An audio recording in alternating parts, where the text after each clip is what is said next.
Think and Grow Rich by Napoleon Hill. Author's Preface.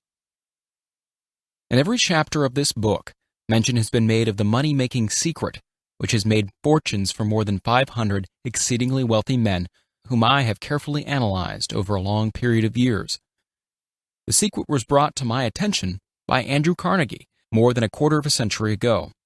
The canny, lovable old Scotsman carelessly tossed it into my mind when I was but a boy. Then he sat back in his chair, with a merry twinkle in his eyes, and watched carefully to see if I had brains enough to understand the full significance of what he had said to me. When he saw that I had grasped the idea, he asked if I would be willing to spend 20 years or more preparing myself to take it to the world, to men and women who, without the secret, might go through life as failures. I said I would, and with Mr. Carnegie's cooperation, I've kept my promise. This book contains the secret, after having been put to the practical test by thousands of people in almost every walk of life. It was Mr. Carnegie's idea that the magic formula which gave him a stupendous fortune ought to be placed within reach of people who do not have time to investigate how men make money, and it was his hope that I might test and demonstrate the soundness of the formula through the experience of men and women in every calling. He believed the formula should be taught in all public schools and colleges, and expressed the opinion that if it were properly taught, it would so revolutionize the entire educational system that the time spent in school would be reduced to less than half. His experience with Charles M. Schwab and other young men of Mr. Schwab's type convinced Mr. Carnegie that much of which was taught in schools is of no value whatsoever in connection with the business of earning a living or accumulating riches. He had arrived at this decision because he had taken into his business one young man after another, many of them with but little schooling, and by coaching them in the use of this formula, developed in them rare leadership. Moreover, his coaching made fortunes for every one of them who followed his instructions. In the chapter on faith, you'll read the astounding story of the organization of the giant United States Steel Corporation, as it was conceived and carried out by one of the young men through whom Mr. Carnegie proved his formula will work for all who are ready for it. This single application of the secret by that young man, Charles M. Schwab, made him a huge fortune in both money and opportunity. Roughly speaking, this particular application of the formula was worth $600 million. These facts, and they are facts, well known to almost everyone who knew Mr. Carnegie, give you a fair idea of what the reading of this book may bring to you, provided you know what it is that you want. Even before it had undergone 20 years of practical testing, the secret was passed on to more than 100,000 men and women who have used it for their personal benefit, as Mr. Carnegie planned that they should. Some have made fortunes with it. Others have used it successfully in creating harmony in their homes. A clergyman used it so effectively that it brought him an income of upwards of $75,000 a year. Arthur Nash, a Cincinnati tailor, used his near-bankrupt business as a guinea pig on which to test the formula. The business came to life and made a fortune for its owners, and it's still thriving, though Mr. Nash is gone. The experiment was so unique that newspapers and magazines gave it more than $1 million worth of laudatory publicity. The secret was passed on to Stuart Austin Weir of Dallas, Texas. He was ready for it, so ready that he gave up his profession and studied law. Did he succeed? That story is told too. I gave the secret to Jennings Randolph the day he graduated from college, and he has used it so successfully that he is now serving his third term as a member of Congress with an excellent opportunity to keep on using it until it carries him to the White House. While serving as an advertising manager of the LaSalle Extension University, when it was little more than a name, I had the privilege of seeing J.G. Chaplin, president of the university, used the formula so effectively that he has since made the LaSalle one of the great extension schools of the country. The secret to which I refer has been mentioned no fewer than 100 times throughout this book. It has not been named directly, for it seems to work more successfully when it is merely uncovered and left in sight, where those who are ready and searching for it may pick it up. This is why Mr. Carnegie tossed it to me so quietly, without giving me its specific name. If you are ready to put it to use, you will recognize this secret at least once in every chapter. I wish I might feel privileged to tell you how you will know if you are ready, but that would deprive you of much of the benefit you will receive when you make the discovery in your own way. While this book was being written, my own son, who was then finishing the last year of his college work, picked up the manuscript of Chapter 2, read it, and discovered the secret himself. He used the information so effectively that he went directly into a responsible position at the beginning salary greater than the average man ever earns. His story has been briefly described in Chapter 2. When you read it, perhaps you'll dismiss any feeling you may have had at the beginning of the book that it promised too much. And, too, if you have ever been discouraged, if you have had difficulties to surmount which took the very soul out of you, if you have tried and failed, if you were ever handicapped by illness or physical affliction, this story of my son's discovery and the use of the Carnegie formula may prove to be the oasis in the desert of lost hope for which you have been searching. This secret has extensively been used by President Woodrow Wilson during the World War. It is passed on to every soldier who fought in the war, carefully wrapped in the training received before going to the front. President Wilson told me it was a strong factor in raising the funds needed for the war. More than 20 years ago, Honorable Manuel L. Quezon, then resident commissioner of the Philippine Islands, was inspired by the secret to gain freedom for his people. He has gained freedom for the Philippines and is the first president of the Free State. A peculiar thing about the secret is that those who once acquire it and use it find themselves literally swept on to success with but little effort, and they never again submit to failure. If you doubt this, study the names of those who have used it, wherever they've been mentioned. Check their records for yourself and be convinced. There is no such thing as something for nothing. The secret to which I refer can be had without a price, although the price is far less than its value. It cannot be had at any price by those who are not intentionally searching for it. It cannot be given away. It cannot be purchased for money, for the reason that it comes in two parts. One part is already in possession of those who already are ready for it. The secret serves equally well all who are ready for it. Education has nothing to do with it. Long before I was born, the secret had found its way into the possession of Thomas Edison, and he used it so intelligently that he became the world's leading inventor, although he had but 3 months of schooling. The secret was passed on to a business associate of Mr. Edison.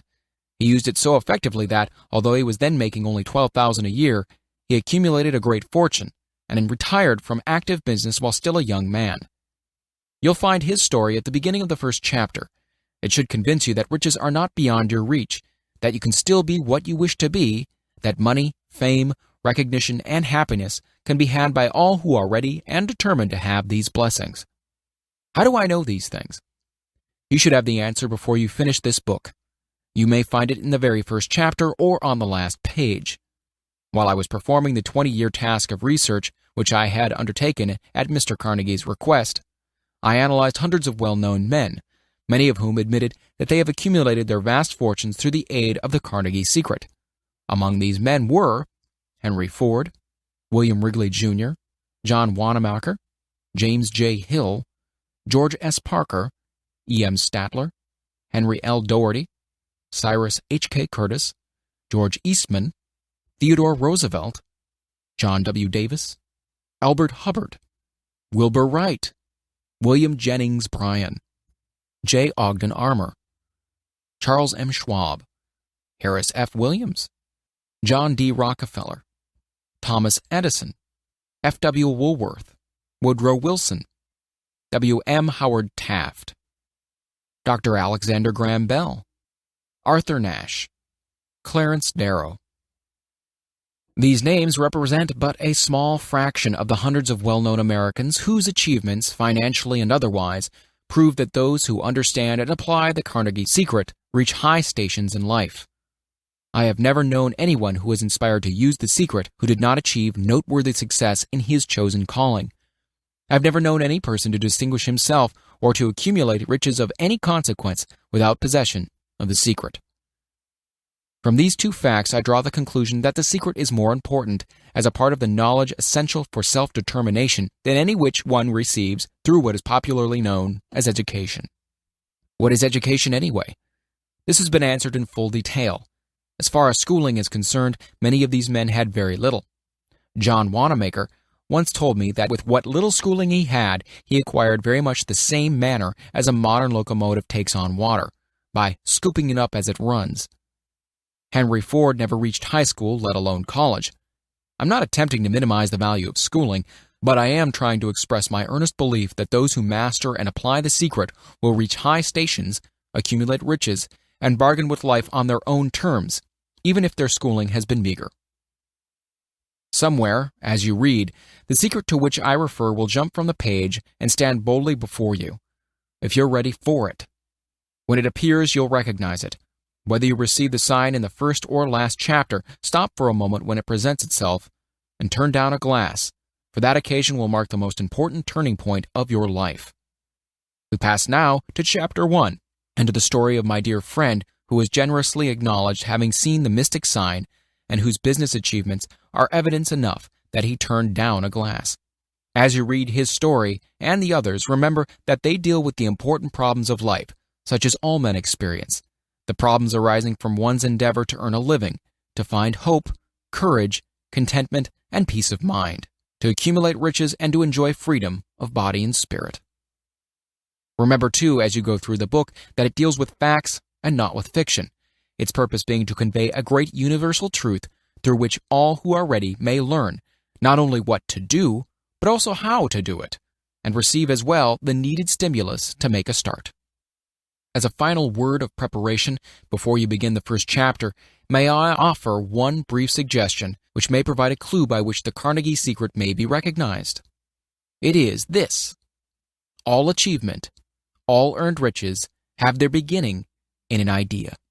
If you are ready for the secret, you already possess one half of it. Therefore, will readily recognize the other half the moment it reaches your mind. The author. Chapter 1. Introduction. The man who thought his way into partnership with Thomas A. Edison. Truly, thoughts are things, and powerful things at that, when they are mixed with the definiteness of purpose, persistence, and a burning desire for their translation into riches or other material objects. A little more than 30 years ago, Edwin C. Barnes discovered how true it is that men really do think and grow rich. His discovery did not come out at one sitting. It came little by little, beginning with a burning desire to become a business associate of the great Edison. One of the great characteristics of Barnes's desire was that it was definite. He wanted to work with Edison, not for him. Observe carefully the description how he went about translating this desire into reality, and you'll have a better understanding of the 13 principles which lead to riches. When this desire, or impulse of thought, first flashed into his mind, he was in no position to act upon it. Two difficulties stood in his way. He didn't know Mr. Edison, and he did not have enough money to pay his railroad fare to Orange, New Jersey. These difficulties were sufficient to have discouraged the majority of men from making any attempt to carry out the desire. But this was no ordinary desire. He was so determined to find a way to carry out his desire that he finally decided to travel by blind baggage rather than to be defeated. To the uninitiated, this means he went to East Orange on a freight train. He presented himself at Mr. Edison's laboratory and announced he had come to go into business with the inventor. In speaking of the first meeting between Barnes and Edison years later, Mr. Edison said, "He stood there before me, looking like an ordinary tramp, but there was something in the expression of his face which conveyed the impression that he was determined to get what he had come after. I had learned from years of experience with men that when a man really desires a thing so deeply that he's willing to stake his entire future on a single turn of the wheel in order to get it, he's sure to win. I gave him the opportunity he asked for because I saw he had made up his mind to stand by until he succeeded. Subsequent events proved that no mistake was made." Just what young Barnes said to Mr. Edison on that occasion was far less important than that which he thought. Edison himself said so. It could not have been the young man's appearance which got him his start in the Edison office, for that was definitely against him. It was what he thought that counted. If the significance of this statement could be conveyed to every person who reads it, there would be no need for the remainder of this book. Barnes did not get his partnership with Edison on his first interview. He did get a chance to work in the Edison offices at a very nominal wage, doing work that was unimportant to Edison, but most important to Barnes, because it gave him an opportunity to display his merchandise, where his intended partner could see it. Months went by. Apparently nothing happened to bring the coveted goal which Barnes had set up in his mind as his definite major purpose. But something important was happening in Barnes' mind. he was constantly intensifying his desire to become the business associate of Edison. Psychologists have correctly said that when one is truly ready for a thing, it puts in its appearance. Barnes was ready for a business association with Edison. Moreover, he was determined to remain ready until he got that which he was seeking. He did not say to himself, what's the use? I guess I'll change my mind and try for a salesman's job. But he did say, I came here to go into business with Edison, and I'll accomplish this end if it takes the remainder of my life. He meant it. What a different story men would have to tell if only they would adopt a definite purpose and stand by that purpose until it had time to become an all-consuming obsession. Maybe young Barnes did not know it at the time, but his bulldog determination, his persistence in standing back of a single desire, was destined to mow down all opposition and bring him the opportunity he was seeking. When the opportunity came, it appeared in a different form, and form a different direction than Barnes had expected. This is one of the tricks of opportunity. It has a sly habit of slipping in by the back door, and often it comes disguised in the form of misfortune or temporary defeat. Perhaps this is why so many fail to recognize opportunity. Mr. Edison had just perfected a new office device known at that time as the Edison dictating machine, now the Ediphone. His salesmen were not enthusiastic over the machine. They did not believe it could be sold without great effort. Barnes saw his opportunity right away. It had crawled in quietly, hidden in a queer-looking machine which interested no one but Barnes and the inventor. Barnes knew he could sell the Edison dictating machine. He suggested this to Edison and promptly got his chance. He did sell the machine. In fact, he sold it so successfully that Edison gave him a contract to distribute and market it all over the nation. Out of that business association grew the slogan, "Made by Edison and installed by Barnes." The business alliance has been in operation for more than 30 years. Out of it, Barnes has made himself rich in money, but he has done something infinitely greater. He has proved that one really may think and grow rich. How much actual cash and original desire of Barnes has been worth to him, I have no way of knowing. Perhaps it has brought him $2 or $3 million, but the amount, whatever it is, becomes insignificant when compared with the greater asset he acquired in the form of definite knowledge that an intangible impulse of thought can be transmuted into its physical counterpart by the application of known principles. Barnes literally thought himself into a partnership with the great Edison. He thought himself into a fortune. He had nothing to start with except the capacity to know what he wanted and the determination to stand by that desire until he realized it. He had no money to begin with. He had but little education. He had no influence. But he did have initiative, faith, and the will to win. With these intangible forces, he made himself #1 man with the greatest inventor who has ever lived. Now, let us look at a different situation and study a man who had plenty of tangible evidence of riches, but lost it because he stopped 3 feet short of the goal he was seeking. 3 feet from gold. One of the most common causes of failure is the habit of quitting when one is overtaken by temporary defeat. Every person is guilty of this mistake at one time or another. An uncle of R.U. Darby was caught by the gold fever in the gold rush days and went west to dig and grow rich. He had never heard that more gold had been mined from the brains of men than has ever been taken from earth. He staked a claim and went to work with pick and shovel. The going was hard, but his lust for gold was definite. After weeks of labor, he was rewarded by the discovery of the shining ore. He needed machinery to bring that ore to the surface. Quietly, he covered up the mine, retraced his footsteps to his home in Williamsburg, Maryland, told his relatives and a few neighbors of the strike, and they got together money for the needed machinery to have it shipped. The uncle and Darby went back to work the mine. The first car of ore was mined and shipped to a smelter. The returns proved they had one of the richest mines in Colorado. A few more cars of that ore would clear the debts. Then would come the big killing in profits. Down went the drills. Up went the hopes of Darby and Uncle. Then something happened. The vein of gold ore disappeared. They had come to the end of the rainbow, and the pot of gold was no longer there. They drilled on, desperately trying to pick up the vein again, all to no avail. Finally, they decided to quit. They sold the machinery to a junk man for a few $100s and took the train back home. Some junk men are dumb, but not this one. He called in a mining engineer to look at the mine and do a little calculating.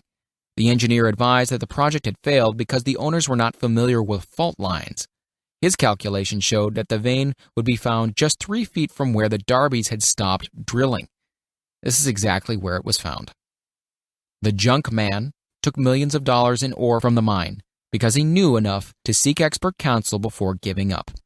Most of the money which went into the machinery was procured through the efforts of R.U. Darby, who was then a very young man. The money came from his relatives and neighbors because of their faith in him. He paid back every dollar of it, although he was years in doing so. Long afterward, Mr. Darby recouped his loss many times over when he made the discovery that desire can be transmuted into gold. The discovery came after he went into the business of selling life insurance. Remembering that he lost a huge fortune because he stopped 3 feet from gold, Darby profited by the experience in his chosen work by the simple method of saying to himself, "I stopped 3 feet from gold, but I'll never stop because men say no when I ask them to buy insurance." Darby is one of a small group of fewer than 50 men who sell more than $1 million in life insurance annually. He owes his stickability to the lesson he learned from his quitability in the gold mining business. Before success comes in any man's life, he is sure to meet with much temporary defeat and perhaps some failure. When defeat overtakes a man, the easiest and most logical thing to do is to quit. That is exactly what the majority of men do. More than 500 of the most successful men this country has ever known told the author their greatest success came just one step beyond the point at which defeat had overtaken them. Failure is a trickster with a keen sense of irony and cunning. It takes great delight in tripping one when success is almost within reach. A 50-cent lesson in persistence. Shortly after Mr. Darby received his degree from the University of Hard Knocks and had decided to profit by his experience in the gold mining business, he had the good fortune to be present on an occasion that proved to him that no does not necessarily mean no. One afternoon, he was helping his uncle grind wheat in an old-fashioned mill. The uncle operated a large farm on which a number of colored sharecrop farmers lived. Quietly, the door was opened, and a small colored child, the daughter of a tenant, walked in and took her place near the door. The uncle looked up, saw the child, and barked at her roughly. "What do you want?" Meekly the child replied, "My mammy said send her 50 cents. "I'll not do it," the uncle retorted. "Now you run on home." "Yes, sir," the child replied. But she did not move. The uncle went ahead with his work, so busily engaged that he did not pay enough attention to the child to observe that she did not leave. When he looked up and saw her still standing there, he yelled at her, "I told you to go home. Now go, or I'll take a switch to you." The little girl said, "Yes, sir," but she did not budge an inch. The uncle dropped a sack of grain he was about to pour into the mill hopper, picked up a barrel stave, and started toward the child with an expression on his face that indicated trouble. Darby held his breath. He was certain he was about to witness a murder. He knew his uncle had a fierce temper. He knew that colored children were not supposed to defy white people in that part of the country. When the uncle reached the spot where the child was standing, she quickly stepped forward one step, looked into his eyes, and screamed at the top of her shrill voice, "My mammy's gotta have that 50 cents. The uncle stopped, looked at her for a minute, then slowly laid the barrel stave down on the floor, put his hand in his pocket, took out $50 and gave it to her. The child took the money and slowly backed towards the door, never taking her eyes off the man whom she had just conquered. After she had gone, the uncle sat down on a box and looked out the window into space for more than 10 minutes. He was pondering with awe over the whipping he had just taken. Mr. Darby, too, was doing some thinking. That was the first time in his experience that he had seen a colored child deliberately master an adult white person. How did she do it? What happened to his uncle that caused him to lose his fierceness and become as docile as a lamb? What strange power did this child use that made her master over her superior? These and other similar questions flashed into Darby's mind, but he did not find the answer until years later when he told me the story. Strangely, the story of this unusual experience was told to the author in the old mill on the very spot where the uncle took his whipping. Strangely, too, I had devoted nearly a quarter of a century to the study of the power which enabled an ignorant, illiterate colored child to conquer an intelligent man. As we stood there in that musty old mill, Mr. Darby repeated the story of the unusual conquest and finished by asking, "What can you make of it? What strange power did that child use that so completely whipped my uncle?" The answer to this question will be found in the principles described in this book. The answer is full and complete. It contains details and instructions sufficient to enable anyone to understand and apply the same force which the little girl accidentally stumbled upon. Keep your mind alert, and you'll observe exactly what strange power came to the rescue of the child. You will catch a glimpse of this power in the next chapter.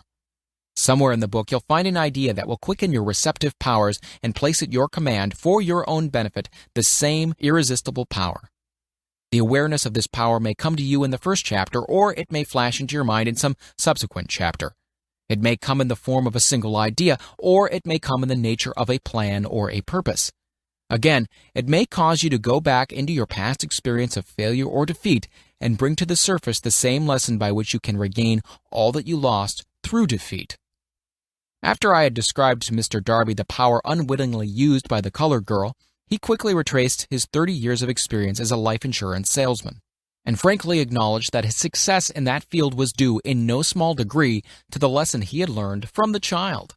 Mr. Darby pointed out, "Every time a prospect tried to bow me out without buying, I saw that child standing there in the old mill, her big eyes glaring in defiance, and I said to myself, I've got to make this sale." The better portion of all sales I have made were made after people had said no. He recalled, too, his mistake in having stopped only 3 feet from gold. But, he said, that experience was a blessing in disguise. It taught me to keep on keeping on, no matter how hard the going may be, a lesson I needed to learn before I could succeed in anything.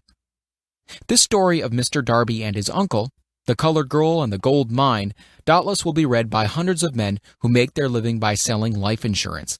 And to all of these, the author wishes to offer the suggestion that Darby owes to these 2 experiences his ability to sell more than $1 million of life insurance every year.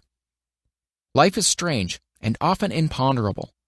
Both the successes and failures have their roots in simple experiences. Mr. Darby's experiences were commonplace and simple enough, yet they held the answer to his destiny in life. Therefore, they were as important to him as life itself. He profited by these 2 dramatic experiences because he analyzed them and found the lesson they taught. But what of the man who has neither the time nor the inclination to study failure in search of knowledge that may lead to success? Where and how is he to learn the art of converting defeat into stepping stones to opportunity? In answer to these questions, this book was written.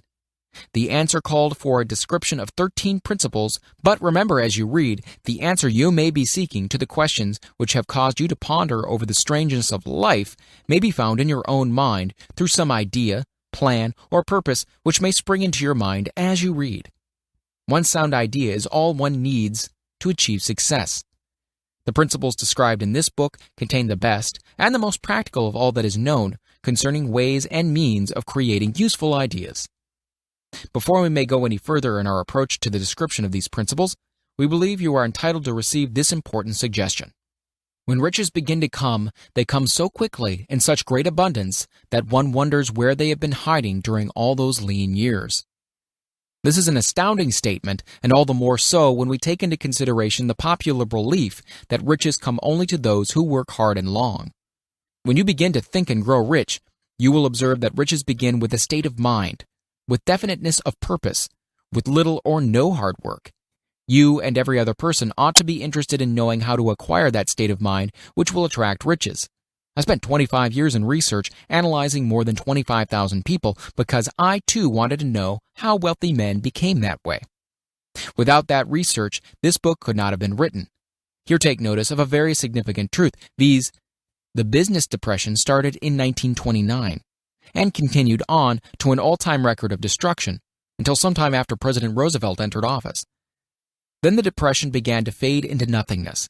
Just as an electrician in a theater raises the light so gradually that darkness is transmuted into light before you realize it, so did the spell of fear in the minds of the people gradually fade away and become faith. Observe very closely as soon as you master the principles of this philosophy and begin to follow the instructions for applying those principles. Your financial status will begin to improve, and everything you touch will begin to transmute itself into an asset for your benefit. Impossible? Not at all. One of the main weaknesses of mankind is the average man's familiarity with the word impossible. He knows all the rules which will not work. He knows all the things which cannot be done. This book was written for those who seek the rules which have made others successful and are willing to stake everything on those rules. A great many years ago, I purchased a fine dictionary. The first thing I did with it was to turn the word impossible and neatly clip it out of the book. That would not be an unwise thing for you to do. Success comes to those who become success conscious. Failure comes to those who indifferently allow themselves to become failure conscious. The object of this book is to help all who seek it to learn the art of changing their minds from failure consciousness to success consciousness. Another weakness found in altogether too many people is the habit of measuring everything and everyone by their own impressions and beliefs. Some who will read this will believe that no one can think and grow rich. They cannot think in terms of riches because their thought habits have been steeped in poverty, want, misery, failure, and defeat. These unfortunate people remind me of a prominent Chinese person who came to America to be educated in American ways. He attended the University of Chicago. One day, President Harper met this young Oriental on the campus, stopped to chat with him for a few minutes, and asked what had impressed him as being the most noticeable characteristic of the American people. "Why," this Chinese man exclaimed, "the queer slant of your eyes. Your eyes are off slant." What do we say about the Chinese? We refuse to believe that which we do not understand. We foolishly believe that our own limitations are the proper measure of all limitations. Sure, the other fellow's mans are off slant because they are not the same as our own.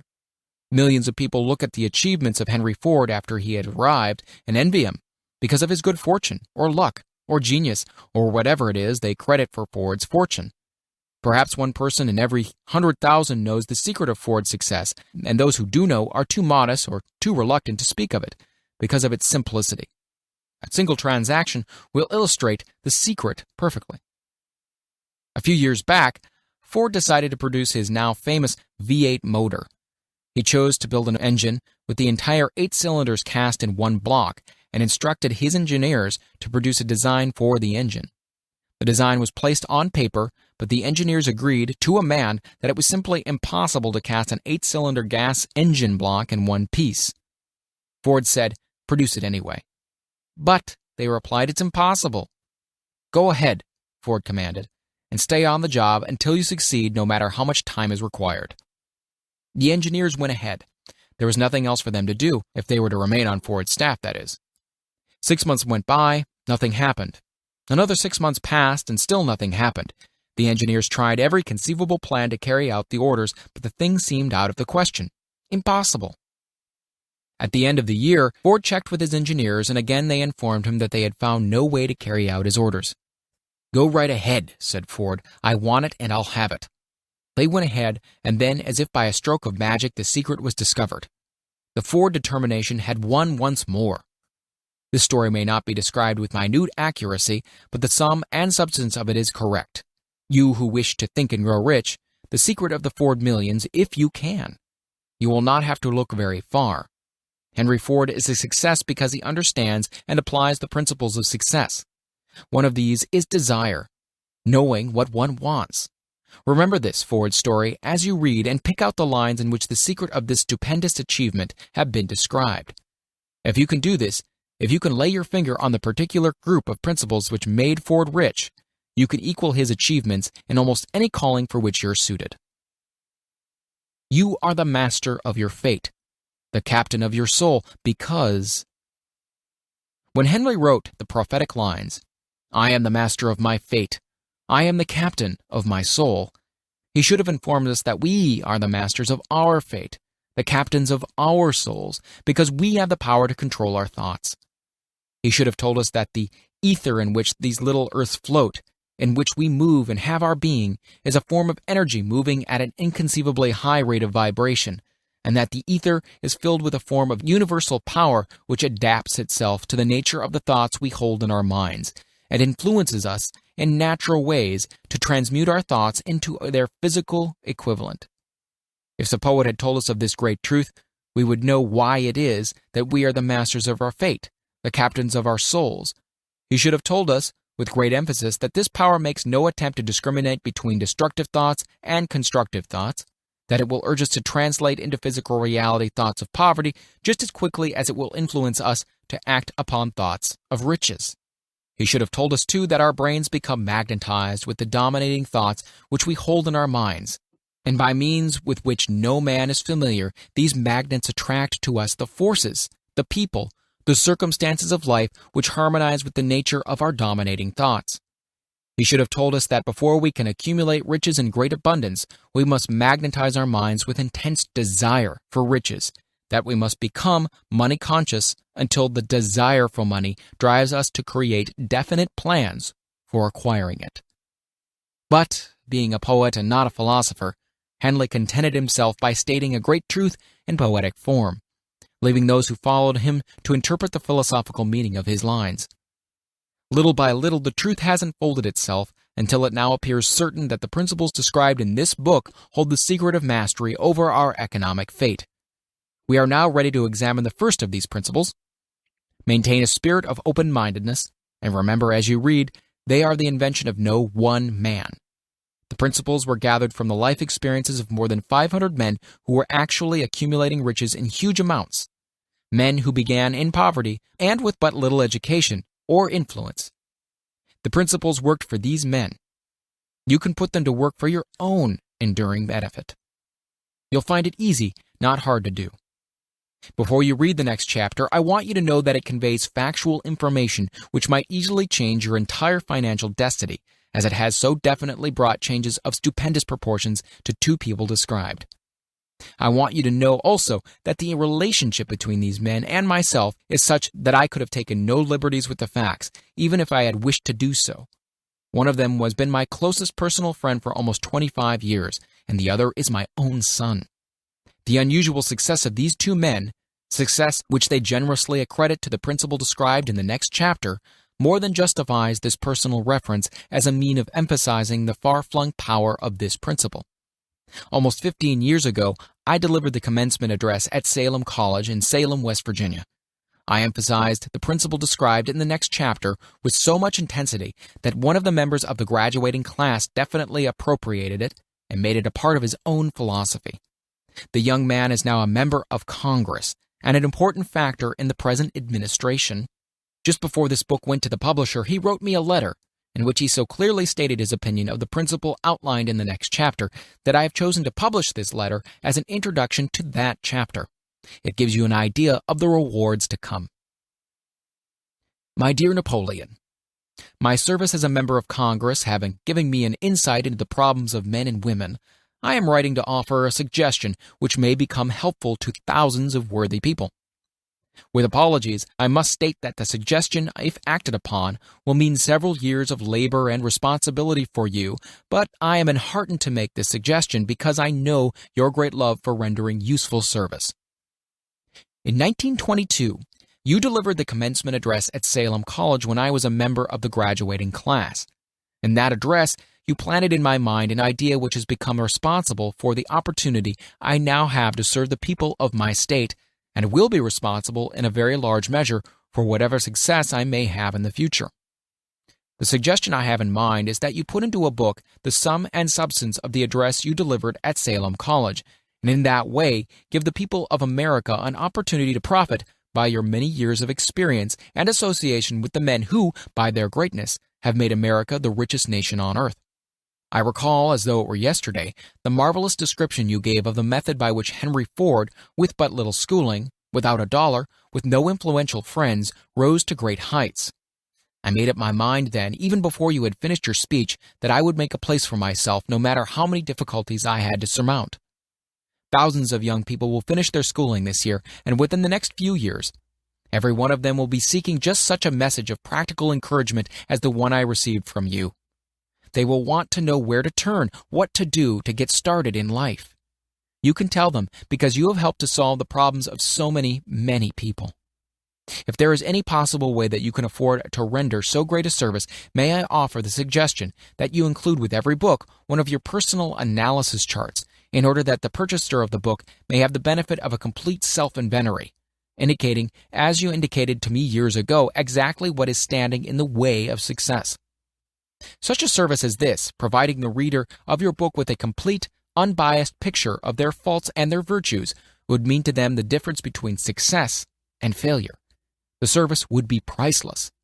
Millions of people are now facing the problems of staging a comeback because of the Depression. And I speak from personal experience when I say I know these earnest people would welcome the opportunity to tell you their problems and to receive your suggestions for the solution. You know the problems of those who face the necessity of beginning all over again. There are thousands of people in America today who would like to know how they can convert ideas into money. People who must start at scratch, without finances, and recoup their losses. If anyone can help them, you can. If you publish this book, I would like to own the first copy that comes from the press, personally autographed by you. With best wishes, believe me, cordially yours, Jennings Randolph. Chapter 2. Desire, the starting point of all achievement. The first step toward riches. When Edwin C. Barnes climbed down in Orange, New Jersey, more than 30 years ago, he may have resembled a tramp, but his thoughts were those of a king. As he made his way from the railroad tracks to Thomas A. Edison's office, his mind was at work. He saw himself standing in Edison's presence. He heard himself asking Mr. Edison for an opportunity to carry out that one consuming obsession of his life, a burning desire to become the business associate of the great inventor. Barnes' desire was not a hope. It was not a wish. It was a keen, pulsating desire which transcended everything else. It was definite. The desire was not new when he approached Edison. It had been Barnes' dominating desire for a long time. In the beginning, when the desire first appeared in his mind, it may have been, or probably was, only a wish, but it was no mere wish when he appeared before Edison with it. A few years later, Edwin C. Barnes again stood before Edison in the same office where he first met the inventor.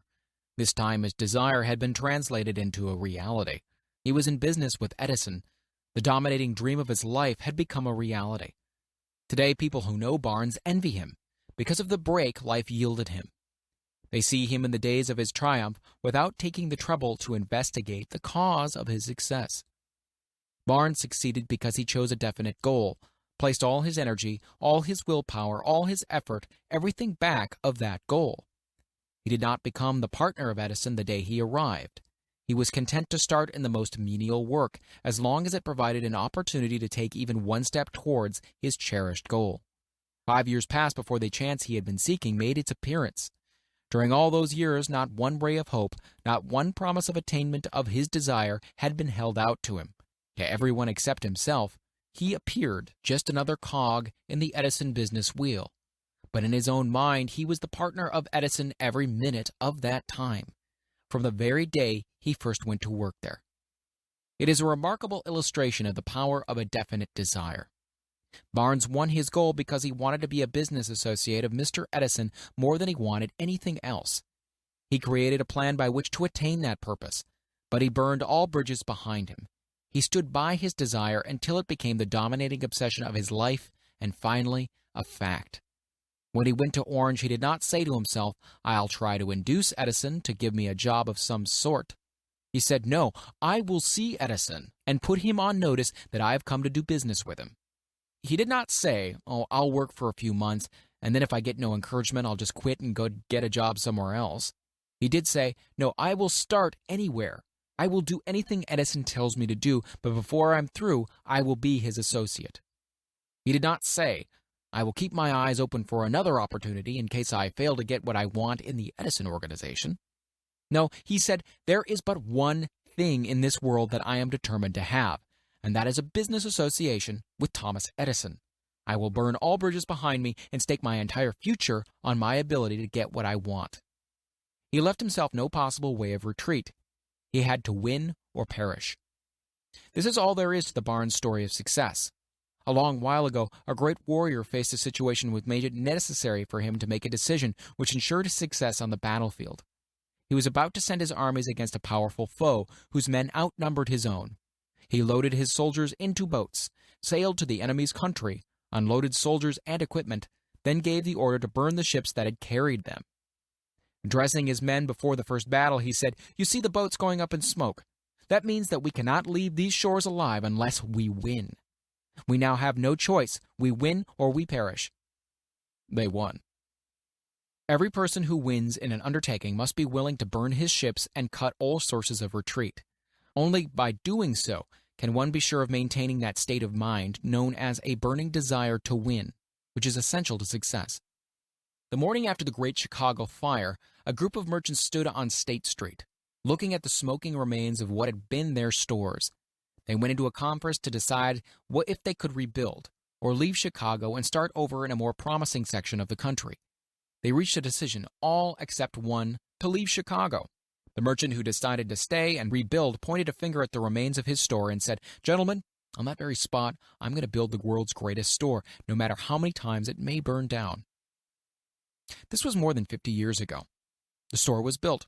It stands there today, a towering monument to the power of that state of mind known as a burning desire. The easy thing for Marshall Field to have done would have been exactly what his fellow merchants did. When the going was hard and the future looked dismal, they pulled up and went where the going seemed easier. Mark well this difference between Marshall Field and the other merchants, because it is the same difference which distinguishes Edwin C. Barnes from thousands of other young men who have worked in the Edison organization. It is the same difference which distinguishes practically all who succeed from those who fail. Every human being who reaches the age of understanding of the purpose of money wishes for it. Wishing will not bring riches, but desiring riches with a state of mind that becomes an obsession, then planning definite ways and means to acquire riches, and backing those plans with persistence, which does not recognize failure, will bring riches. The method by which desire for riches can be transmuted into its financial equivalent consists of 6 definite practical steps. These: first, fix in your mind the exact amount of money you desire. It is not sufficient merely to say, "I want plenty of money." First, be definite as to the amount. There is a psychological reason for definiteness, which will be described in a subsequent chapter. Second, determine exactly what you intend to give in return for the money you desire. There is no such reality as something for nothing. Third, establish a definite date when you intend to possess the money you desire. Fourth, create a definite plan for carrying out your desire and begin at once, whether you are ready or not, to put this plan into action. Fifth, write out a clear, concise statement of the amount of money you intend to acquire. Name the time limit for its acquisition, state what you intend to give in return for the money, and describe clearly the plan through which you intend to accumulate it. Sixth, read your written statement aloud twice daily, once just before retiring at night and once after arising in the morning. As you read, see and feel and believe yourself already in possession of the money. It is important that you follow the instructions described in these 6 steps. It is especially important that you observe and follow the instructions in the 6th paragraph. You may complain that it is impossible for you to see yourself in possession of money before you actually have it. Here is where a burning desire will come to your aid. If you truly desire money so keenly that your desire is an obsession, you will have no difficulty in convincing yourself that you will acquire it. The object is to want money and to become so determined to have it that you convince yourself you will have it. Only those who become money conscious ever accumulate great riches. Money consciousness means that the mind has become so thoroughly saturated with the desire for money that one can see one's self already in possession of it.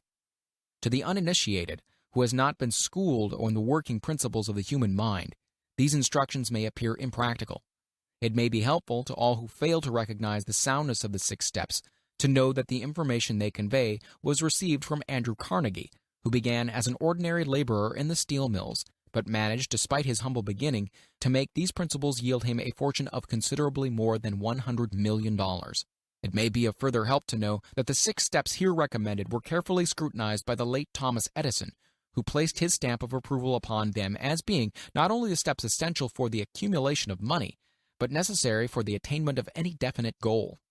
The steps call for no hard labor. They call for no sacrifice. They do not require one to become ridiculous or credulous.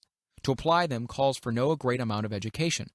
But the successful application of these 6 steps does call for sufficient imagination to enable one to see and to understand that accumulation of money cannot be left to chance, good fortune, and luck. One must realize that all who have accumulated great fortunes first did a certain amount of dreaming, hoping, wishing, desiring, and planning before they acquired money.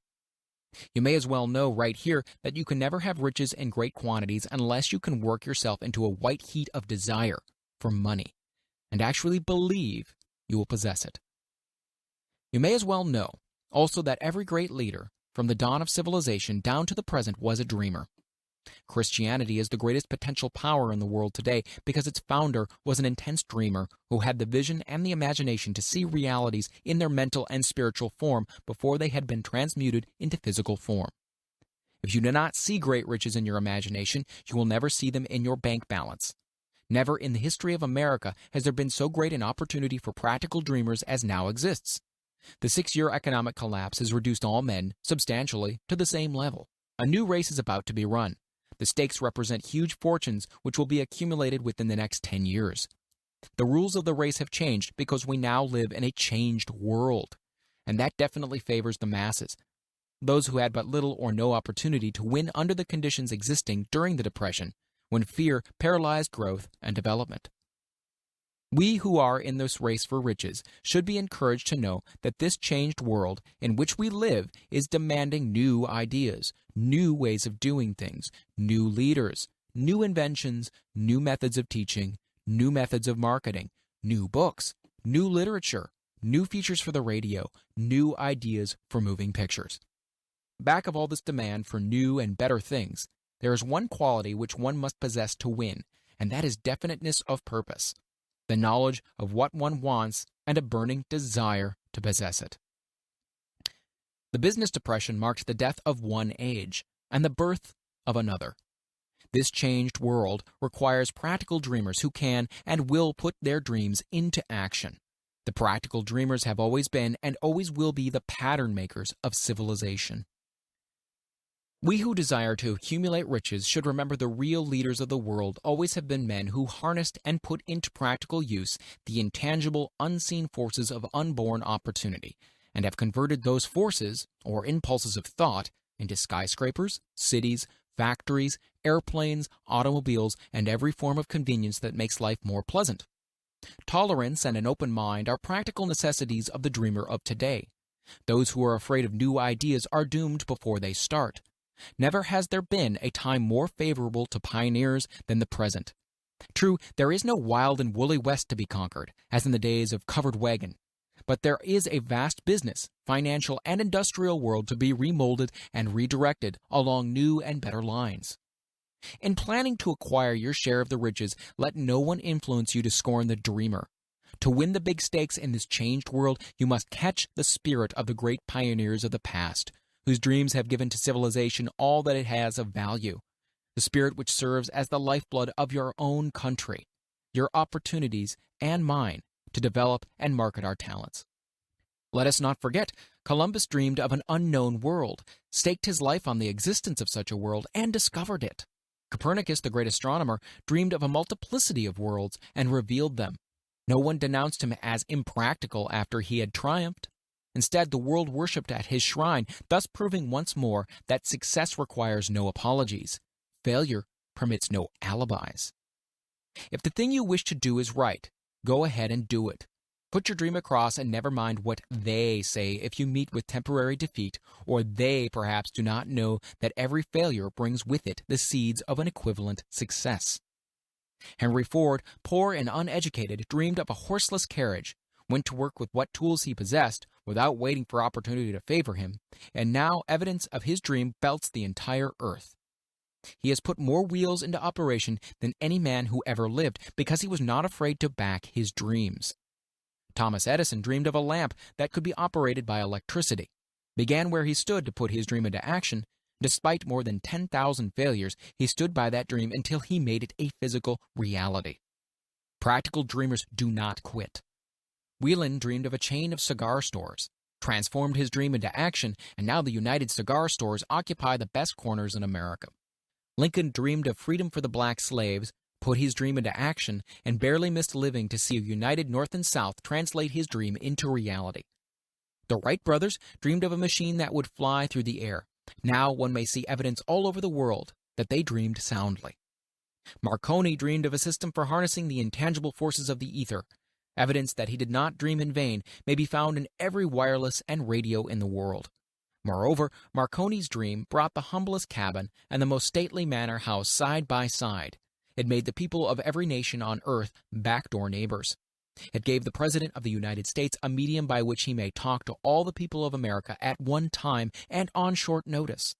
It may interest you to know that Marconi's friends had him taken into custody and examined in a psychopathic hospital when he announced he had discovered a principle through which he could send messages through the air without the aid of wires or other direct physical means of communication. The dreamers of today fare better. The world has become accustomed to new discoveries. Nay, it has shown a willingness to reward the dreamer who gives the world a new idea. Quote, the greatest achievement was at first, and for a time, but a dream. The oak sleeps in the acorn. The bird waits in the egg.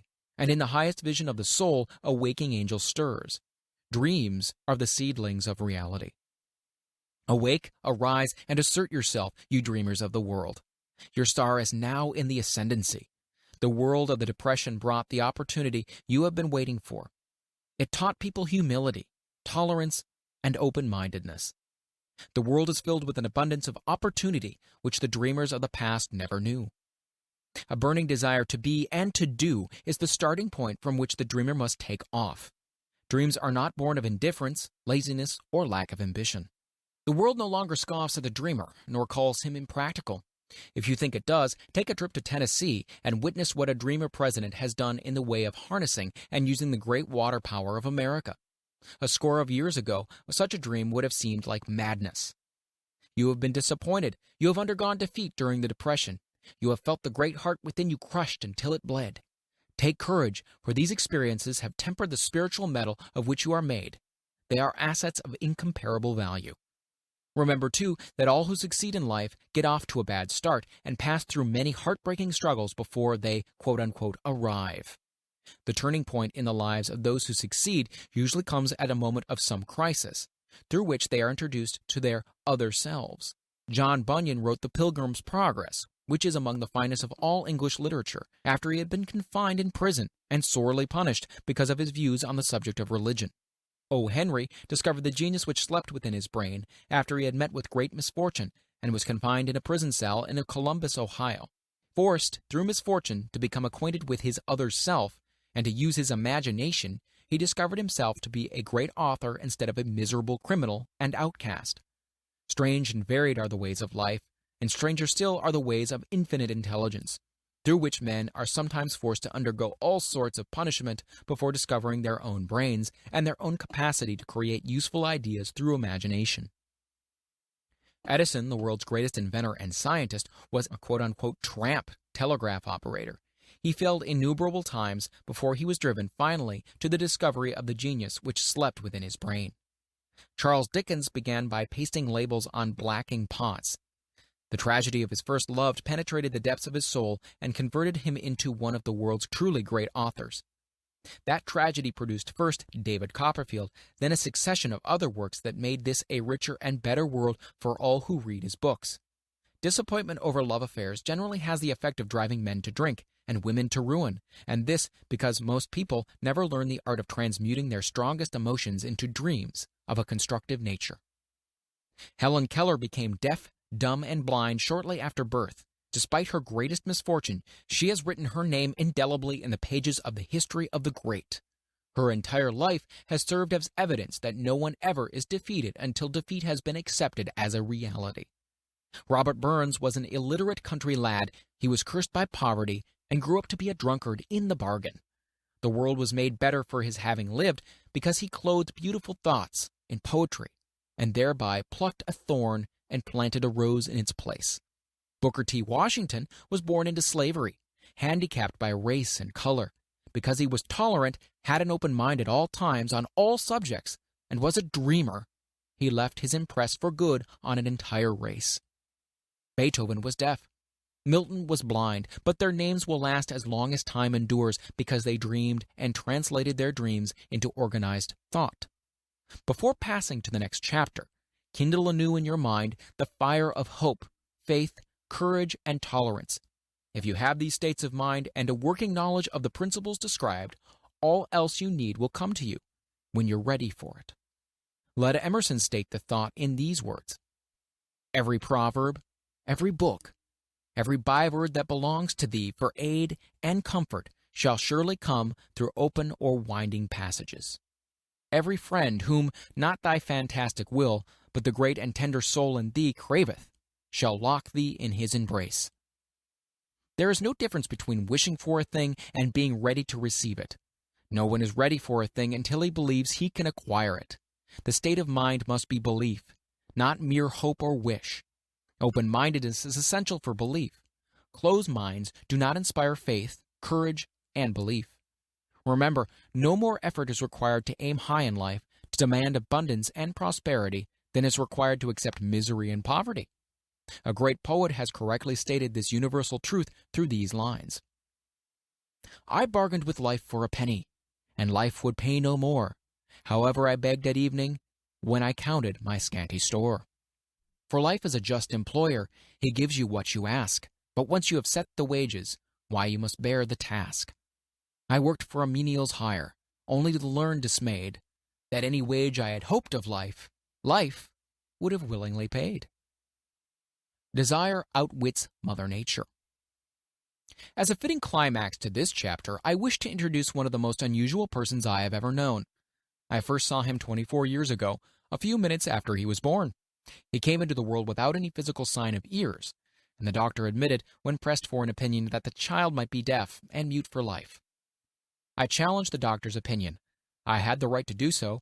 I was the child's father. I, too, reached a decision and rendered an opinion, but I expressed the opinion silently in the secrecy of my own heart. I decided that my son would hear and speak. Nature could send me a child without ears, but nature could not induce me to accept the reality of the affliction. In my own mind, I knew that my son would hear and speak. How? I was sure there must be a way, and I knew I would find it. I thought of the words of the immortal Emerson. The whole course of things goes to teach us faith. We need only obey. There is guidance for each of us, and by lowly listening, we shall hear the right word. The right word? Desire. More than anything else, I desired that my son should not be deaf-mute.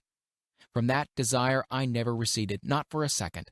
Many years previously I had written, our only limitations are those we set up in our own minds. For the first time I wondered if that statement were true. Lying on the bed in front of me was a newly born child without the natural equipment of hearing. Even though he might hear and speak, he was obviously disfigured for life. Surely, this was a limitation which that child had not set up in his own mind. What could I do about it? Somehow I would find a way to transplant into that child's mind my own burning desire for ways and means of conveying sound to his brain without the aid of ears.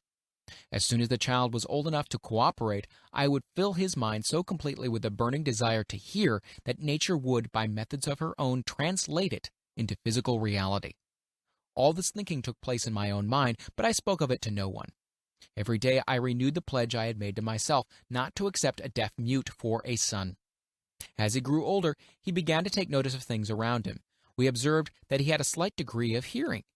When he reached the age when children usually begin talking, he made no attempt to speak, but we could tell by his actions that he could hear certain sounds slightly. That was all I wanted to know. I was convinced that if he could hear, even slightly, he might develop still greater hearing capacity. Then something happened that gave me hope, and it came from an entirely unexpected source. We bought a Victrola.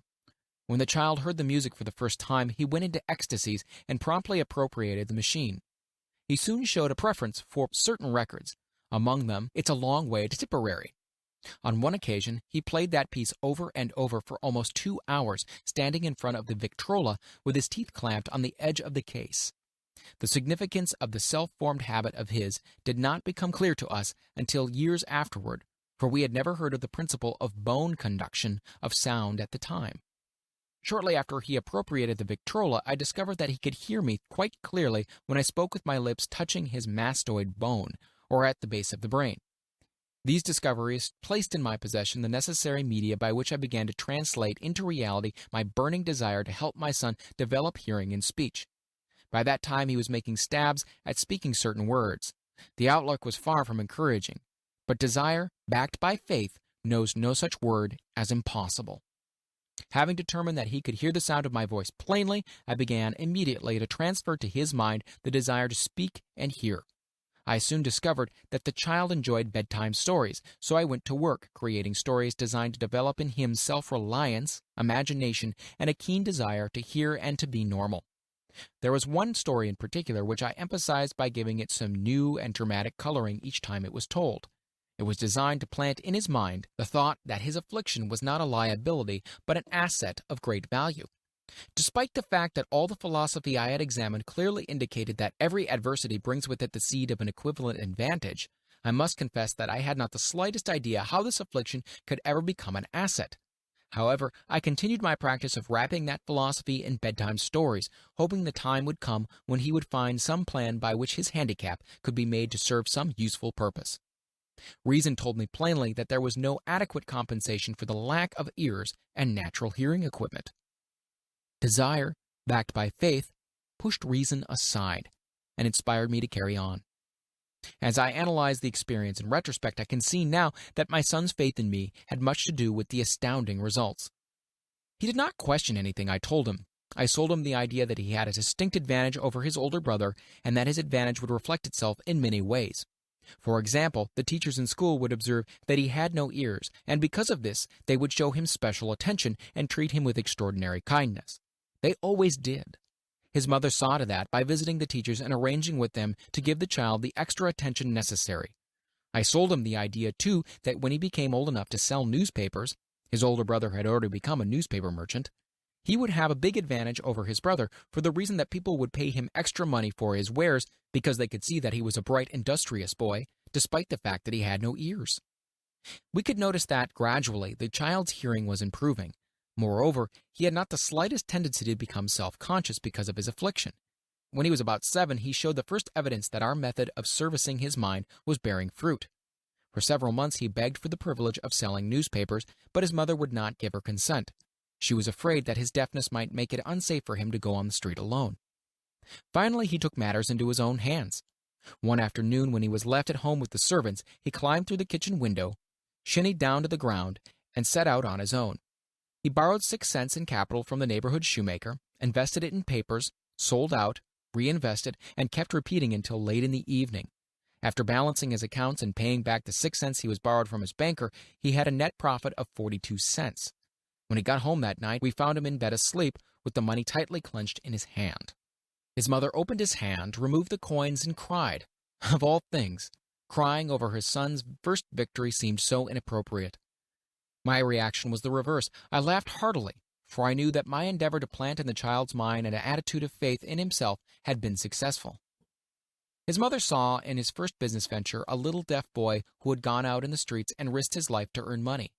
I saw a brave, ambitious, self-reliant little businessman whose stock in himself had been increased 100% because he had gone into business on his own initiative and had won. The transaction pleased me because I knew he had given evidence of a trait of resourcefulness that would go with him through life. Later events proved this to be a virtue. When his older brother wanted something, he would lie down on the floor, kick his feet in the air, cry for it, and get it. When the little deaf boy wanted something, he would plan a way to earn the money, then buy it for himself. He still follows that plan. Truly, my son has taught me that handicaps can be converted into stepping stones on which one may climb towards some worthy goal, unless they are accepted as obstacles and used as alibis. The little deaf boy went through the grades, high school, and college without being able to hear his teachers, excepting when they shouted loudly at close range. He did not go to a school for the deaf. We would not permit him to learn the sign language. We were determined that he would live a normal life and associate with normal children, and we stood by that decision, although it cost us many heated debates with school officials. While he was in high school, he tried an electric hearing aid, but it was of no value to him, due, we believed, to a condition that was disclosed when the child was 6 by Dr. J. Gordon Wilson of Chicago, when he operated on one side of the boy's head and discovered that there was no sign of natural hearing equipment. During his last week in college, 18 years after the operation, something happened which marked the most important turning point in his life. Through what seemed to be mere chance, he came into possession of another electrical hearing device, which was sent to him on a trial. He was slow about testing it, due to his disappointment with a similar device. Finally, he picked the instrument up and, more or less carelessly, placed it on his head, hooked up the small battery, and lo, as if by a stroke of magic, his lifelong desire for normal hearing became a reality. For the first time in his life, he heard practically as well as any person with normal hearing. God moves in mysterious ways, his wonders to perform.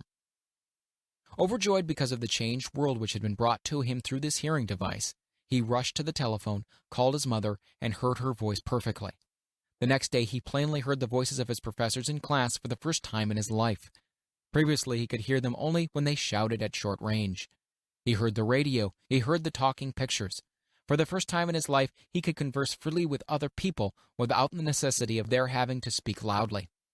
Truly, he had come into possession of a changed world. We had refused to accept nature's error, and by persistent desire, we had induced nature to correct that error through the only practical means available. Desire had commenced to pay dividends, but the victory was not yet complete. The boy still had to find a definite and practical way to convert his handicap into an equivalent asset. Hardly realizing the significance of what had already been accomplished, but intoxicated with the joy of his newly discovered world of sound, he wrote a letter to the manufacturer of the hearing aid, enthusiastically describing his experience. Something in his letter, something perhaps which was not written on the lines, but back of them, caused the company to invite him to New York. When he arrived, he was escorted through the factory, and while talking with the chief engineer, telling him about his changed world, a hunch, an idea, or an inspiration, call it what you wish, flashed into his mind. It was this impulsive thought which converted his affliction into an asset, destined to pay dividends in both money and happiness to thousands for all time to come. The sum and substance of that impulse of thought was this. It occurred to him that he might be able to help the millions of deafened people who go through life without the benefit of hearing devices if he could find a way to tell them the story of this changed world. Then and there, he reached a decision to devote the remainder of his life to rendering useful service to the hard of hearing. For an entire month, he carried on an intensive research, during which he analyzed the entire marketing systems of the manufacturer of the hearing device and created ways and means of communicating with the hard of hearing all over the world for the purpose of sharing with them his newly discovered, changed world. When this was done, he put in writing a 2-year plan, based upon his findings. When he presented the plan to the company, he was instantly given a position for the purpose of carrying out his ambition. Little did he dream, when he went to work, that he was destined to bring hope and practical relief to thousands of deafened people who, without his help, would have been doomed forever to deaf-mutism. Shortly after he became associated with the manufacturer of his hearing aid, he invited me to attend a class conducted by his company for the purpose of teaching deaf-mutes to hear and to speak. I had never heard of such a form of education before I visited the class, skeptical but hopeful that my time would not be entirely wasted. Here I saw a demonstration which gave me greatly enlarged vision of what I had done to arouse and keep alive in my son's mind the desire for normal hearing. I saw deaf-mutes actually being taught to hear and to speak through application of the self-same principle I had used more than 20 years previously in saving my son from deaf-mutism. Thus, through some strange turn of the wheel of fate, my son Blair and I have been destined to aid in correcting deaf-mutism for those yet unborn, because we are the only living human beings, as far as I know, who have established definitely the fact that deaf-mutism can be corrected to the extent of restoring to normal life those who suffer with this affliction. It has been done for one, it'll be done for others. There is no doubt in my mind that Blair would have been a deaf-mute all his life if his mother and I had not managed to shape his mind as we did. The doctor who attended at his birth told us confidentially the child might never hear or speak. A few weeks ago, Dr. Irving Voorhees, a noted specialist on such cases, examined Blair very thoroughly. He was astounded when he learned how well my son now hears and speaks, and said his examination indicated that theoretically the boy should not be able to hear at all. But the lad does hear, despite the fact that X-ray pictures show there's no opening in the skull whatsoever from where his ears should be to the brain. When I planted in his mind the desire to hear and talk and live as a normal person, there went with the impulse some strange influence which caused nature to become a bridge builder, and span the gulf of silence between his brain and the outer world by some means which the keenest medical specialists have not been able to interpret. It would be sacrilege for me to even conjecture as to how nature performed this miracle. It would be unforgivable if I neglected to tell the world as much as I know of the humble part I assumed in the strange experience. It is my duty and a privilege to say I believe, and not without reason, that nothing is impossible to the person who backs desire with enduring faith. Verily, a burning desire has devious ways of transmuting itself into its physical equivalent. Blair desired normal hearing. Now he has it. He was born with a handicap which might easily have sent one with less defined desire to a street with a bundle of pencils and a tin cup. That handicap now promises to serve as the medium by which he will render useful service to many millions of hard of hearing, also to give him useful employment at adequate financial compensation for the remainder of his life. The little white lies I planted in his mind when he was a child by leading him to believe his affliction would become a great asset which he could capitalize has justified itself. Verily, there is nothing, right or wrong, which belief plus burning desire cannot make real. These qualities are free to everyone. In all my experience in dealing with men and women who had personal problems, I never handled a single case which more definitely demonstrates the power of desire. Authors sometimes make the mistake of writing of subjects of which they have not but superficial or very elementary knowledge. It has been my good fortune to have had the privilege of testing the soundness of the power of desire through the affliction of my own son. Perhaps it was providential that the experience came as it did, for surely no one is better prepared than he to serve as an example of what happens when desire is put to the test. If Mother Nature bends to the will of desire, is it logical that mere men can defeat a burning desire? Strange and imponderable is the power of the human mind. We do not understand the method for which it uses every circumstances, every individual, every physical thing within its reach as a mean of transmuting desire into its physical counterpart. Perhaps science will uncover this secret. I planted in my son's mind the desire to hear and to speak as any normal person hears and speaks. That desire has now become a reality. I planted in his mind the desire to convert his greatest handicap into his greatest asset. That desire has been realized. The modus operandi by which the astounding result was achieved is not hard to describe. It consisted of 3 very definite facts. First, I mixed faith with the desire for normal hearing, which I passed on to my son. Second, I communicated my desire to him in every conceivable way available, through persistent, continuous effort over a period of years. Third, he believed me. As this chapter was being completed, news came of the death of Madame Schumannheink. One short paragraph of the news dispatch gives the clue to this unusual woman's stupendous success as a singer. I quote the paragraph because the clue it contains is none other than desire. Early in her career, Madame Schumannheink visited the director of the Vienna Court Opera to have him test her voice. But he did not test it. After taking one look at the awkward and poorly dressed girl, he exclaimed none too gently, "With such a face, and with no personality at all, how can you ever expect to succeed in opera? My good child, give up the idea. Buy a sewing machine and go to work. You can never be a singer." Never is a long time. The director of the Vienna Court Opera knew much about the technique of singing. He knew little about the power of desire when it assumes the proportion of an obsession. If he had known more of that power, he would have not made the mistake of condemning genius without giving it an opportunity. Several years ago, one of my business associates became ill. He became worse as time went on, and finally was taken to the hospital for an operation. Just before he was wheeled into the operating room, I took a look at him and wondered how anyone as thin and emaciated as he could possibly go through a major operation successfully.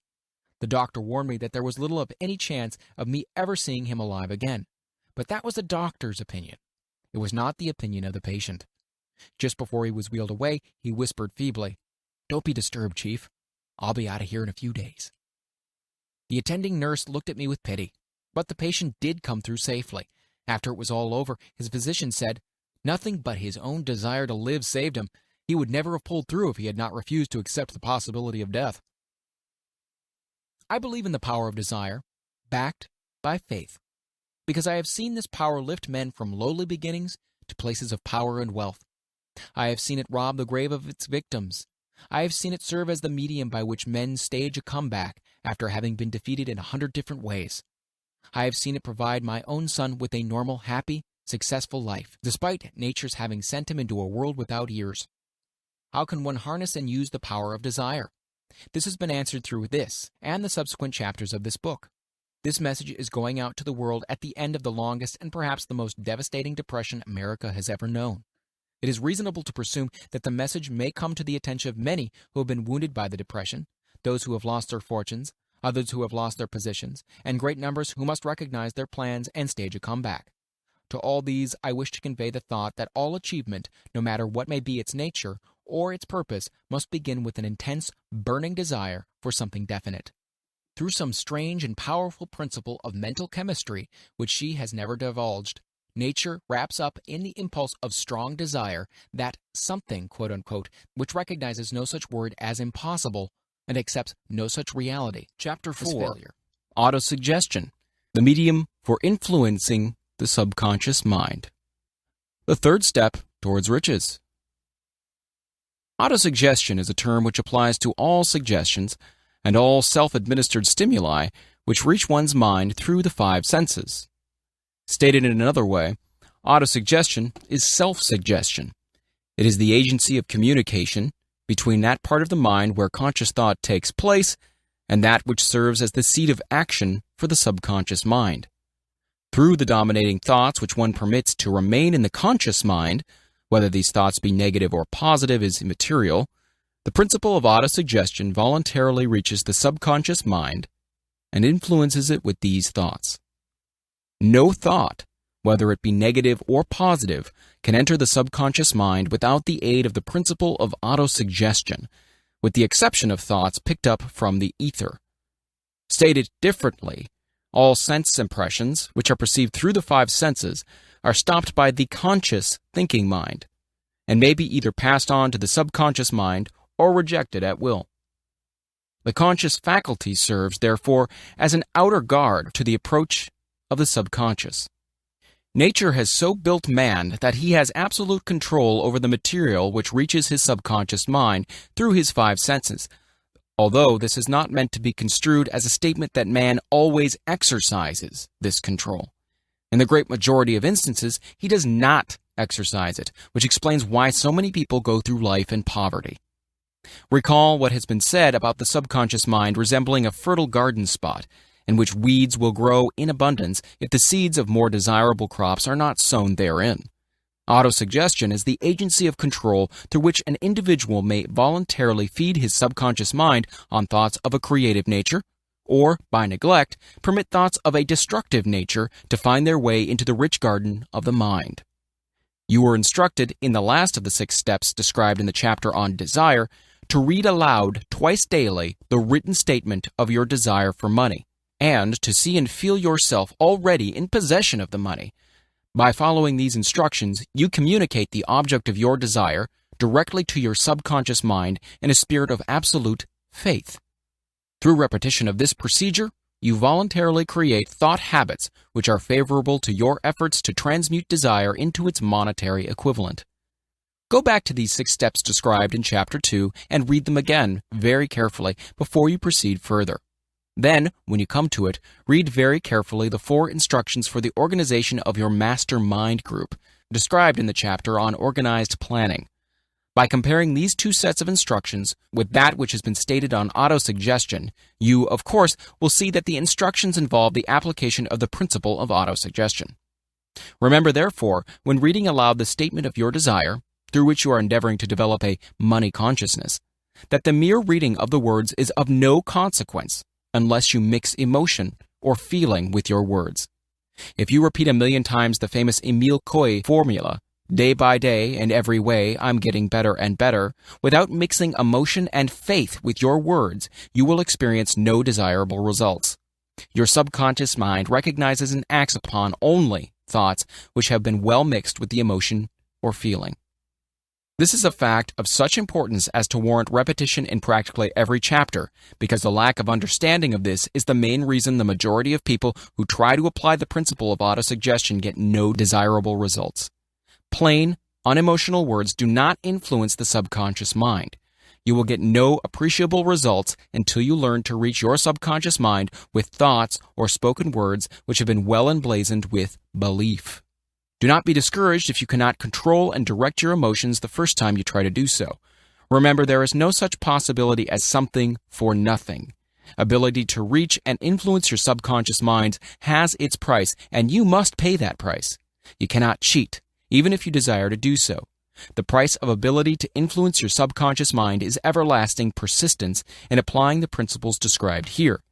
You cannot develop the desired ability for a lower price. You and you alone must decide whether or not the reward for which you are striving, the money consciousness, is worth the price you must pay for it in effort. Wisdom and cleverness alone will not attract and retain money except in very rare instances where the law of averages favors the attraction of money through these sources. The method of attracting money described here does not depend upon the law of averages. Moreover, the method plays no favorites. It will work for one person as effectively as it will for another. Where failure is experienced, it is the individual, not the method, which has failed. If you try and fail, make another effort and still another until you succeed. Your ability to use the principle of autosuggestion will depend very largely upon your capacity to concentrate upon a given desire until the desire becomes a burning obsession. When you begin to carry out the instructions in connection with the 6 steps described in the 2nd chapter, it will be necessary for you to make use of the principle of concentration. Let us here offer suggestions for the effective use of concentration. When you begin to carry out the first of the 6 steps, which instructs you to fix in your mind the exact amount of money you desire, hold your thoughts on that amount of money by concentration, or fixation of attention, with your eyes closed until you can actually see the physical appearance of the money. Do this at least once each day. As you go through these exercises, follow the instructions given in the chapter on faith, and see yourself actually in possession of the money. Here is the most significant fact. The subconscious mind takes any orders given it in a spirit of absolute faith and acts upon those orders, although the orders often have to be presented over and over again through repetition before they are interpreted by the subconscious mind. Following the preceding statement, consider the possibility of playing a perfectly legitimate trick on your subconscious mind by making it believe, because you believe it, that you must have the amount of money you are visualizing, that this money is already awaiting your claim, that the subconscious mind must hand over to you practical plans for acquiring the money which is yours. Hand over the thought suggested in the preceding paragraph to your imagination and see what your imagination can or will do to create practical plans for the accumulation of money through transmutation of your desire. Do not wait for a definite plan through which you intend to exchange services or merchandise in return for the money you are visualizing, but begin at once to see yourself in possession of the money, demanding and expecting, meanwhile, that your subconscious mind will hand over the plan or plans you need. Be on the alert for these plans, and when they appear, put them into action immediately. When the plans appear, they will probably flash into your mind through the 6th sense in the form of an inspiration. This inspiration may be considered a direct telegram or message from infinite intelligence. Treat it with respect and act upon it as soon as you receive it. Failure to do this will be fatal to your success. In the 4th of the 6 steps, you were instructed to create a definite plan for the carrying out your desire and begin at once to put this plan into action. You should follow this instruction in the manner described in the preceding paragraph. Do not trust to your reason when creating your plan for accumulating money through the transmutation of desire. Your reason is faulty. Moreover, your reasoning faculty may be lazy, and if you depend entirely upon it to serve you, it may disappoint you. When visualizing the money you intend to accumulate with closed eyes, see yourself rendering the service or delivering the merchandise you intend to give in return for this money. This is important. Summary of instructions. The fact that you are reading this book is an indication that you earnestly seek knowledge. It is also an indication that you are a student of this subject. If you are only a student, there is a chance that you may learn much that you did not know, but you will learn only by assuming an attitude of humility. If you choose to follow some of the instructions, but neglect or refuse to follow others, you will fail. To get satisfactory results, you must follow all instructions in a spirit of faith.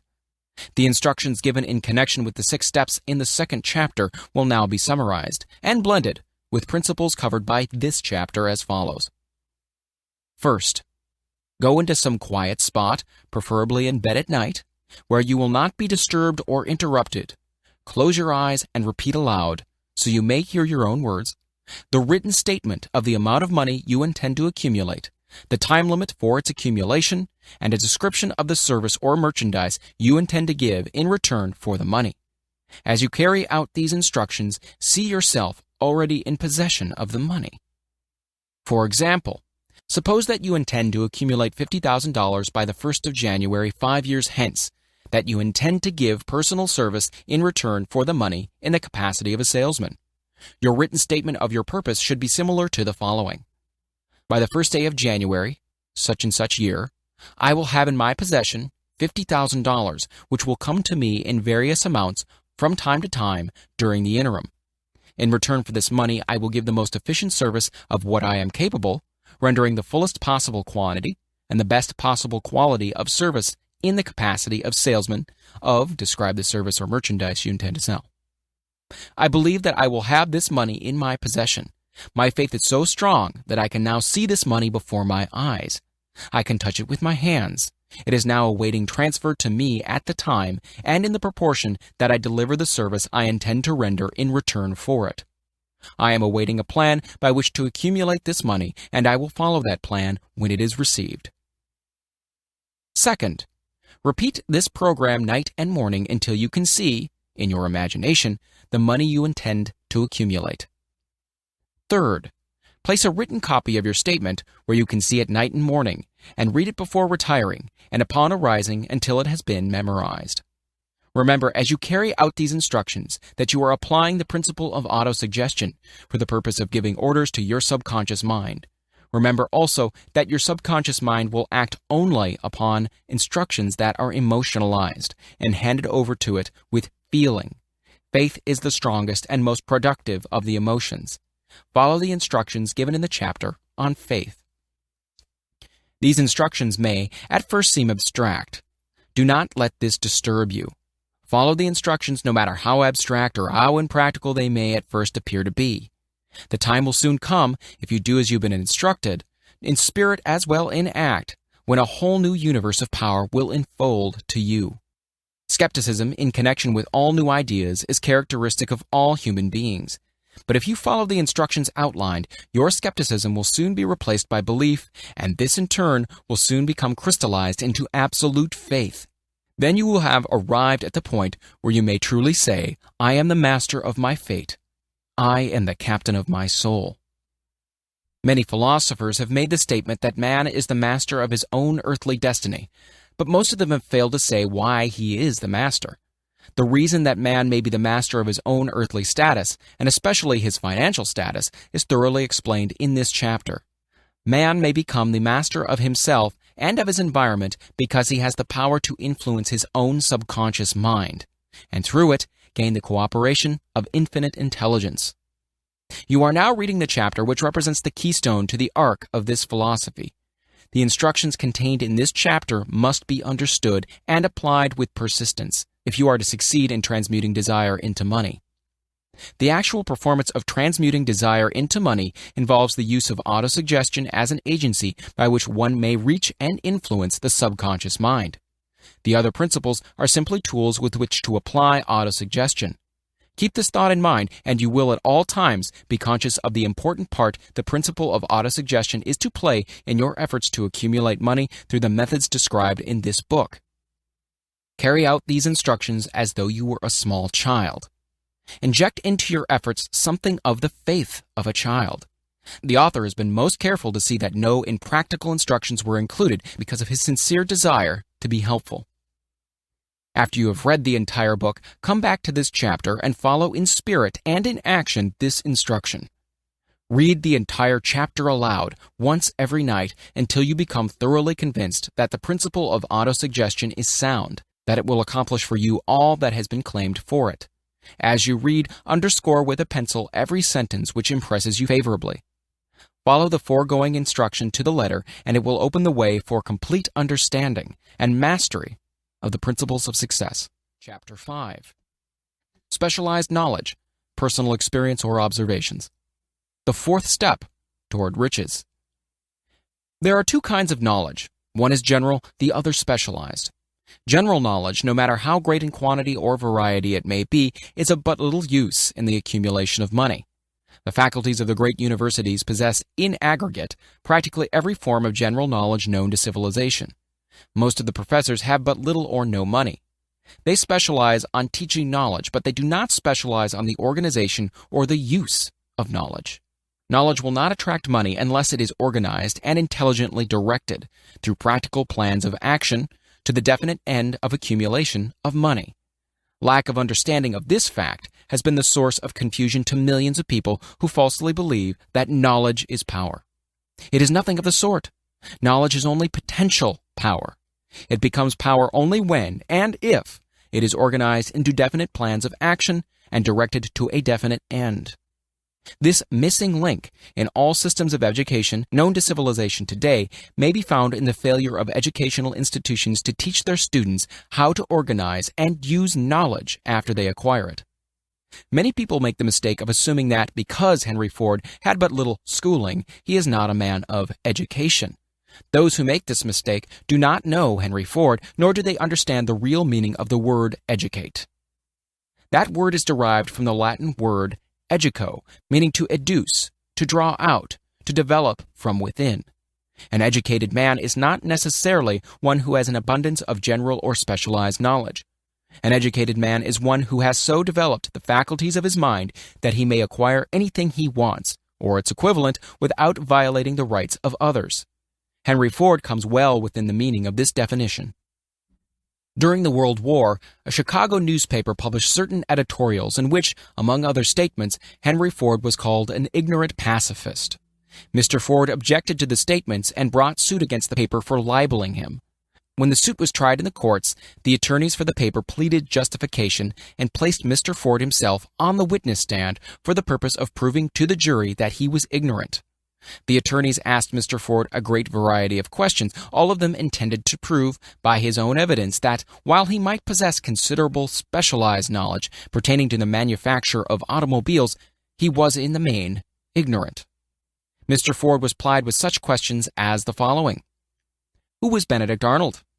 And how many soldiers did the British send over to America to put down the rebellion of 1776? In answer to the last question, Mr. Ford replied, I do not know the exact number of soldiers the British sent over, but I have heard that it was a considerably larger number than ever went back. Finally, Mr. Ford became tired of this line of questioning, and in reply to a particularly offensive question, he leaned over, pointed his finger at the lawyer who asked the question, and said, If I should really want to answer the foolish question you have just asked, or any of the other questions you have just been asking me, let me remind you that I have a row of electric push buttons on my desk, and by pushing the right button, I can summon to my aid men who can answer any question I desire to ask concerning the business to which I am devoting most of my efforts. Now, will you kindly tell me, why should I clutter up my mind with general knowledge for the purpose of being able to answer questions when I have men around me who can supply any knowledge I require? There certainly was good logic to that reply. That answer floored the lawyer. Every person in the courtroom realized it was the answer, not of an ignorant man, but of a man of education. Any man is educated who knows where to get knowledge when he needs it, and how to organize that knowledge into definite plans of action. Through the assistance of his mastermind group, Henry Ford had at his command all the specialized knowledge he needed to enable him to become one of the wealthiest men in America. It was not essential that he have this knowledge in his own mind. Surely no person who has sufficient inclination and intelligence to read a book of this nature can possibly miss the significance of this illustration. Before you can be sure of your ability to transmute desire into its monetary equivalent, you will require specialized knowledge of the service, merchandise, or profession which you intend to offer in return for fortune. Perhaps you may need more specialized knowledge than you have the ability or the inclination to acquire. And if this should be true, you may bridge your weakness through the aid of your mastermind group. Andrew Carnegie stated that he personally knew nothing about the technical end of the steel business. Moreover, he did not particularly care to know anything about it. The specialized knowledge which he required for the manufacture and marketing of steel he found available through the individual units of his mastermind group. The accumulation of great fortunes calls for power, and power is acquired through highly organized and intelligently directed specialized knowledge, but that knowledge does not necessarily have to be in the possession of the man who accumulates the fortune. The preceding paragraph should give hope and encouragement to the man with ambition to accumulate a fortune who has not possessed himself of the necessary education to supply such specialized knowledge as he may require. Men sometimes go through life suffering from inferiority complexes because they are not men of education. The man who can organize and direct a mastermind group of men who possess knowledge useful in the accumulation of money is just as much a man of education as any man in the group. Remember this if you suffer from a feeling of inferiority because your schooling has been limited. Thomas A. Edison had only 3 months of schooling during his entire life. He did not lack education, neither did he die poor. Henry Ford had less than a 6th grade schooling, but he has managed to do pretty well by himself financially. Specialized knowledge is among the most plentiful and the cheapest forms of service which may be had. If you doubt this, consult the payroll of any university. It pays to know how to purchase knowledge. First of all, decide the sort of specialized knowledge you require and the purpose for which it is needed. To a large extent, your major purpose in life, the goal toward which you are working, will help determine what knowledge you need. With this question settled, your next move requires that you have accurate information concerning dependable sources of knowledge. The more important of these are: A. One's own experience and education. B. Experience and education available through cooperation of others, the Mastermind Alliance. C. Colleges and universities. D. Public libraries, through books and periodicals in which may be found all the knowledge organized by civilization. E. Special training courses, through night schools and home study schools in particular. As knowledge is required, it must be organized and put into use for a definite purpose through practical plans. Knowledge has no value except that which can be gained from its application toward some worthy end. This is one reason why college degrees are not valued more highly. They represent nothing but miscellaneous knowledge. If you contemplate taking additional schooling, first determine the purpose for which you want the knowledge you are seeking, then learn where this particular sort of knowledge can be obtained from reliable sources. Successful men in all callings never stop acquiring specialized knowledge related to their major purpose, business, or profession. Those who are not successful usually make the mistake of believing that the knowledge acquiring period ends when one finishes school. The truth is that schooling does but little more than to put one in the way of learning how to acquire practical knowledge. With this changed world which began at the end of the economic collapse came also astounding changes in educational requirements. The order of the day is specialization. This truth was emphasized by Robert P. Moore, Secretary of Appointments of Columbia University. Specialists most sought after. Particularly sought after by employing companies are candidates who have specialized in some field business school, graduates with training in accounting and statistics, engineers of all varieties, journalists, architects, chemists, and also outstanding leaders and activity men of the senior class. The man who has been active on the campus, whose personality is such that he gets along with all kinds of people and who has done an adequate job with his studies, has a most decided edge over the strictly academic student. Some of these, because of their all-around qualifications, have received several offers of positions, a few of them as many as 6. In departing from the conception that the straight-A student was invariably the one to get the choice of the better jobs, Mr. Moore said that most companies look not only to academic records but to activity records and personalities of the students. One of the largest industrial companies, the leader in its field, in writing to Mr. Moore concerning prospective seniors at the college, said, "We're interested primarily in finding men who can make exceptional progress in management work. For this reason, we emphasize qualities of character, intelligence, and personality far more than specific educational background." Apprenticeship proposed. Proposing a system of apprenticing students in offices, stores, and industrial occupations during the summer vacation, Mr. Moore asserts that after the first 2 or 3 years of college, every student should be asked to choose a definite future course and to call a halt if he has been merely pleasantly drifting without purpose through an unspecialized academic curriculum. Colleges and universities must face the practical consideration that all professions and occupations now demand specialists, urging that educational institutions accept more direct responsibility for vocational guidance. One of the most reliable and practical sources of knowledge available to those who need specialized schooling is the night schools operated in most large cities. The correspondence schools give specialized training anywhere the U.S. mails go, on all subjects that can be taught by the extension method. One advantage of home study training is the flexibility of the study program, which permits one to study during spare time. Another stupendous advantage of home study training, if the school is carefully chosen, is the fact that most courses afforded by home study schools carry with them generous privileges of consultation, which can be of priceless value to those needing specialized knowledge. No matter where you live, you can share the benefits.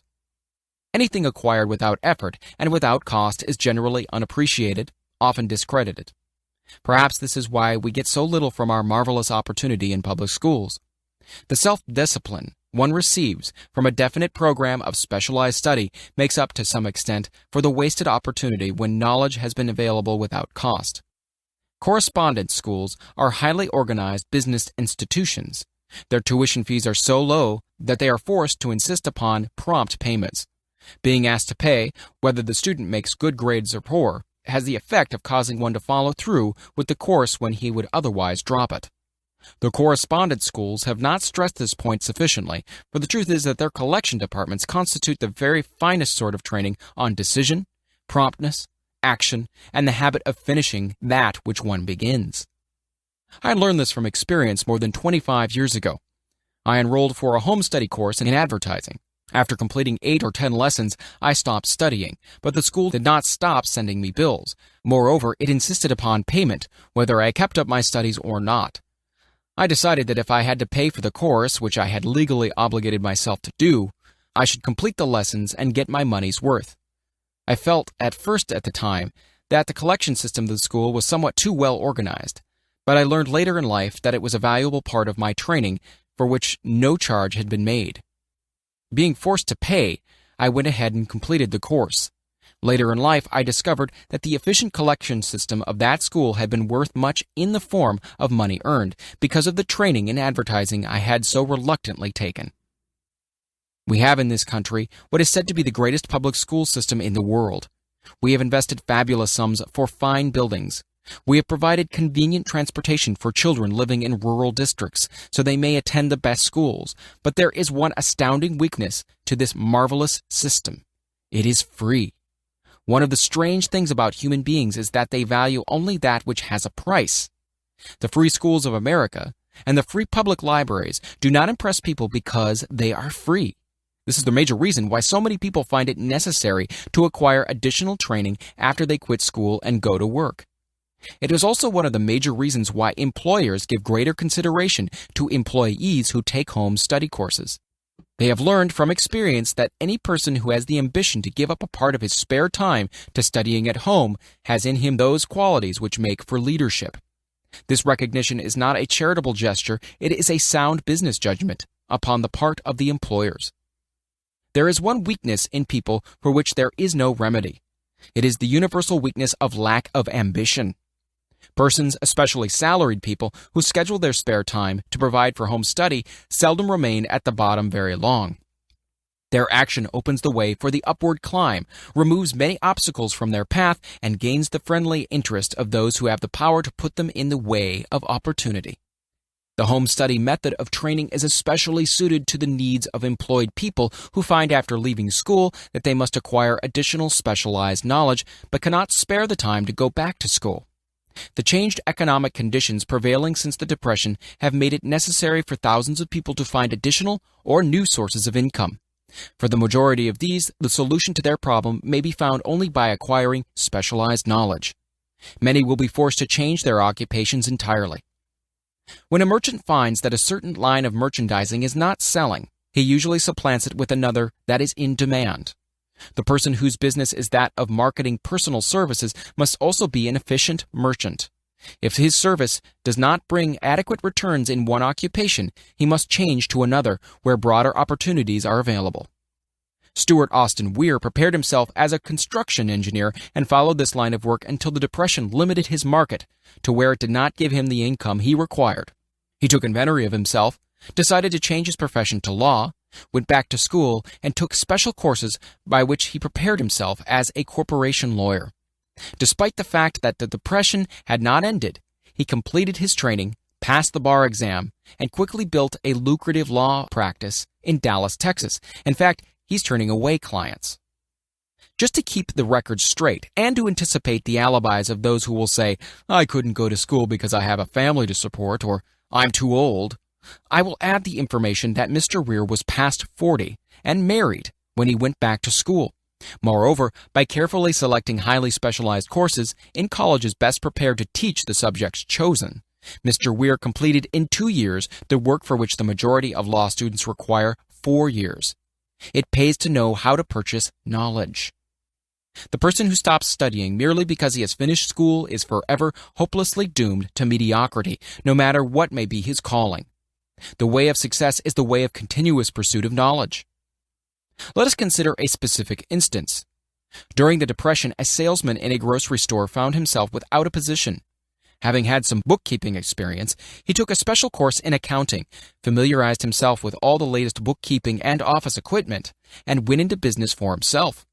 Starting with the grocer for whom he had formerly worked, he made contracts with more than 100 small merchants to keep their books, all at a very nominal monthly fee.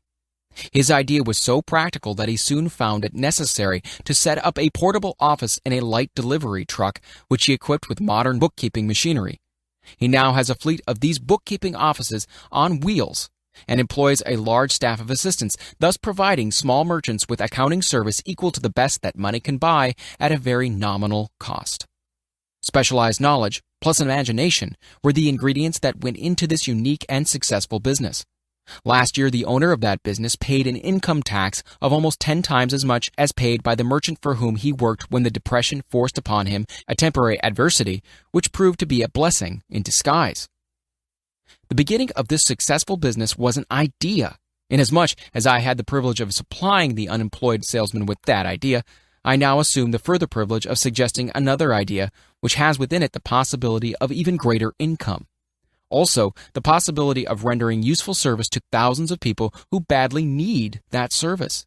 The idea was suggested by the salesman who gave up selling and went into the business of keeping books on a wholesale basis. When the plan was suggested as a solution to his unemployment problem, he quickly exclaimed, "Well, I like the idea, but I would not know how to turn it into cash." In other words, he complained he would not know how to market his bookkeeping knowledge after he acquired it. So, that brought up another problem which had to be solved. With the aid of a young woman typist, clever at hand lettering, and who could put the story together, a very attractive book was prepared describing the advantages of the new system of bookkeeping. The page was neatly typed and pasted in an ordinary scrapbook, which was used as a silent salesman through which the story of this new business was so effectively told that its owner soon had more accounts than he could handle.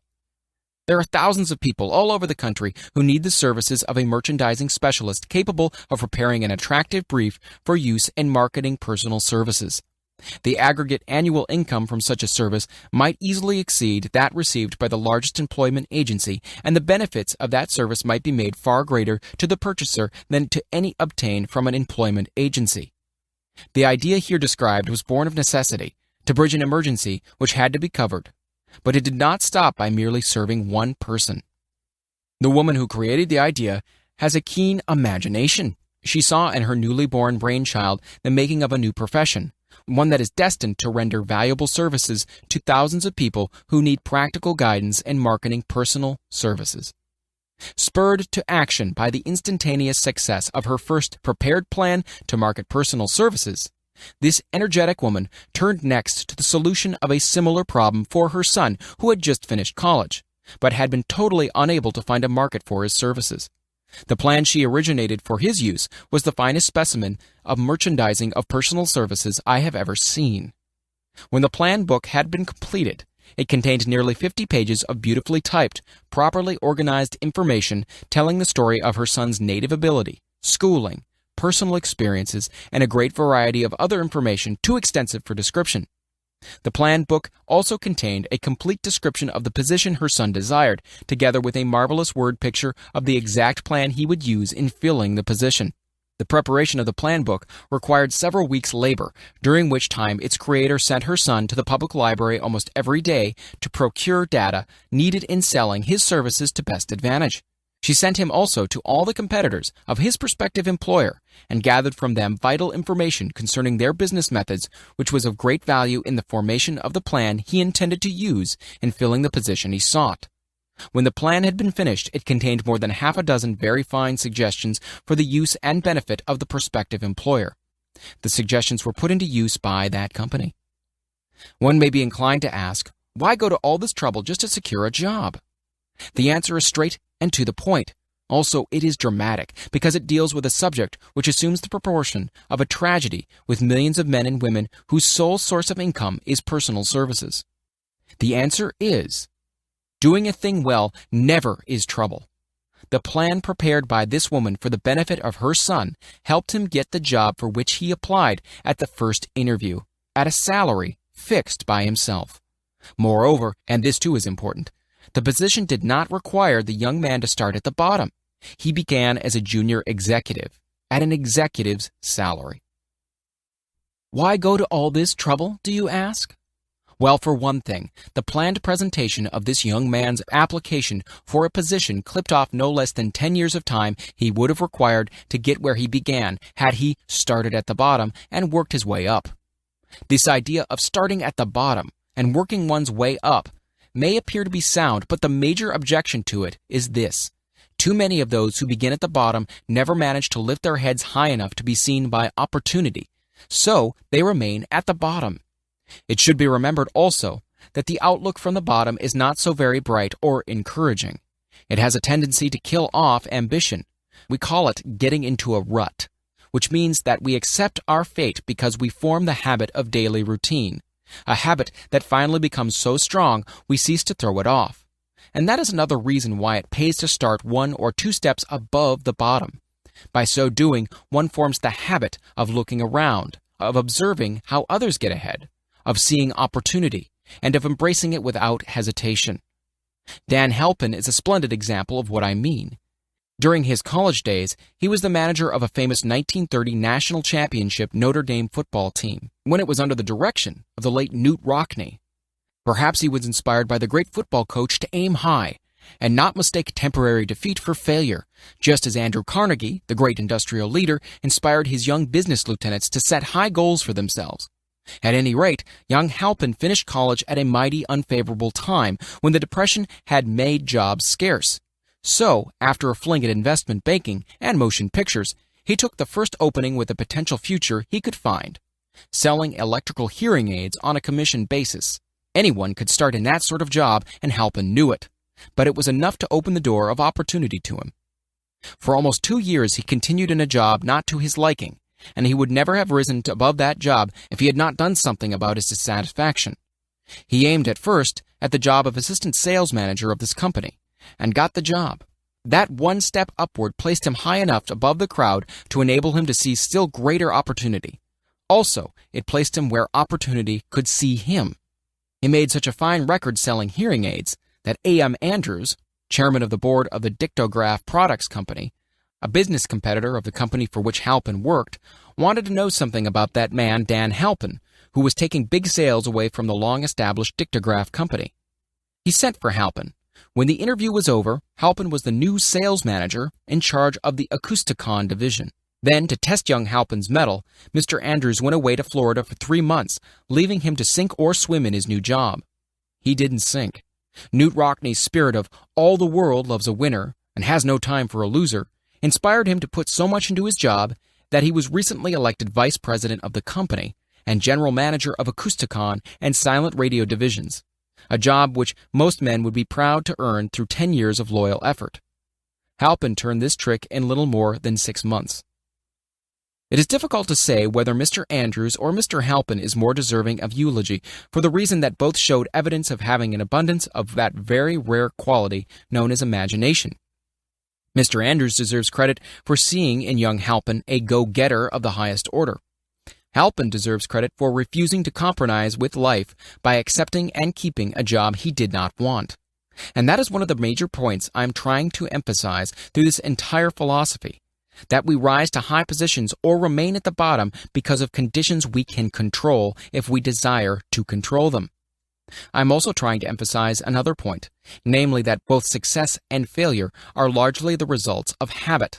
I have not the slightest doubt that Dan Halpin's close association with the greatest football coach America ever knew planted in his mind the same brand of desire to excel which made the Notre Dame football team world famous. Truly, there is something to the idea that hero worship is helpful, provided one worships a winner. Halpin tells me that Rockne was one of the world's greatest leaders of men in all history. My belief in the theory that business associations are vital factors both in failure and in success were recently demonstrated when my son Blair was negotiating with Dan Halpin for a position. Mr. Halpin offered him a beginning salary of about one-half that he could have gotten from a rival company. I brought parental pressure to bear and induced him to accept the place with Mr. Halpin because I believe that close association with one who refuses to compromise with circumstances he does not like is an asset that can never be measured in terms of money. The bottom is a monotonous, dreary, unprofitable place for any person. That is why I've taken the time to describe how lowly beginnings may be circumvented by proper planning. Also, that is why so much space has been devoted to a description of this new profession, created by a woman who was inspired to do a fine job of planning because she wanted her son to have a favorable break. With the changed conditions ushered in by the world economic collapse came also the need for newer and better ways of marketing personal services. It is hard to determine why someone had not previously discovered this stupendous need, in view of the fact that more money changes hands in return for personal services than for any other purpose. The same paid out monthly to people who work for wages and salaries is so huge that it runs into hundreds of millions, and the annual distribution amounts to billions. Perhaps some will find in the idea here briefly described the nucleus of the riches they desire. Ideas with much less merit have been the seedlings from which great fortunes have grown. Woolworth's 5 and 10 cent store idea, for example, had far less merit, but it piled up a fortune for its creator. Those seeing opportunity lurking in this suggestion will find valuable aid in the chapter on organized planning. Incidentally, an efficient merchandiser of personal services would find a growing demand for his services wherever there are men and women who seek better markets for their services. By applying the mastermind principle, a few people with a suitable talent could form an alliance and have a paying business very quickly. One would need to be a fair writer with a flair for advertising and selling, one handy at typing and hand lettering, and one should be a first-class business getter who would let the world know about the service. If one person possessed all these abilities, he might carry on the business alone until it outgrew him. The woman who prepared the personal service sales plan for her son now receives requests from all parts of the country for her cooperation in preparing similar plans for others who desire to market their personal services for more money. She has a staff of expert typists, artists, and writers who have the ability to dramatize the case history so effectively that one's personal services can be marketed for much more money than the prevailing wages for similar services. She is so confident of her ability that she accepts as the major portion of her fee a percentage of the increased pay she helps her clients to earn. It must not be supposed that her plan merely consists of clever salesmanship, by which she helps men and women to demand and receive more money for the same services they formerly sold for less pay. No, she looks after the interests of the purchaser as well as the seller of personal services, and so prepares her plans that the employer receives full value for the additional money he pays. The method by which she accomplishes this astonishing result is a professional secret which she discloses to no one excepting her own clients. If you have the imagination and seek a more profitable outlet for your personal services, this suggestion may be the stimulus for which you have been searching. The idea is capable of yielding an income far greater than that of the average doctor, lawyer, or engineer whose education required several years in college.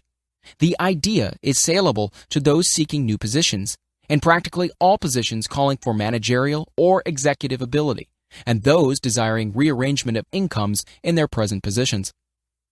There is no fixed price for sound ideas. Back of all ideas is specialized knowledge.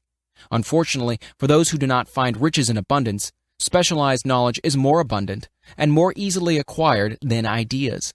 Because of this very truth, there is a universal demand and an ever-increasing opportunity for the person capable of helping men and women to sell their personal services advantageously. Capability means imagination, and one quality needed to combine specialized knowledge with ideas is the form of organized plans designed to yield riches. If you have imagination, this chapter may present you with an idea sufficient to serve as the beginning of the riches you desire. Remember, the idea is the main thing. Specialized knowledge may be found just around the corner. Any corner. Chapter 6. Imagination, the workshop of the mind. The fifth step toward riches. The imagination is literally the workshop wherein are fashioned all plans created by man. The impulse, the desire, is given shape, form, and action through the aid of the imaginative faculty of the mind. It has been said that man can create anything which he can imagine.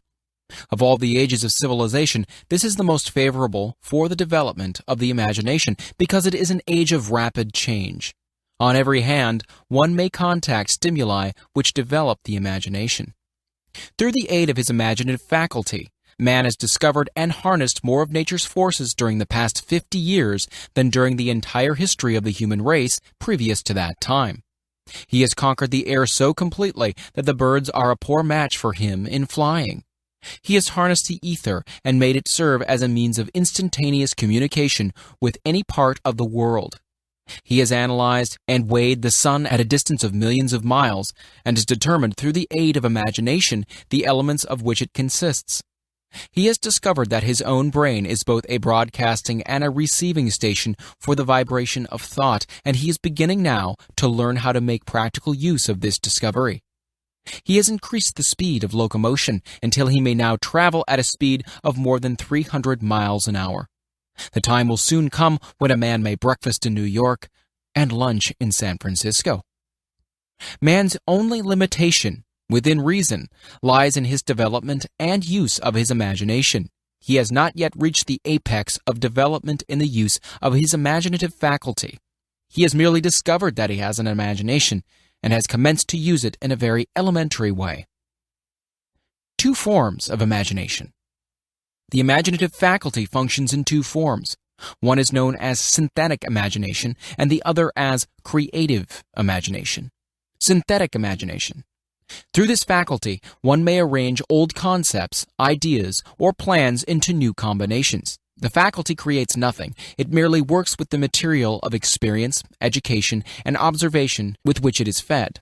It is the faculty used most by the inventor, with the exception of those who draw upon the creative imagination, when he cannot solve his problem through synthetic imagination. Creative imagination. Through the faculty of creative imagination, the finite mind of man has direct communication with infinite intelligence. It is the faculty through which hunches and inspirations are received. It is by this faculty that all basic or new ideas are handed over to man. It is through this faculty that thought vibrations from the minds of others are received. It is through this faculty that one individual may tune in or communicate with the subconscious mind of other men. The creative imagination works automatically in the manner described in subsequent pages. This faculty functions only when the conscious mind is vibrating at an exceedingly rapid rate, as for example, when the conscious mind is stimulated through the emotion of a strong desire. The creative faculty becomes more alert, more receptive to vibrations from the sources mentioned in proportion to its development through use. This statement is significant. Ponder over it before passing on. Keep in mind as you follow these principles that the entire story of how one may convert desire into money cannot be told in one statement. The story will be complete only when one has mastered, assimilated, and begun to make use of all the principles. The great leaders of business, industry, finance, and the great artists, musicians, poets, and writers became great because they developed the faculty of creative imagination. Both the synthetic and creative faculties of imagination become more alert with use, just as any muscle or organ of the body develops through use. Desire is only a thought, an impulse. It is nebulous and ephemeral. It is abstract and of no value until it has been transformed into its physical counterpart. While the synthetic imagination is the one which will be used more frequently, in the process of transforming the impulse of desire into money, you must keep in mind the fact that you may face circumstances and situations which demand use of the creative imagination as well. Your imaginative quality may have become weak through inaction. It can be revived and made alert through use. This faculty does not die, though it may become quiescent through lack of use.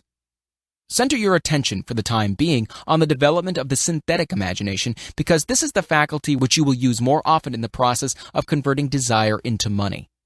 Transformation of the intangible impulse of desire into the tangible reality of money calls for the use of a plan or plans. These plans must be formed with the aid of the imagination, and mainly with the synthetic faculty.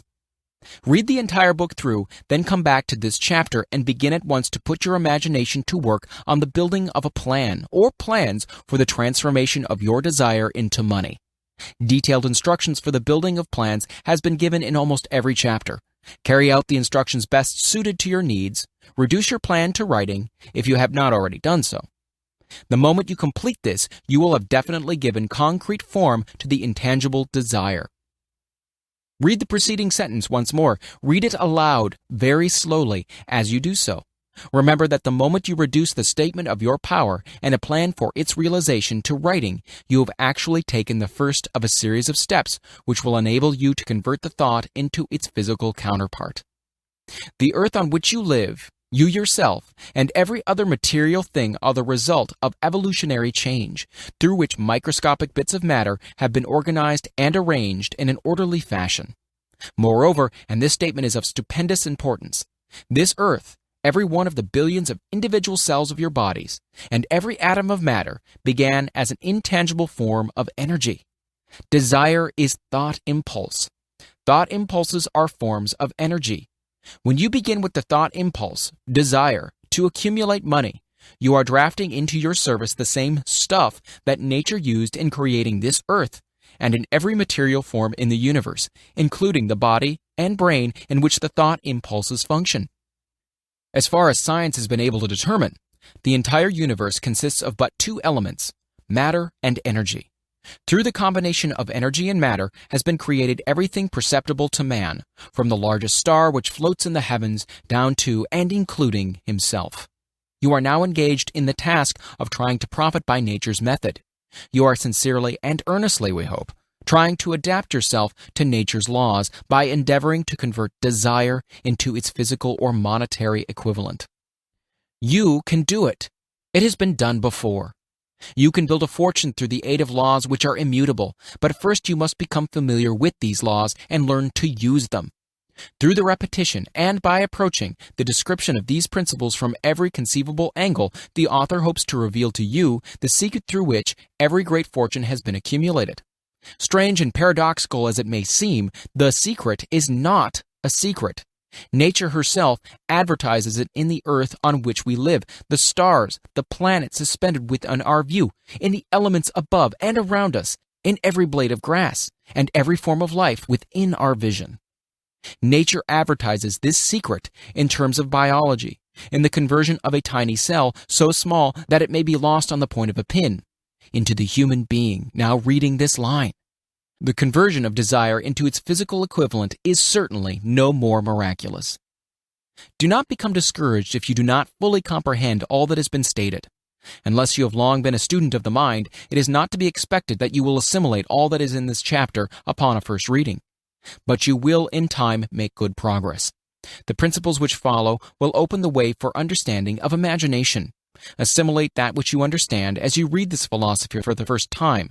Then, when you reread and study it, you will discover that something has happened to clarify it and give you a broader understanding of the whole.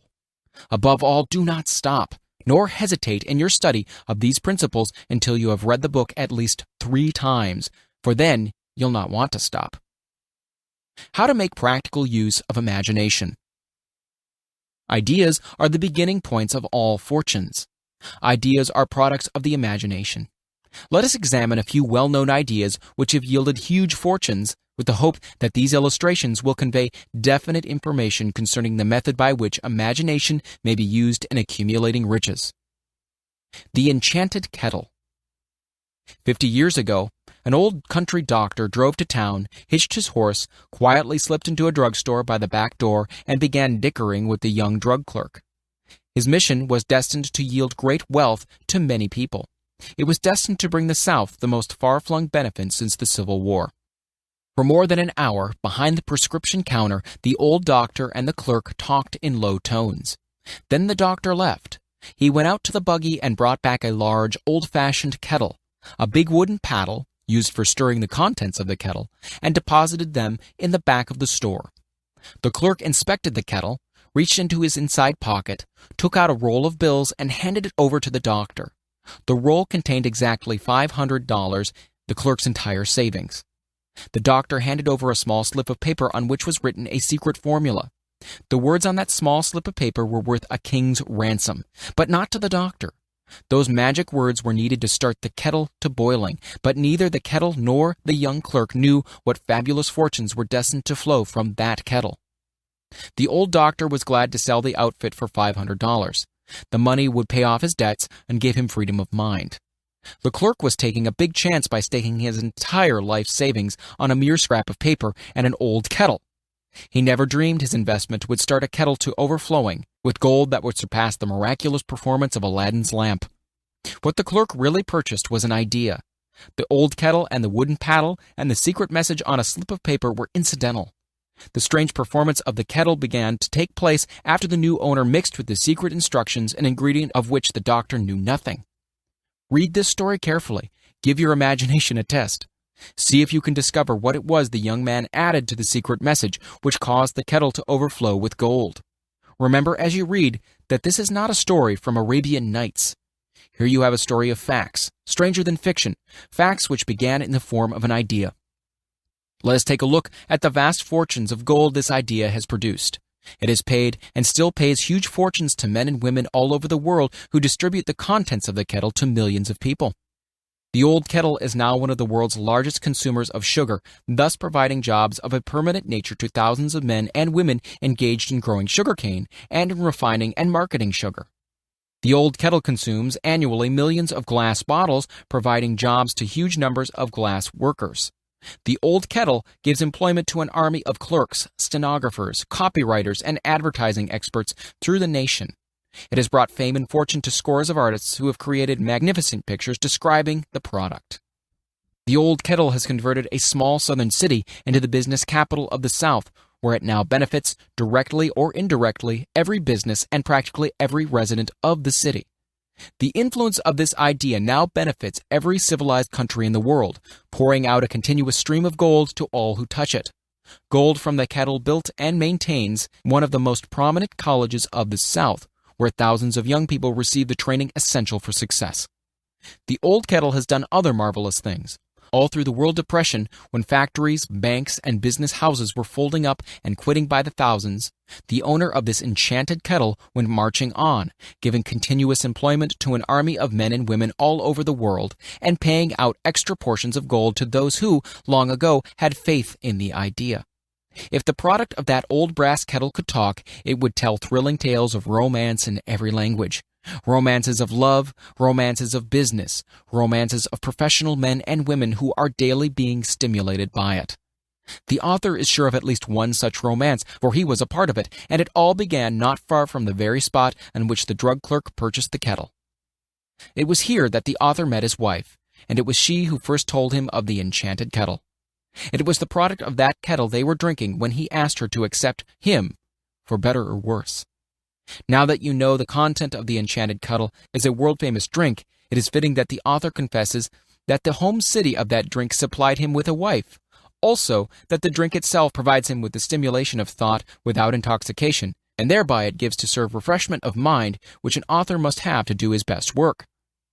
Whoever you are, wherever you may live, whatever occupation you may be engaged in, just remember in the future, every time you see the words Coca-Cola, that its vast empire of wealth and influence grew out of a single idea.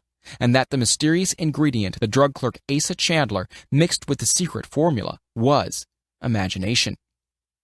Stop and think of that for a moment. Remember also that the 13 steps to riches described in this book were the media through which the influence of Coca-Cola has been extended to every city, town, village, and crossroads of the world, and that any idea you may create, as good and meritorious as Coca-Cola, has a possibility of duplicating the stupendous record of this worldwide thirst killer. Truly, thoughts are things, and the scope of operation is the world itself. What I would do if I had $1 million. This story proves the truth of the old saying, "Where there's a will, there's a way." It was told to me by that beloved educator and clergyman, the late Frank Gonzalez, who began his preaching career in the Stockyards region of South Chicago. While Dr. Gonzalez was going through college, he observed many defects in our educational system, defects which he believed he could correct if he were the head of a college. His deepest desire was to become the directing head of an educational institution in which young men and women would be taught to learn by doing. He made up his mind to organize a new college in which he could carry out his ideas without being handicapped by orthodox methods of education. He needed $1 million to put the project across. Where was he to lay his hands on so large a sum of money? That was the question that absorbed most of his ambitious young preacher's thought. But he couldn't seem to make any progress. Every night he took that thought to bed with him. He got up with it in the morning. He took it with him everywhere he went. He turned it over and over in his mind until it became a consuming obsession with him. $1 million is a lot of money. He recognized that fact, but he also recognized the truth that the only limitation is that which one sets up in one's own mind. Being a philosopher as well as a preacher, Dr. Gonzalez recognized, as do all who succeed in life, that definiteness of purpose is the starting point from which one must begin. He recognized, too, that definiteness of purpose takes on animation, life, and power when backed by a burning desire to translate that purpose into its material equivalent. He knew all these great truths, yet he did not know where or how to lay his hands on $1 million. The natural procedure would have been to give up and quit. By saying, well, my idea is a good one, but I just can't do anything about it because I could never procure the necessary $1 million. This is exactly what the majority of people would have said, but it is not what Dr. Gonzalez said. What he said and what he did are so important that I now introduce him and let him speak for himself.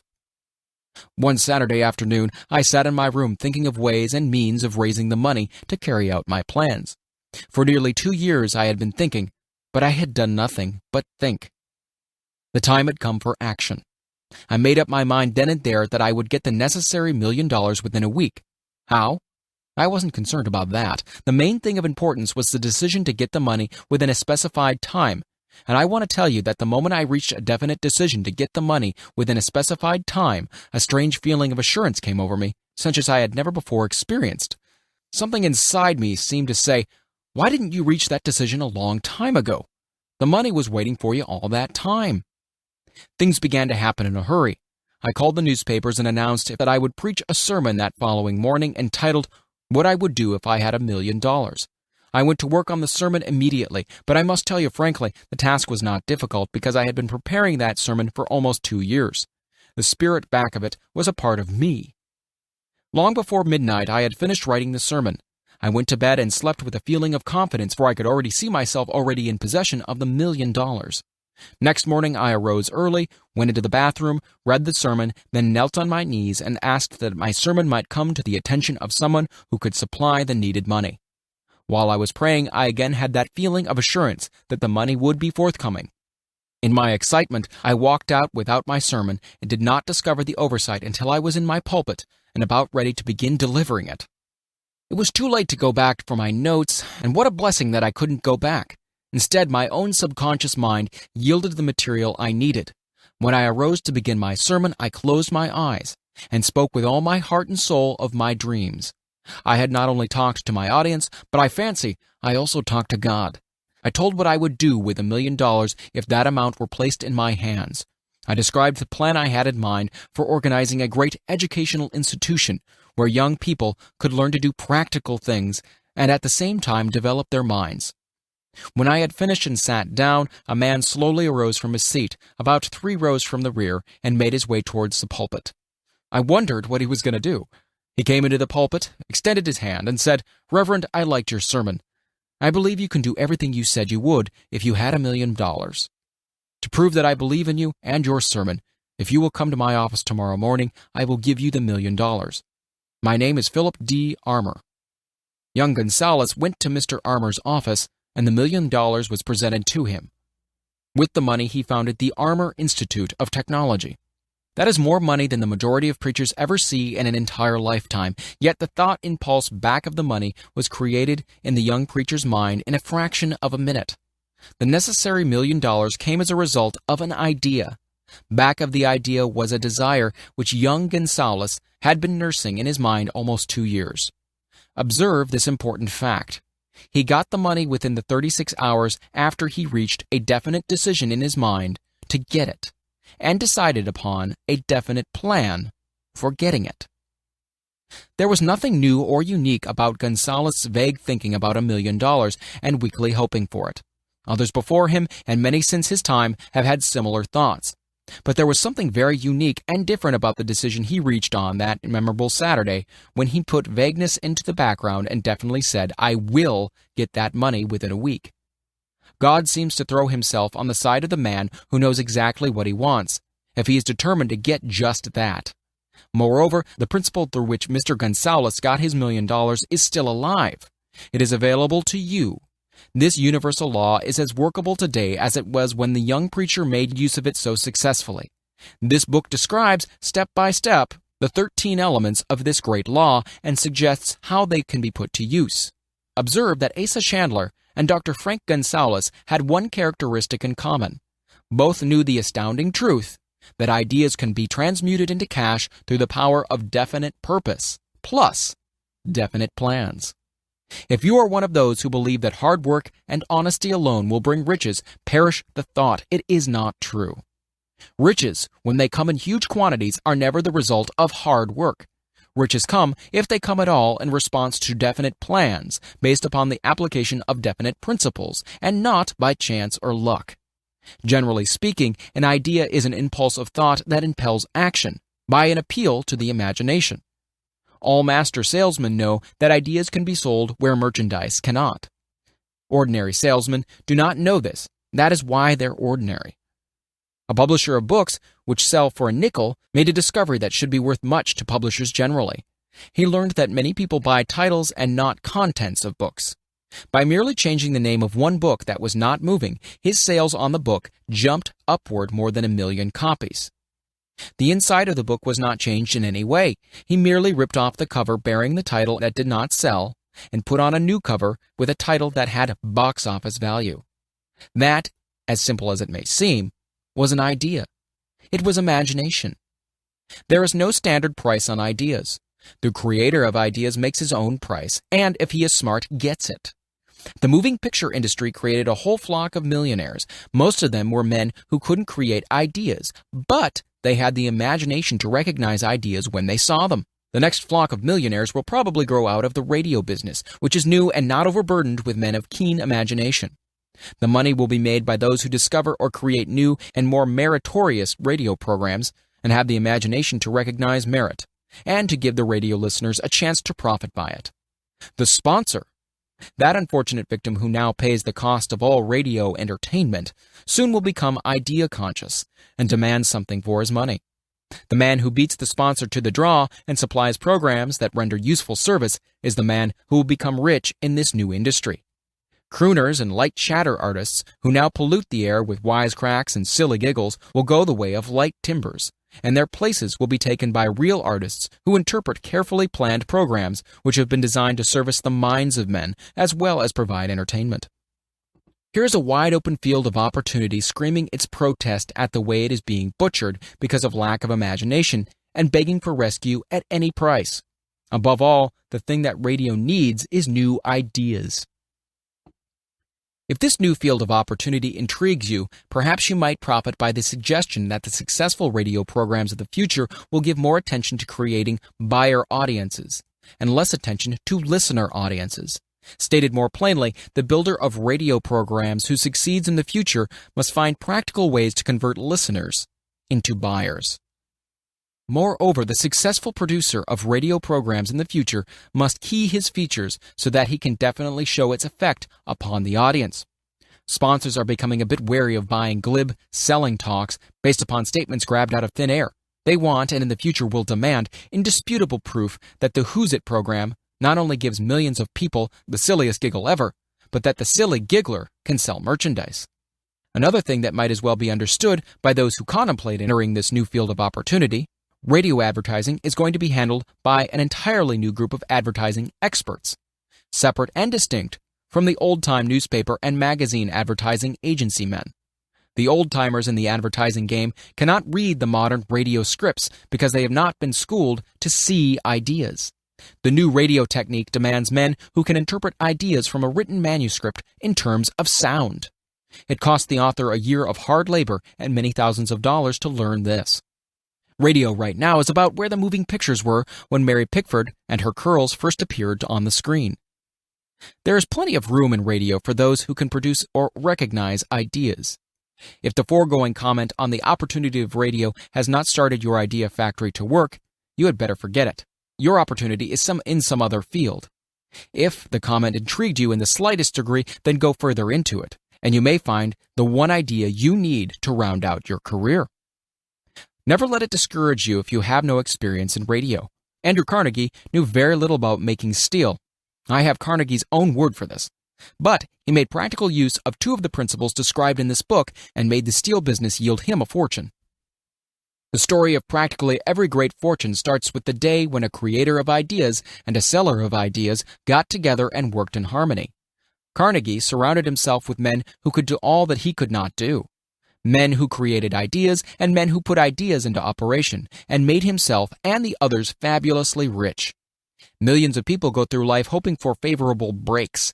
Perhaps a favorable break can get one opportunity, but the safest plan is not to depend upon luck. It was a favorable break that gave me the biggest opportunity of my life, but 25 years of determined effort had to be devoted to that opportunity before it became an asset. The break consisted of my good fortune in meeting and gaining the cooperation of Andrew Carnegie. On that occasion, Carnegie planted in my mind the idea of organizing the principles of achievement into a philosophy of success. Thousands of people have profited by the discoveries made in the 25 years of research, and several fortunes have been accumulated through the application of this philosophy. The beginning was simple, though. It was an idea which anyone might have developed. The favorable break came through Carnegie, but what about the determination, definiteness of purpose, and the desire to attain the goal, and the persistent effort of 25 years? It was no ordinary desire that survived disappointment, discouragement, temporary defeat, criticism, and the constant reminding of waste of time. It was a burning desire. It was an obsession. When the idea was first planted in my mind by Mr. Carnegie, it was coaxed, nursed, and enticed to remain alive. Gradually, the idea became a giant under its own power, and it coaxed, nursed, and drove me. Ideas are like that. First you give life and action and guidance to ideas, then they take on power of their own and sweep aside all opposition. Ideas are intangible forces, but they have more power than the physical brains that give birth to them.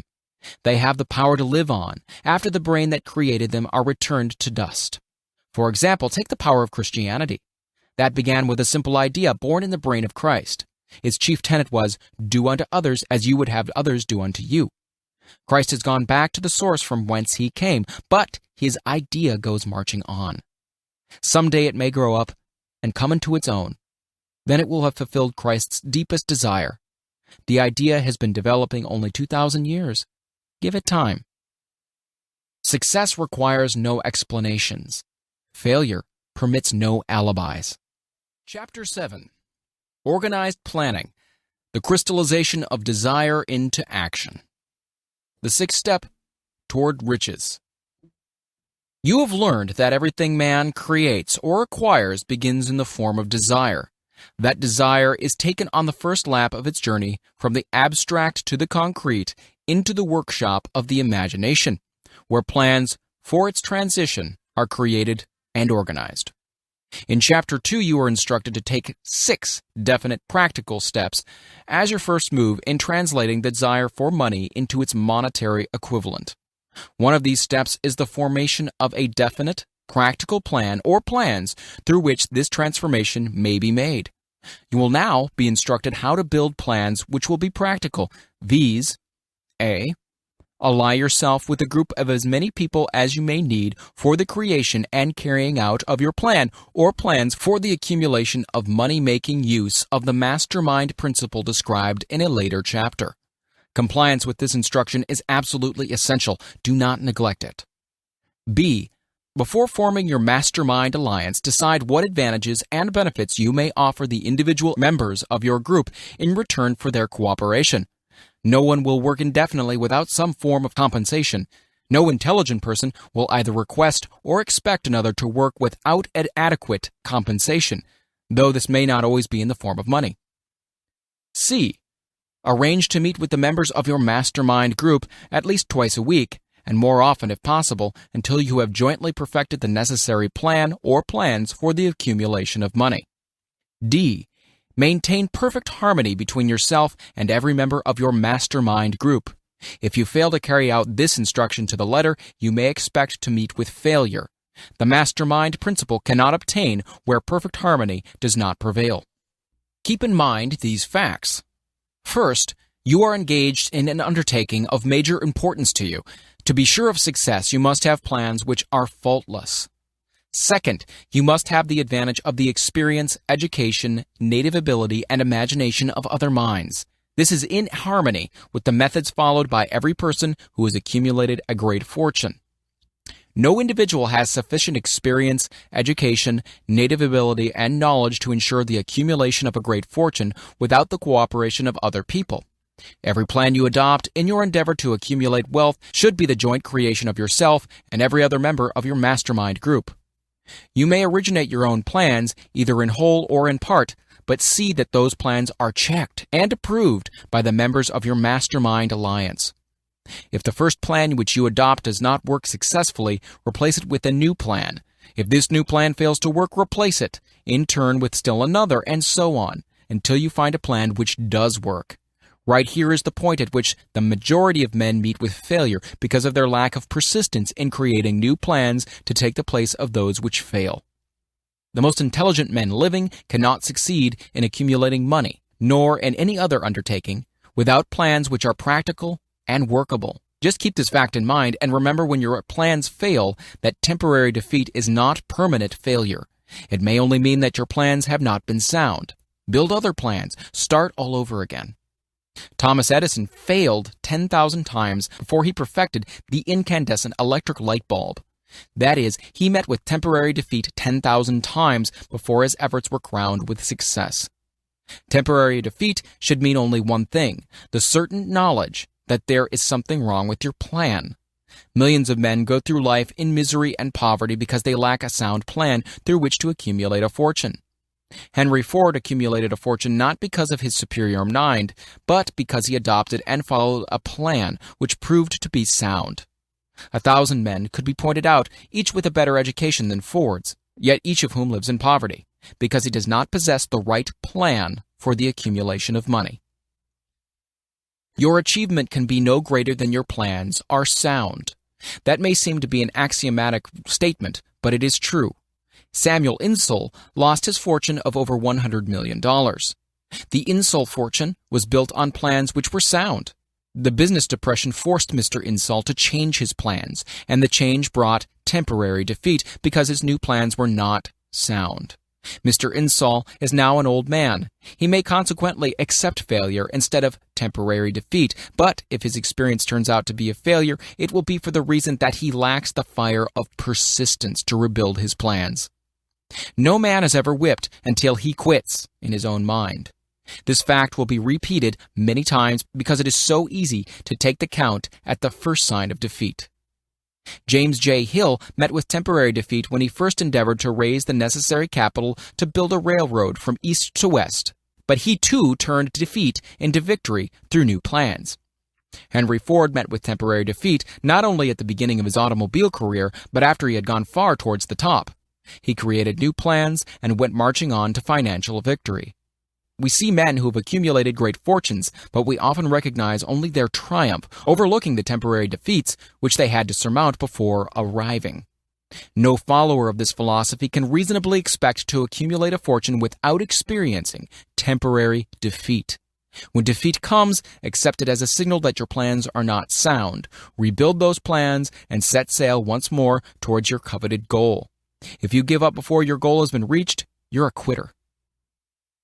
A quitter never wins, and a winner never quits. Lift this sentence out, write it on a piece of paper in letters an inch high, and place it where you will see it every night before you go to sleep, and every morning before you go to work. When you begin to select members of your mastermind group, endeavor to select those who do not take defeat seriously. Some people foolishly believe that only money can make money. That's not true. Desire, transmuted into its monetary equivalent through the principles laid down here, is the agency through which money is made. Money of itself is nothing but inert matter. It cannot move, think, or talk, but it can hear when a man who desires it calls it to come. Planning the sale of services. The remainder of this chapter has been given over to a description of ways and means of marketing personal services. The information here covered will be of practical help to any person having any form of personal services to market, but it will be of priceless benefit to those who aspire to leadership in their chosen occupations. Intelligent planning is essential for success in any undertaking designed to accumulate riches. Here will be found detailed instructions to those who must begin the accumulation of riches by selling personal services. It should be encouraging to know that practically all the great fortunes began in the form of compensation for personal services, or from the sale of ideas. What else, except ideas and personal services, would one not possessed of property have to give in return for riches? Broadly speaking, there are two types of people in the world. One type is known as leaders, and the other as followers. Decide at the outset whether you intend to become a leader in your chosen calling or remain a follower. The difference in compensation is vast. The follower cannot reasonably expect the compensation to which the leader is entitled, although many followers make the mistake of expecting such pay. It is no disgrace to be a follower. On the other hand, it's no credit to remain a follower. Most great leaders began in the capacity of followers. They became great leaders because they were intelligent followers. With few exceptions, the man who cannot follow a leader intelligently cannot become an efficient leader. The man who can follow a leader most efficiently is usually the man who develops into leadership most rapidly. An intelligent follower has many advantages, among them the opportunity to acquire knowledge from his leader. The major attributes of leadership. The following are important factors of leadership. 1. Unwavering courage based upon knowledge of self and of one's occupation. No follower wishes to be dominated by a leader who lacks self-confidence and courage. No intelligent follower will be dominated by such a leader very long. 2. Self-control. The man who cannot control himself can never control others. Self-control sets a mighty example for one's followers, which the more intelligent will emulate. 3. A keen sense of justice. Without a sense of fairness and justice, no leader can command and retain the respect of his followers. 4. Definiteness of decision.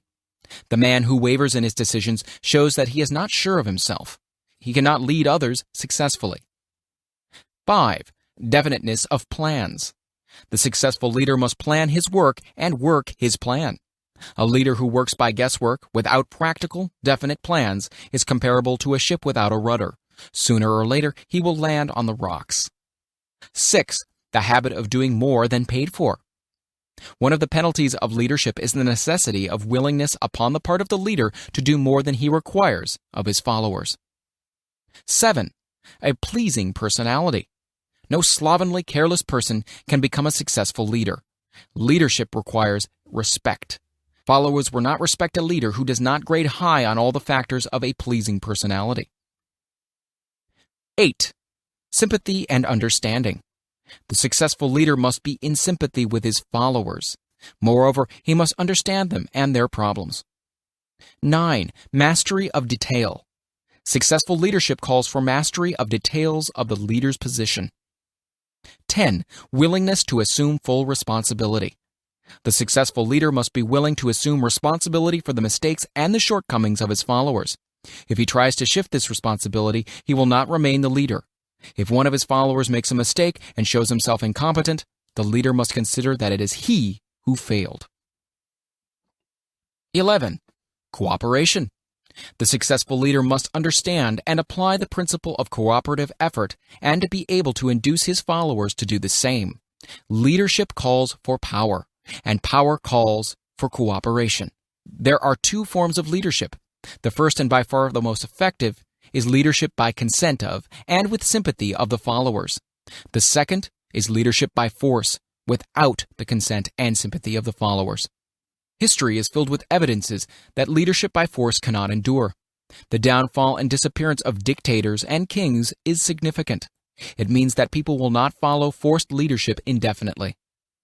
The world has just entered a new era of relationship between leaders and followers, which very clearly calls for new leaders and a new brand of leadership in business and industry. Those who belong to the old school of leadership by force must acquire an understanding of the new brand of leadership, cooperation, or be relegated to the rank and file of the followers. There is no other way out for them. The relationship of employer and employee, or of leader and follower in the future, will be one of mutual cooperation based upon an equitable division of the profits of business. In the future, the relationship of employer and employee will be more like a partnership than it has been in the past. Napoleon, Kaiser Wilhelm of Germany, the Tsar of Russia, and the King of Spain were examples of leadership by force. Their leadership passed. Without much difficulty, one might point to the prototypes of these ex-leaders among the business, financial, and labor leaders of America who have been dethroned or slated to go. Leadership by consent of the followers is the only brand which can endure. Men may follow the forced leadership temporarily, but they will not do so willingly. The new brand of leadership will embrace the 11 factors of leadership described in this chapter, as well as some other factors. The man who makes these the basis of his leadership will find abundant opportunity to lead in any walk of life. The Depression has prolonged, largely because the world lacked leadership of the new brand. At the end of the Depression, the demand for leaders who are competent to apply the new methods of leadership has greatly exceeded the supply. Some of the old type of leaders will reform and adapt themselves to the new brand of leadership, but, generally speaking, the world will have to look for a new timber for its leadership. This necessity may be your opportunity. The 10 major causes of failure in leadership. We come now to the major faults of leaders who fail, because it is just as essential to know what not to do as it is to know what to do. 1. Inability to organize details. Efficient leadership calls for ability to organize and master details. No genuine leader is ever too busy to do anything which may be required of him in his capacity as leader. When a man, whether he is a leader or a follower, admits that he is too busy to change his plans or to give attention to any emergency, he admits his inefficiency. The successful leader must be the master of all details connected with his position. That means, of course, that he must acquire the habit of relegating details to capable lieutenants. 2. Unwillingness to render humble service. Truly great leaders are willing, when occasion demands, to perform any sort of labor which they would ask another to perform. The greatest among ye shall be the servant of all, is a truth which all able leaders observe and respect. 3. Expectation of pay for what they know instead of what they do with that which they know. The world does not pay men for that which they know. It pays them for what they do or induce others to do. 4. Fear of competition from followers. The leader who fears that one of his followers may take his position is practically sure to realize that fear sooner or later. The able leader trains understudies to whom he may delegate at will any of the details of his position. Only in this way may a leader multiply himself and prepare himself to be at many places and give attention to many things at one time. It is an eternal truth that men receive more money for their ability to get others to perform than they could possibly earn by their own efforts. An efficient leader may, through his knowledge of his job and the magnetism of his personality, greatly increase the efficiency of others and induce them to render more service and better service than they could render without his aid. 5. Lack of imagination. Without imagination, the leader is incapable of meeting emergencies and of creating plans by which to guide his followers efficiently. 6. Selfishness. The leader who claims all the honor for the work of his followers is sure to be met by resentment. The really great leader claims none of the honors. He is contented to see the honors, when there are any, to go to his followers, because he knows that most men will work harder for commendation and recognition than they will for money alone. 7. Intemperance. Followers do not respect an intemperate leader. Moreover, intemperance in any of its various forms destroys the endurance and the vitality of all who indulge in it. 8. Disloyalty. Perhaps this should have come at the head of the list. The leader who is not loyal to his trust and to his associates, those above him, and those below him, cannot long maintain his leadership. Disloyalty marks one as being less than the dust of the earth, and brings down on one's head the contempt he deserves. Lack of loyalty is one of the major causes of failure in every walk of life. 9. Emphasis of the authority of leadership.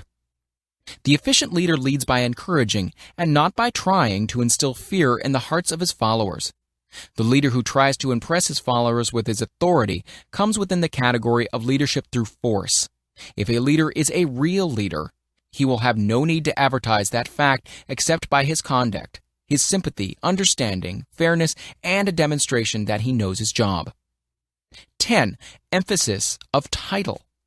The competent leader requires no title to give him the respect of his followers. The man who makes too much over his title generally has little else to emphasize. The doors to the office of the real leader are open to all who wish to enter, and his working quarters are free from formality or ostentation. These are among the more common of the causes of failure in leadership. Any one of these faults is sufficient to induce failure. Study the list carefully if you aspire to leadership, and make sure that you are free of these faults. Some fertile fields in which new leadership will be required. Before leaving this chapter, your attention is called to a few of the fertile fields in which there have been a decline of leadership, and in which the new type of leader may find an abundance of opportunity. First, in the field of politics, there is a most insistent demand for new leaders, a demand which indicates nothing less than an emergency. The majority of politicians have seemingly become high-grade, legalized racketeers. They have increased taxes and debauched the machinery of industry and business until the people can no longer stand the burden. Second, the banking business is undergoing a reform. The leaders in this field have almost entirely lost the confidence of the public. Already the bankers have sensed the need of reform, and they have begun it. Third, industry calls for new leaders. The old type of leaders thought and moved in terms of dividends instead of thinking and moving in terms of human equations. The future leader in industry, to endure, must regard himself as a quasi-public official whose duty it is to manage his trust in such a way that it will work hardship on no individual or group of individuals. Exploitation of working men is a thing of the past. Let the man who aspires to leadership in the field of business, industry, and labor remember this. Fourth, the religious leader of the future will be forced to give more attention to the temporary needs of his followers in the solution of their economic and personal problems of the present, and less attention to the dead past and yet unborn future. Fifth, in the professions of law, medicine, and education, a new brand of leadership, and to some extent, new leaders will become a necessity. This is especially true in the field of education. The leader in that field must, in the future, find ways and means of teaching people how to apply the knowledge they receive in school. He must deal more with practice and less with theory. Sixth, new leaders will be required in the field of journalism. Newspapers of the future, to be conducted successfully, must be divorced from special privilege and relieved from the subsidy of advertising. They must cease to be organs of propaganda for the interests which patronize their advertising columns. The type of newspaper which publishes scandal and lewd pictures will eventually go the way of all forces which debauch the human mind. These are but a few of the fields in which opportunities for new leaders and new brands of leadership are now available. The world is undergoing a rapid change. This means that the media through which the changes in human habits are promoted must be adapted to the changes. The media here described are the ones which, more than any others, determine the trends of civilization. When and how to apply for a position. The information described here is the net result of many years of experience during which thousands of men and women were helped to market their services effectively. It can therefore be relied upon as sound and practical. Media through which services may be marketed. Experience has proved that the following media offer the most direct and effective methods of bringing the buyer and seller of personal services together. 1. Employment bureaus. Care must be taken to select only reputable bureaus, the management of which can show adequate records of achievement of satisfactory results. There are comparatively few such bureaus. 2. Advertising in newspapers, trade journals, magazines, and radio. Classified advertising may usually be relied upon to produce satisfactory results in the case of those who apply for clerical or ordinary salaried positions. Display advertising is more desirable in the case of those who seek executive connections. The copy to appear in the section of the paper which is most apt to come into the attention of the class of employer being sought.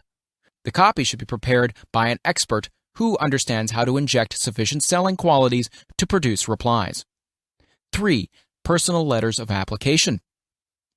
Directed to particular forms or individuals most apt to need such services as being offered. Letters should be neatly typed, always, and signed by hand. With the letter should be sent a complete brief or outline of the applicant's qualifications. Both the letter of application and the brief of experience or qualifications should be prepared by an expert. Again, see instructions as to information to be supplied. 4. Application through personal acquaintances.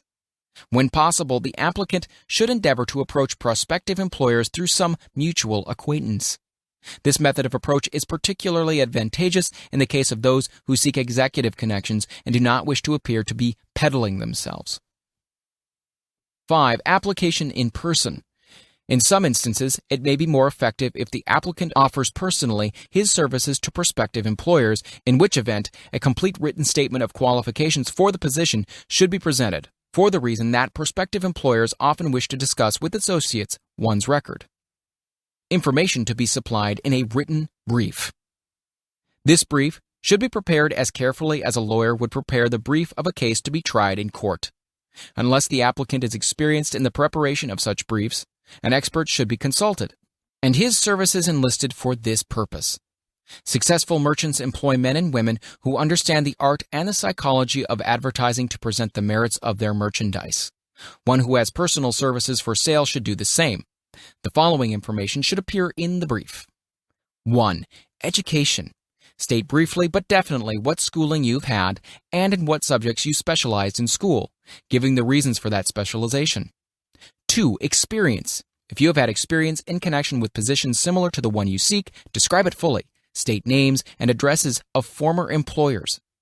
Be sure to bring out clearly any special experience you may have had which would equip you to fill the position you seek. 3. References. Practically every business firm desires to know all about the previous records, antecedents, etc. of prospective employees who seek positions of responsibility. Attach to your brief photostatic copies of letters from A. Former employers. B. Teachers under whom you studied. C. Prominent people whose judgment may be relied upon. 4. Photograph of self. Attach to your brief a recent, unmounted photograph of yourself. 5. Apply for a specific position. Avoid application for a position without describing exactly what particular position you seek. Never apply for just a position. That indicates you lack specialized qualifications. 6. State your qualifications for the particular position for which you apply. Give full details as to the reasons you believe you are qualified for the particular position you seek. This is the application. It will determine more than anything else what consideration you receive. 7. Offer to go to work on probation. In the majority of instances, if you are determined to have the position for which you apply, it will be most effective if you offer to work for a week or a month, or for sufficient length of time to enable your prospective employer to judge your value without pay. This may appear to be a radical suggestion, but experience has proved that it seldom fails to win at least a trial. If you are sure of your qualifications, a trial is all you need. Incidentally, such an offer indicates that you have confidence in your ability to fill the position you seek. It is most convincing. If your offer is accepted and you make good, more than likely you'll be paid for your probation period. Make clear the fact that your offer is based upon A. your confidence in your ability to fill the position. B, your confidence in your prospective employer's decision to employ you after trial. C, your determination to have the position you seek. 8. Knowledge of your prospective employer's business.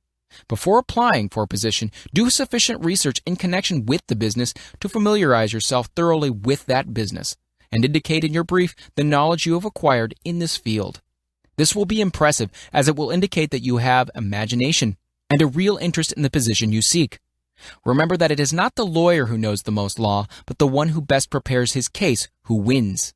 If your case is properly prepared and presented, your victory will have been more than half won at the outset. Do not be afraid of making your brief too long. Employers are just as much interested in purchasing the services of well-qualified applicants as you are in securing employment.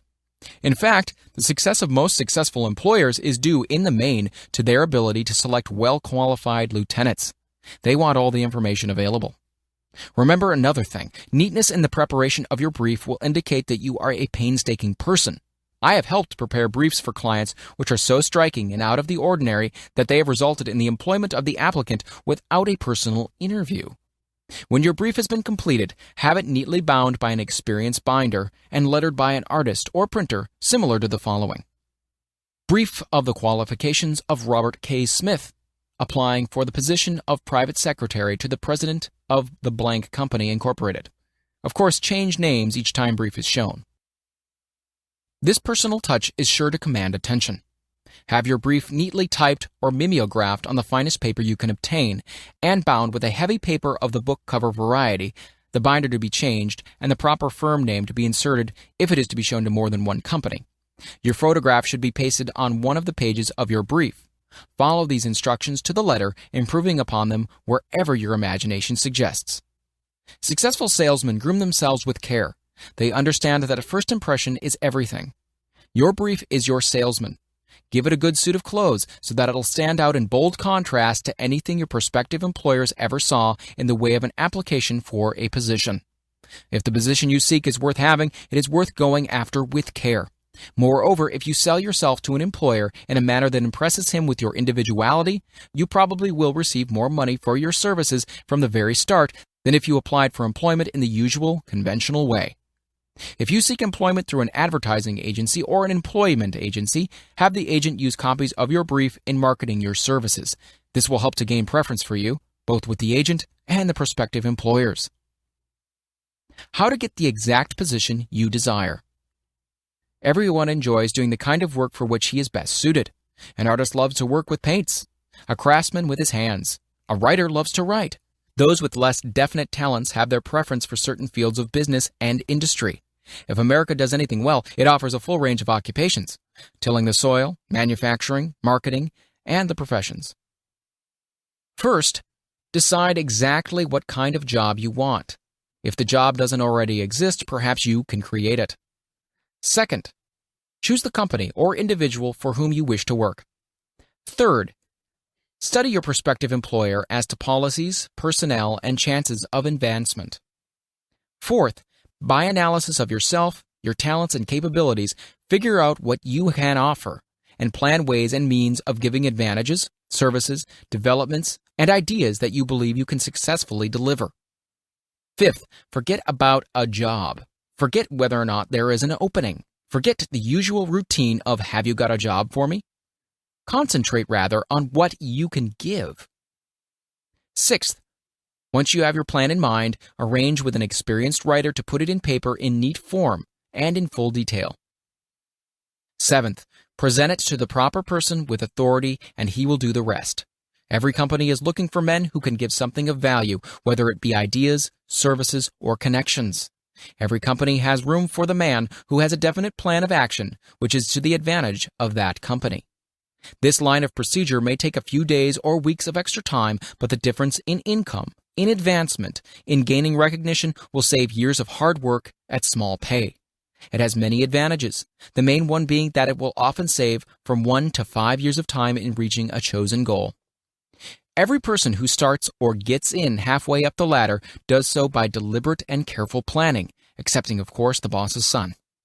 The new way of marketing services, jobs, are now Partnerships. Men and women who market their services to best advantage in the future must recognize the stupendous change which has taken place in connection with the relationship between employer and employee. In the future, the golden rule, and not the rule of gold, will be the dominating factor in marketing of merchandise as well as personal services.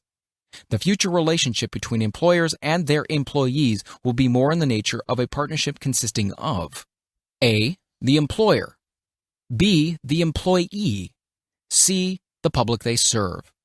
This new way of marketing personal services is called new for many reasons. First, both the employer and the employee of the future will be considered as fellow employees whose business it will be to serve the public efficiently.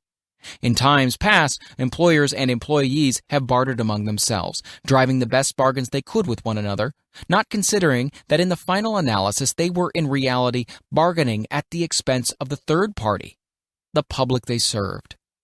The Depression served as a mighty protest from an injured public whose rights have been trampled upon in every direction by those who are clamoring for individual advantages and profits.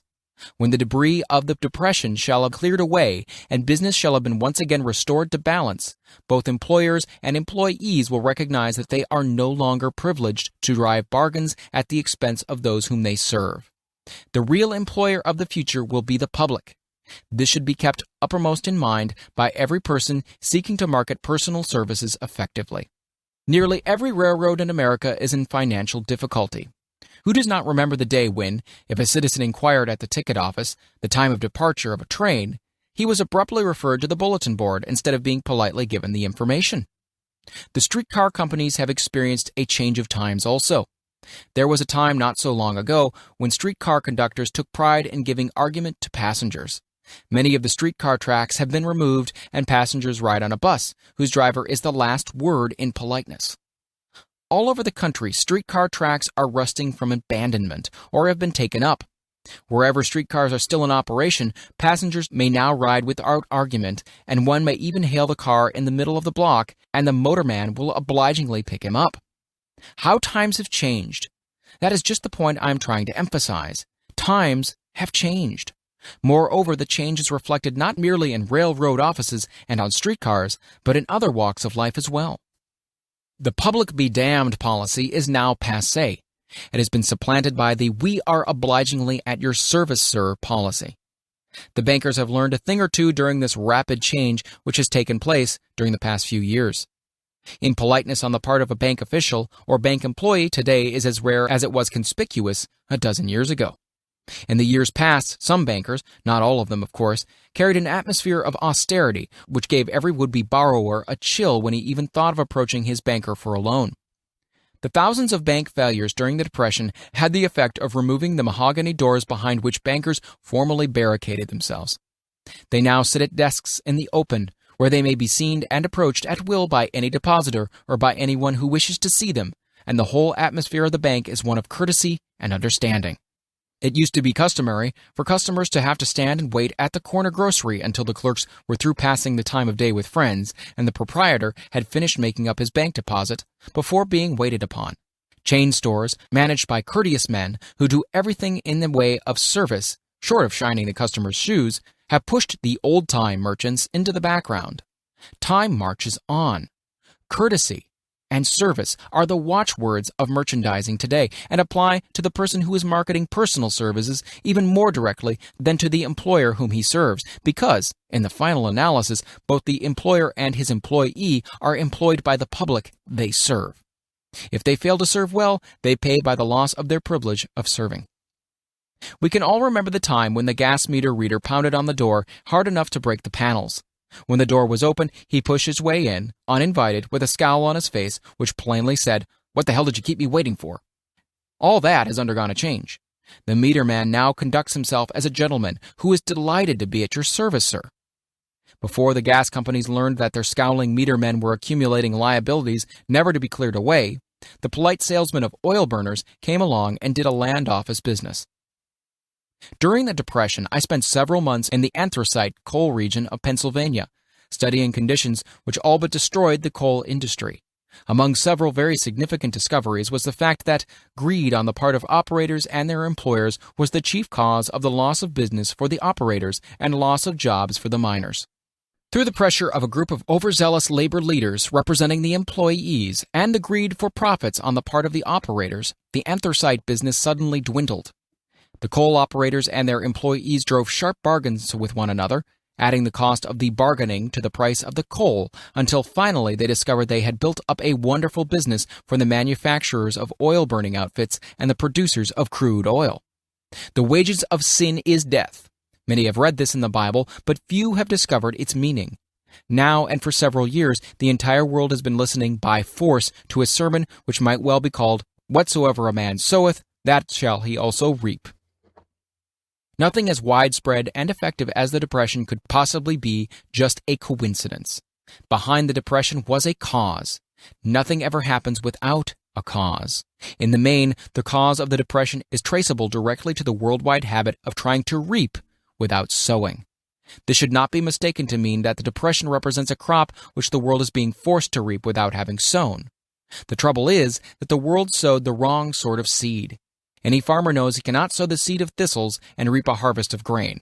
Beginning at the outbreak of the World War, the people of the world began to sow the seed of service inadequate in both quality and quantity. Nearly everyone was engaged in the pastime of trying to get without giving. These illustrations are brought to the attention of those who have personal services to market, to show that we are where we are and what we are because of our own conduct. If there is a principle of cause and effect which controls business, finance, and transportation, this same principle controls individuals and determines their economic status. What is your QQS rating? The cause of success in marketing services effectively and permanently have been clearly described. Unless those causes are studied, analyzed, understood, and applied, no man can market his services effectively and permanently. Every person must be his own salesman of personal services. The quality and the quantity of services rendered, and the spirit in which it is rendered, determine to a large extent the price and the duration of employment. To market personal services effectively, which means a permanent market at a satisfactory price under pleasant conditions, one must adopt and follow the QQS formula, which means the quality plus quantity plus the proper spirit of cooperation, which equals perfect salesmanship of service. Remember the QQS formula, but do more. Apply it as a habit. Let us analyze the formula to make sure we understand exactly what it means. 1. Quality of service shall be construed to mean the performance of every detail in connection with your position in the most efficient manner possible, with the object of greater efficiency always in mind. 2. Quantity of service shall be understood to mean the habit of rendering all the service of which you are capable at all times with the purpose of increasing the amount of service rendered as greater skill is developed through practice and experience. Emphasis is again placed on the word habit. Spirit of service shall be construed to mean the habit of agreeable, harmonious conduct, which will induce cooperation from associates and fellow employees. Adequacy of quality and quantity of service is not sufficient to maintain a permanent market for your services. The conduct or the spirit in which you deliver service is a strong determining factor in connection with both the price you receive and the duration of employment. Andrew Carnegie stressed this point more than others in connection with his description of the factors which lead to success in the marketing of personal services. He emphasized again and again the necessity for harmonious conduct. He stressed the fact that he would not retain any man, no matter how great a quantity or how efficient the quality of his work, unless he worked in a spirit of harmony. Mr. Carnegie insisted upon men being agreeable. To prove that he placed a high value upon this quality, he permitted many men who conformed to his standards to become very wealthy. Those who did not conform had to make room for others. The importance of pleasing personality has been stressed because it is a factor which enables one to render service in the proper spirit. If one has a personality which pleases and renders service in a spirit of harmony, these assets often make up for deficiencies in both the quality and the quantity of services one renders. Nothing, however, can be successfully substituted for pleasing conduct. The capital value of your services. The person whose income is derived entirely from the sale of personal services is no less a merchant than the man who sells commodities. And it might well be added, such a person is subject to exactly the same rules of conduct as the merchant who sells merchandise.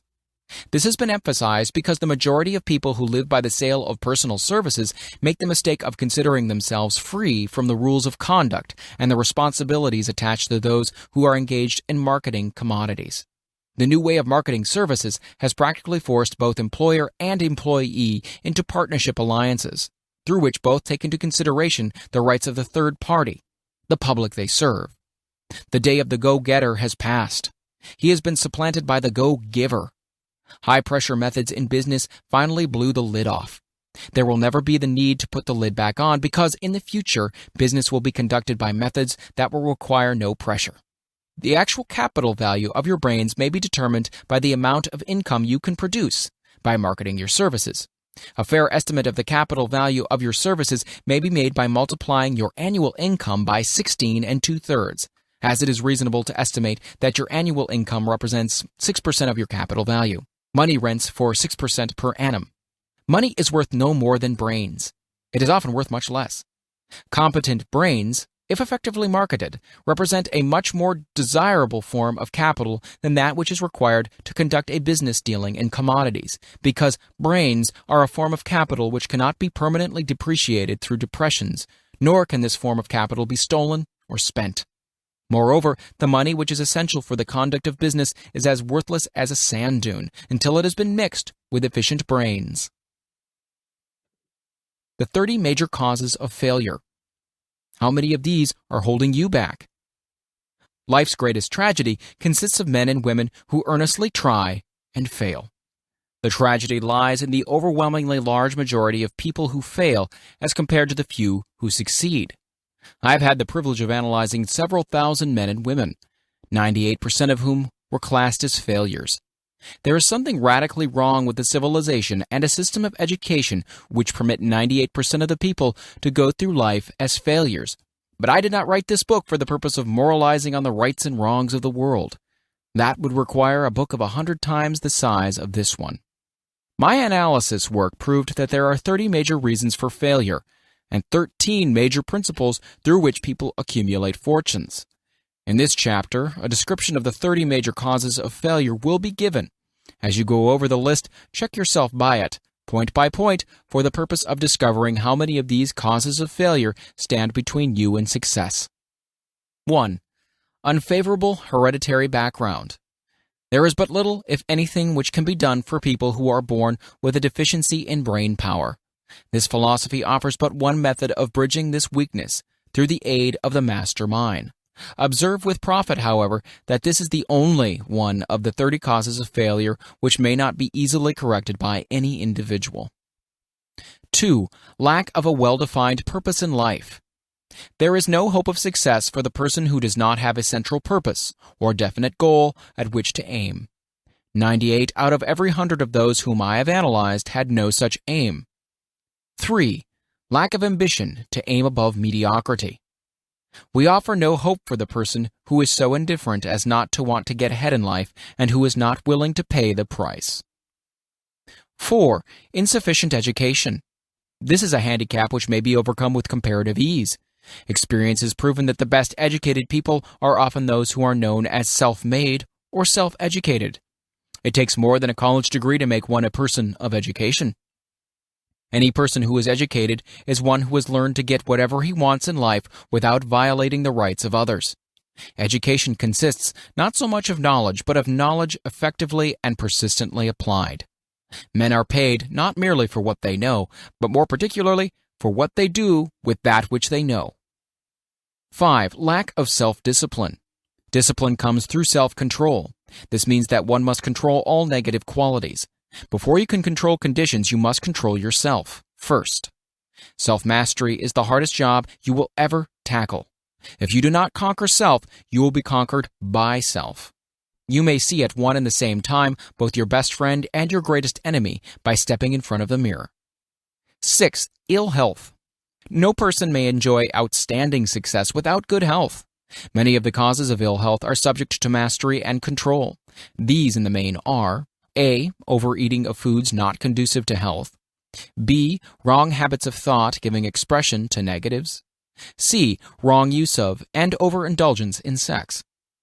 D. Lack of proper physical exercise. E. An inadequate supply of fresh air due to improper breathing. 7. Unfavorable environmental influences during childhood. As the twig is bent, so shall the tree grow. Most people who have criminal tendencies acquire them as a result of a bad environment and improper associates during childhood. 8. Procrastination. This is one of the most common causes of failure. Old man procrastination stands within the shadow of every human being, waiting his opportunity to spoil one's chances of success. Most of us go through life as failures because we are waiting for the time to be right, to start doing something worthwhile. Don't wait. The time will never be just right. Start where you stand and work with whatever tools you may have at your command, and better tools will be found as you go along. 9. Lack of persistence. Most of us are good starters but poor finishers of everything we begin. Moreover, people are prone to give up at the first signs of defeat. There is no substitute for persistence. The person who makes persistence his watchword discovers that old man failure, finally becomes tired, and makes his departure. Failure cannot cope with persistence. 10. Negative personality. There is no hope of success for the person who repels power through a negative personality. Success comes through the application of power, and power is attained through the cooperative efforts of other people. A negative personality will not indulge cooperation. 11. Lack of controlled sexual urge. Sex energy is the most powerful of all the stimuli which move people into action. Because it is the most powerful of the emotions, it must be controlled through transmutation and converted into other channels. 12. Uncontrolled desire for something for nothing. The gambling instinct drives millions of people to failure. Evidence may be found for this in a study of the Wall Street crash of '29, during which millions of people tried to make money by gambling on stock margins. 13. Lack of a well-defined power of decision. Men who succeed reach decisions promptly and change them, if at all, very slowly. Men who fail reach decisions, if at all, very slowly and change them frequently and quickly. Indecision and procrastination are twin brothers. Where one is found, the other usually will be found also. Kill off this pair before they completely hog-tie you to the treadmill of failure. 14. One or more of the 6 basic fears. These fears have been analyzed for you in a later chapter. They must be mastered before you can market your services effectively. 15. Wrong selection of a mate in marriage. This is a most common cause of failure. The relationship of marriage brings people intimately into contact. Unless this relationship is harmonious, failure is likely to follow.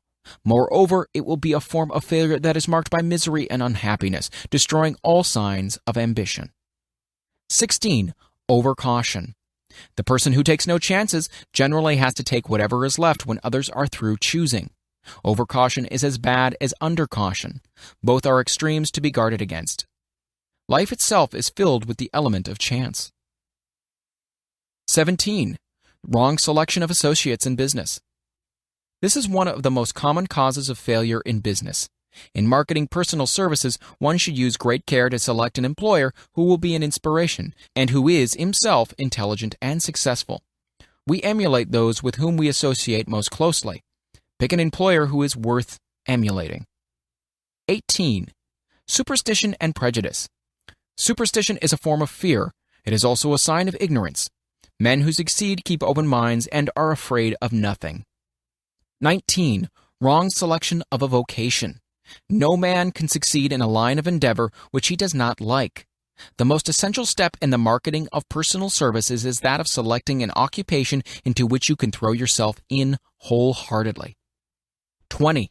Lack of concentration of effort. The jack of all trades seldom is good at any. Concentrate all of your efforts on the definite chief aim. 21. The habit of indiscriminate spending. The spendthrift cannot succeed mainly because he stands eternally in fear of poverty. Form the habit of systematic saving by putting aside a definite percentage of your income. Money in the bank gives one a very safe foundation of courage when bargaining for the sale of personal services. Without money, one must take what one is offered and be glad to get it. 22. Lack of enthusiasm. Without enthusiasm, one cannot be convincing. Moreover, enthusiasm is contagious, and the person who has it under control is generally welcome in any group of people. 23. Intolerance.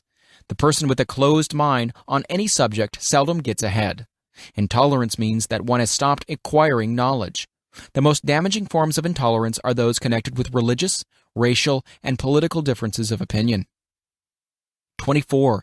Intemperance. The most damaging forms of intemperance are connected with eating, strong drink, and sexual activities. Overindulgence in any of these is fatal to success. 25. Inability to cooperate with others. Most people lose their positions and their big opportunities in life because of this fault than for all other reasons combined. It is a fault which no well-formed businessman or leader will tolerate. 26. Possession of power that was not acquired through self-effort. Sons and daughters of wealthy men and others who inherit money which they did not earn. Power in the hands of one who did not acquire it gradually is often fatal to success. Quick riches are more dangerous than poverty. 27. Intentional dishonesty. There is no substitute for honesty. One may be temporarily dishonest by force of circumstances over which one has no control without permanent knowledge. But there is no hope for the person who is dishonest by choice. Sooner or later, his deed will catch up with him, and he will pay by loss of reputation, and perhaps even loss of liberty. 28. Egotism and vanity. These qualities serve as red lights which warn others to keep away. They are fatal to success. 29. Guessing instead of thinking. Most people are too indifferent or lazy to acquire facts with which to think accurately.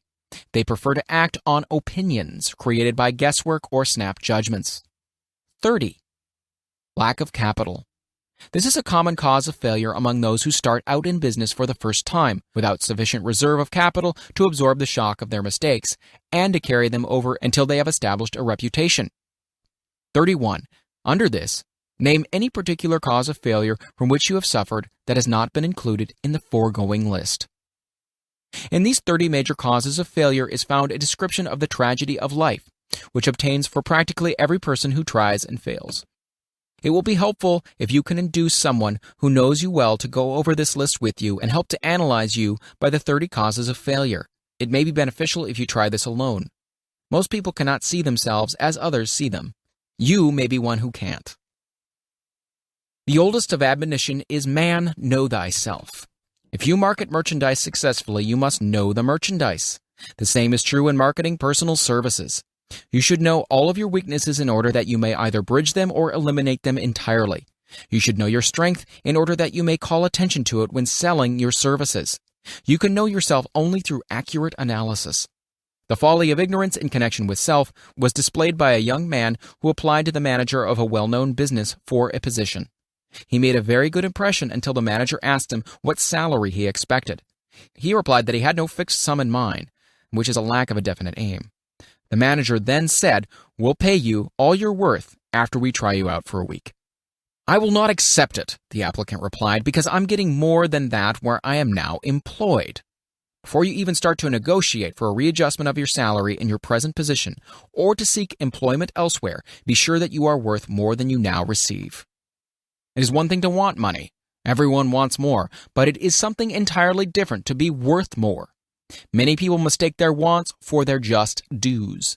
Your financial requirements or wants have nothing whatever to do with your worth. Your value is established entirely by your ability to render useful service or your capacity to induce others to render such service. Take inventory of yourself. 28 questions you should answer. Annual self-analysis is an essential in the effective marketing of personal services, as is annual inventory in merchandising. Moreover, the yearly analysis should disclose a decrease in faults and an increase in virtues. One goes ahead, stands still, or goes backward in life. One's subject should be, of course, to go ahead. Annual self-analysis will disclose whether advancement has been made, and if so, how much. It will also disclose any backward steps one may have made. The effective marketing of personal services requires one to move forward even if the progress is slow. Your annual self-analysis should be made at the end of each year, so you can include in your New Year's resolution any improvements which the analysis indicates should be made. Take this inventory by asking yourself the following questions and by checking your answers with the aid of someone who will not permit you to deceive yourself as to their accuracy. Self-Analysis Questionnaire for Personal Inventory. 1. Have I attained the goal which I established as my objective for this year? You should work with a definite yearly objective to be obtained as a part of your major life objective. 2. Have I delivered a service of the best possible quality of which I was capable, or could I have improved any part of this service? 3. Have I delivered service in the greatest possible quantity of which I was capable? 4. Has the spirit of my conduct been harmonious and cooperative at all times? 5. Have I permitted the habit of procrastination to decrease my efficiency, and if so, to what extent? 6. Have I improved my personality, and if so, in what ways? 7. Have I been persistent in following my plans through to completion? 8. Have I reached decisions promptly and definitely on all occasions? 9. Have I permitted any one or more of the 6 basic fears to decrease my efficiency? 10. Have I been either overcautious or undercautious? 11. Has my relationship with my associates in work been pleasant or unpleasant? If it has been unpleasant, has the fault been partly or wholly mine? 12. Have I dissipated any of my energy through lack of concentration of effort? 13. Have I been open-minded and tolerant in connection with all subjects? 14. In what way have I improved my ability to render service? 15. Have I been intemperate in any of my habits? 16. Have I expressed, either openly or secretly, any form of egotism? 17. Has my conduct towards my associates been such that it has induced them to respect me? 18. Have my opinions and decisions been based upon guesswork or accuracy of analysis and thought? 19. Have I followed the habit of budgeting my time, my expenses, and my income, and have I been conservative in these budgets? 20. How much time have I devoted to unprofitable effort, which I might have used to better advantage? 21. How may I rebudget my time and change my habits so I will be more efficient during the coming year? 22. Have I been guilty of any conduct which has not been approved by my conscience? 23.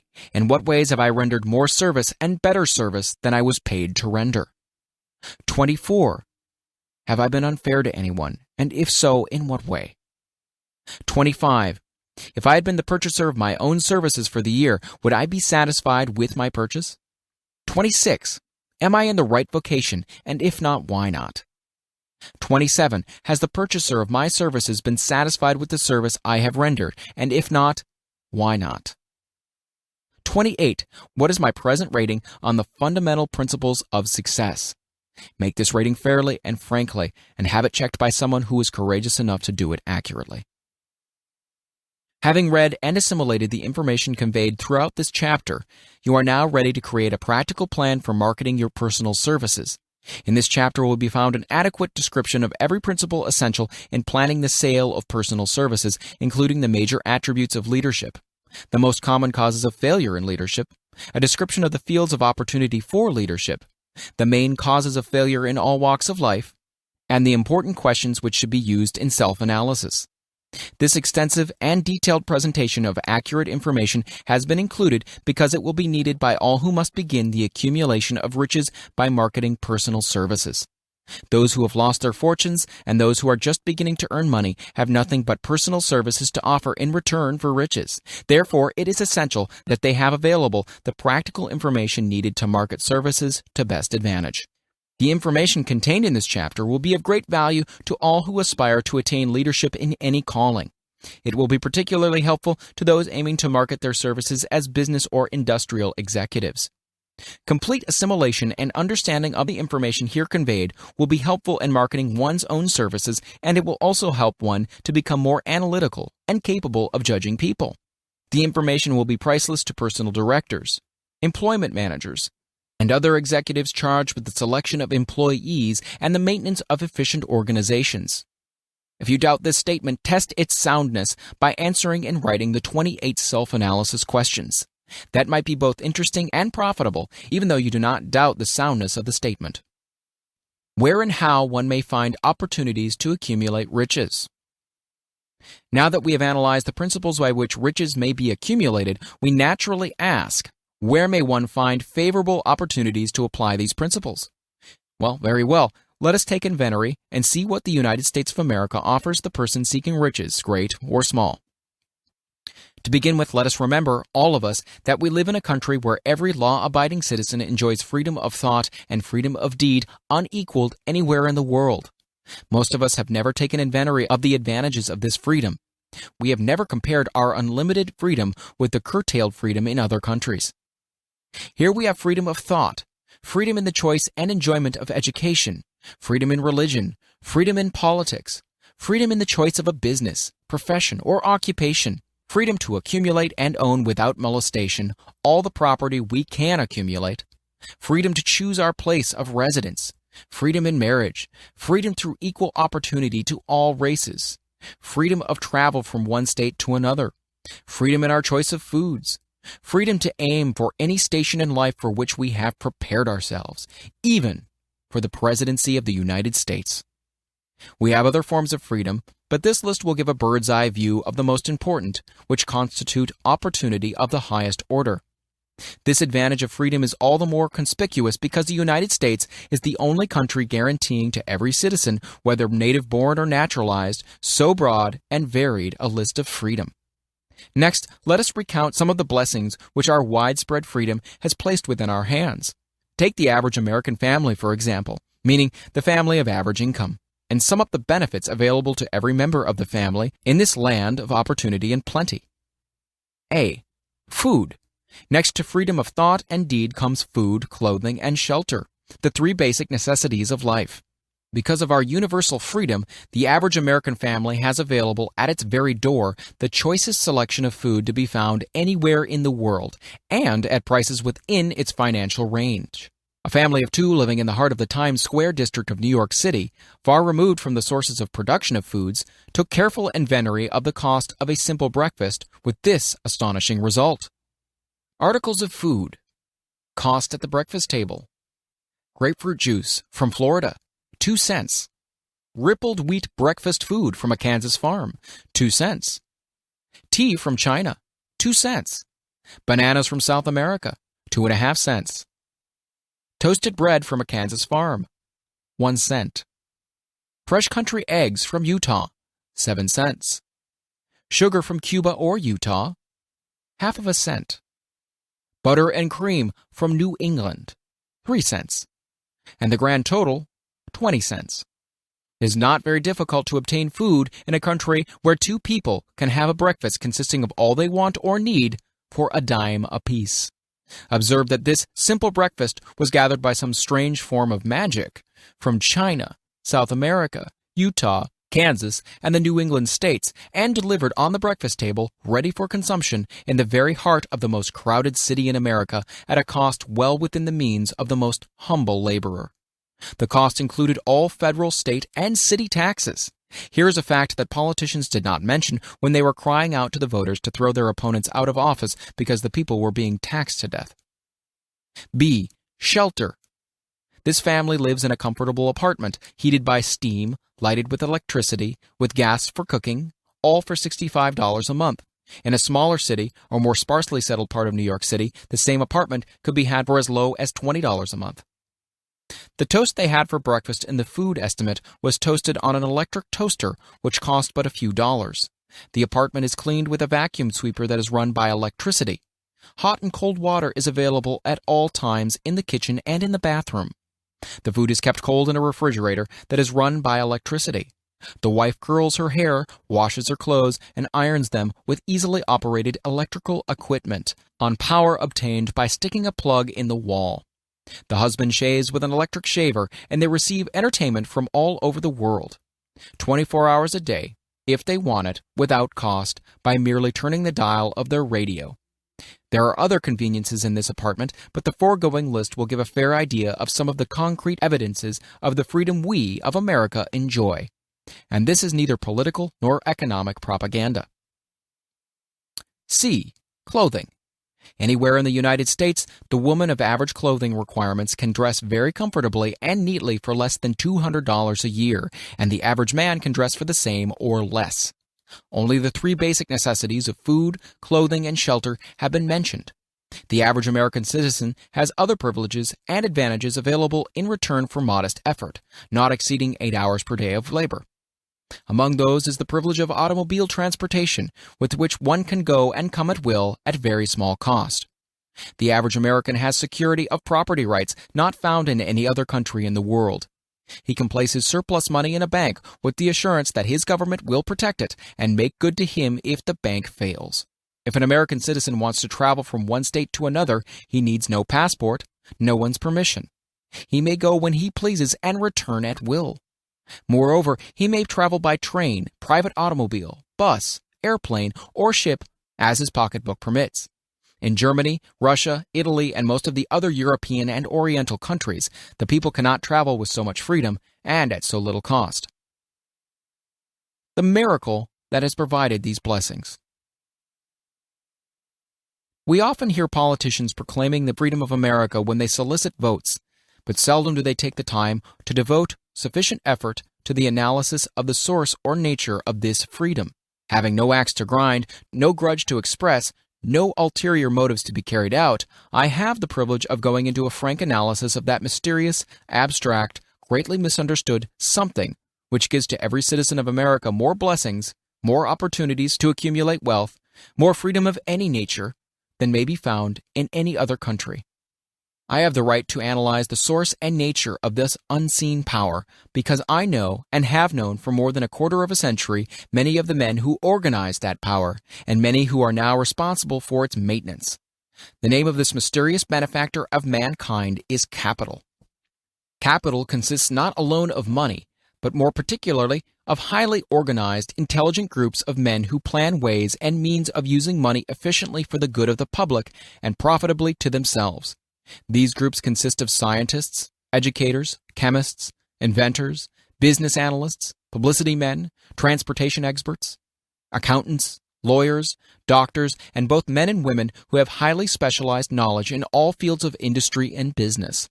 They pioneer, experiment, and blaze trails in new fields of endeavor. They support colleges, hospitals, public schools, build good roads, publish newspapers, pay most of the cost of government, and take care of the multitudinous detail essential to human progress. Stated briefly, the capitalists are the brains of civilization because they supply the entire fabric of which all education, enlightenment, and human progress consists. Money without brains always is dangerous. Properly used, it is the most important essential of civilization. The simple breakfast here described could not have been delivered to the New York family at a dime each or at any other price if organized capital had not provided the machinery, the ships, the railroads, and the huge armies of trained men to operate them. Some slight idea of the importance of organized capital may be had by trying to imagine yourself burdened with the responsibility of collecting, without the aid of capital, and delivering to the New York City family the simple breakfast described. To supply the tea, you'd have to make a trip to China or India, both a very long way from America. Unless you're an excellent swimmer, you'd become rather tired before making the round trip. Then, too, another problem would confront you. What would you use for money, even if you had the physical endurance to swim the ocean? To supply the sugar, you'd have to take another long swim to Cuba or a long walk to the sugar beet section of Utah. But even then, you might come back without the sugar because organized effort and money are necessary to produce the sugar, to say nothing of what is required to refine, transport, and deliver it to the breakfast table anywhere in the United States. The eggs you could deliver easily enough from the barnyards near New York City, but you'd have a very long walk to Florida and return before you could serve the 2 glasses of grapefruit juice. You'd have another long walk to Kansas or any of the other wheat-growing states when you went after the 4 slices of wheat bread. The rippled wheat biscuits would have to be omitted from the menu because they would not be available except through the labor of trained organizations of men and suitable machinery, all of which call for capital. While resting, you could take off for another little swim down to South America, where you would pick up a couple of bananas, and on your return, you could take a short walk to the nearest farm having a dairy and pick up some butter and cream. Then your New York City family would be ready to sit down and enjoy breakfast, and you could collect 2 dimes for your labor. Seems absurd, doesn't it? Well, the procedure described would be the only possible way these simple items of food could be delivered to the heart of New York City if we had no capitalistic system. The sum of money required for the building and maintenance of the railroads and steamships used in the delivery of that simple breakfast is so huge that it staggers one's imagination. It runs into hundreds of millions of dollars, not to mention the armies of trained employees required to man the ships and trains. But transportation is only a part of the requirement of modern civilization in capitalistic America. Before there can be anything to haul, something must be grown from the ground, or manufactured and prepared for market. This calls for millions of dollars of equipment, machinery, boxing, marketing, and for the wages of millions of men and women. Steamships and railroads do not spring up from the earth and function automatically. They come in response to the call of civilization, through the labor and ingenuity and organizing ability of men who have imagination, faith, enthusiasm, decision, persistence. These men are known as capitalists. They are motivated by the desire to build, construct, achieve, render useful service, earn profits, and accumulate riches. And because they render service without which there would be no civilization, they put themselves in the way of great riches. Just to keep the record simple and understandable, I will add that these capitalists are the selfsame men of whom most of us have heard soapbox orators speak. They are the same men to whom radicals, racketeers, dishonest politicians, and grafting labor leaders refer to as predatory interests, or Wall Street.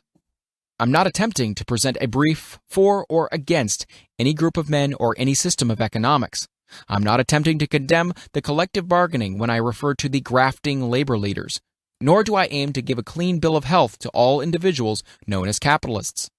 The purpose of this book, a purpose to which I have faithfully devoted over a quarter of a century, is to present to all who want the knowledge the most dependable philosophy through which individuals may accumulate riches in whatever amounts they desire.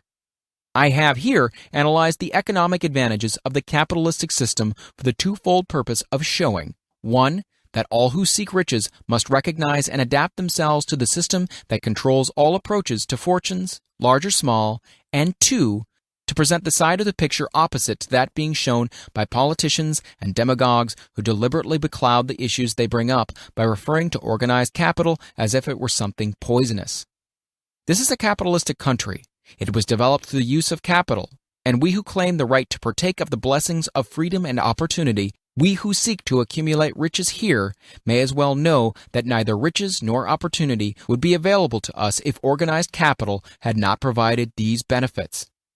For more than 20 years, it has been a somewhat popular and growing pastime for radicals, self-seeking politicians, racketeers, crooked labor leaders, and on occasion religious leaders to take potshots at Wall Street, the money changers, and big business.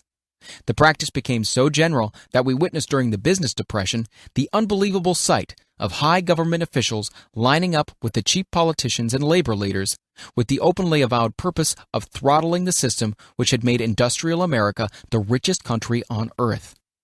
The lineup was so general and so well organized that it prolonged the worst depression America has ever known. It cost millions of men their jobs because those jobs were inseparably a part of the industrial and capitalistic system which form the very backbone of the nation. During this unusual alliance of government officials and self-seeking individuals who were endeavoring to profit by declaring open season on the American system of industry, a certain type of labor leader joined forces with the politicians and offered to deliver voters in return for legislation designed to permit men to take riches away from industry by organized force of numbers, instead of the better method of giving a fair day's work for a fair day's pay. Millions of men and women throughout the nation are still engaged in this popular pastime of trying to get without giving. Some of them are lined up with labor unions, where they demand shorter hours and more pay. Others do not take the trouble to work at all. They demand government relief and are getting it. Their idea of their rights of freedom was demonstrated in New York City, where violent complaint was registered with the postmaster by a group of relief beneficiaries, so-called, because the postman awakened them at 7:30 a.m. to deliver government relief checks. They demanded that the time of delivery be set up to 10 o'clock. If you are one of those who believe that riches can be accumulated by the mere act of men who organize themselves into groups and demand more pay for less service, if you're one of those who demand government relief without early morning disturbance when the money is delivered to you, if you are one of those who believe in trading their votes to politicians in return for the passing of laws which permit the raiding of the public treasury, you may rest securely on your belief with certain knowledge that no one will disturb you, because this is a free country, where every man may think as he pleases, where nearly everyone can live with but little effort, where many may live well without doing any work whatsoever. However, you should know the full truth concerning this freedom, of which so many people boast and so few understand. As great as it is, as far as it reaches, as many privileges as it provides, it does not and cannot bring riches without effort. There is but one dependable method of accumulating and legally holding riches, and that is by rendering useful service. No system has ever been created by which men can legally acquire riches through mere force of numbers or without giving in return an equivalent value of one form or another. This is the principle known as the law of economics. This is more than a theory. It is a law no man can beat. Mark well the name of the principle and remember it, because it is far more powerful than all the politicians and political machines. It is above and beyond the control of all the labor unions. It cannot be swayed, nor influenced, nor bribed by racketeers or self-appointed leaders in any calling. Moreover, it has an all-seeing eye and a perfect system of bookkeeping in which it keeps an accurate account of the transactions of every human being engaged in the business of trying to get without giving.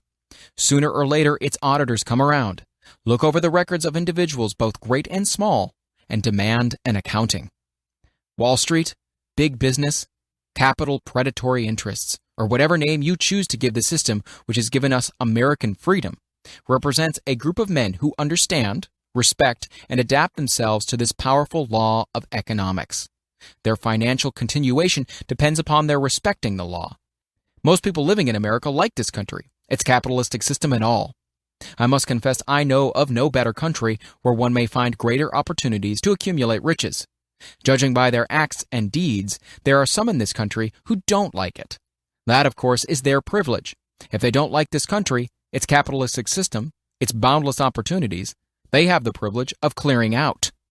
Always there are other countries, such as Germany, Russia, and Italy, where one may try one's hand at enjoying freedom and accumulating riches, providing one is not too particular.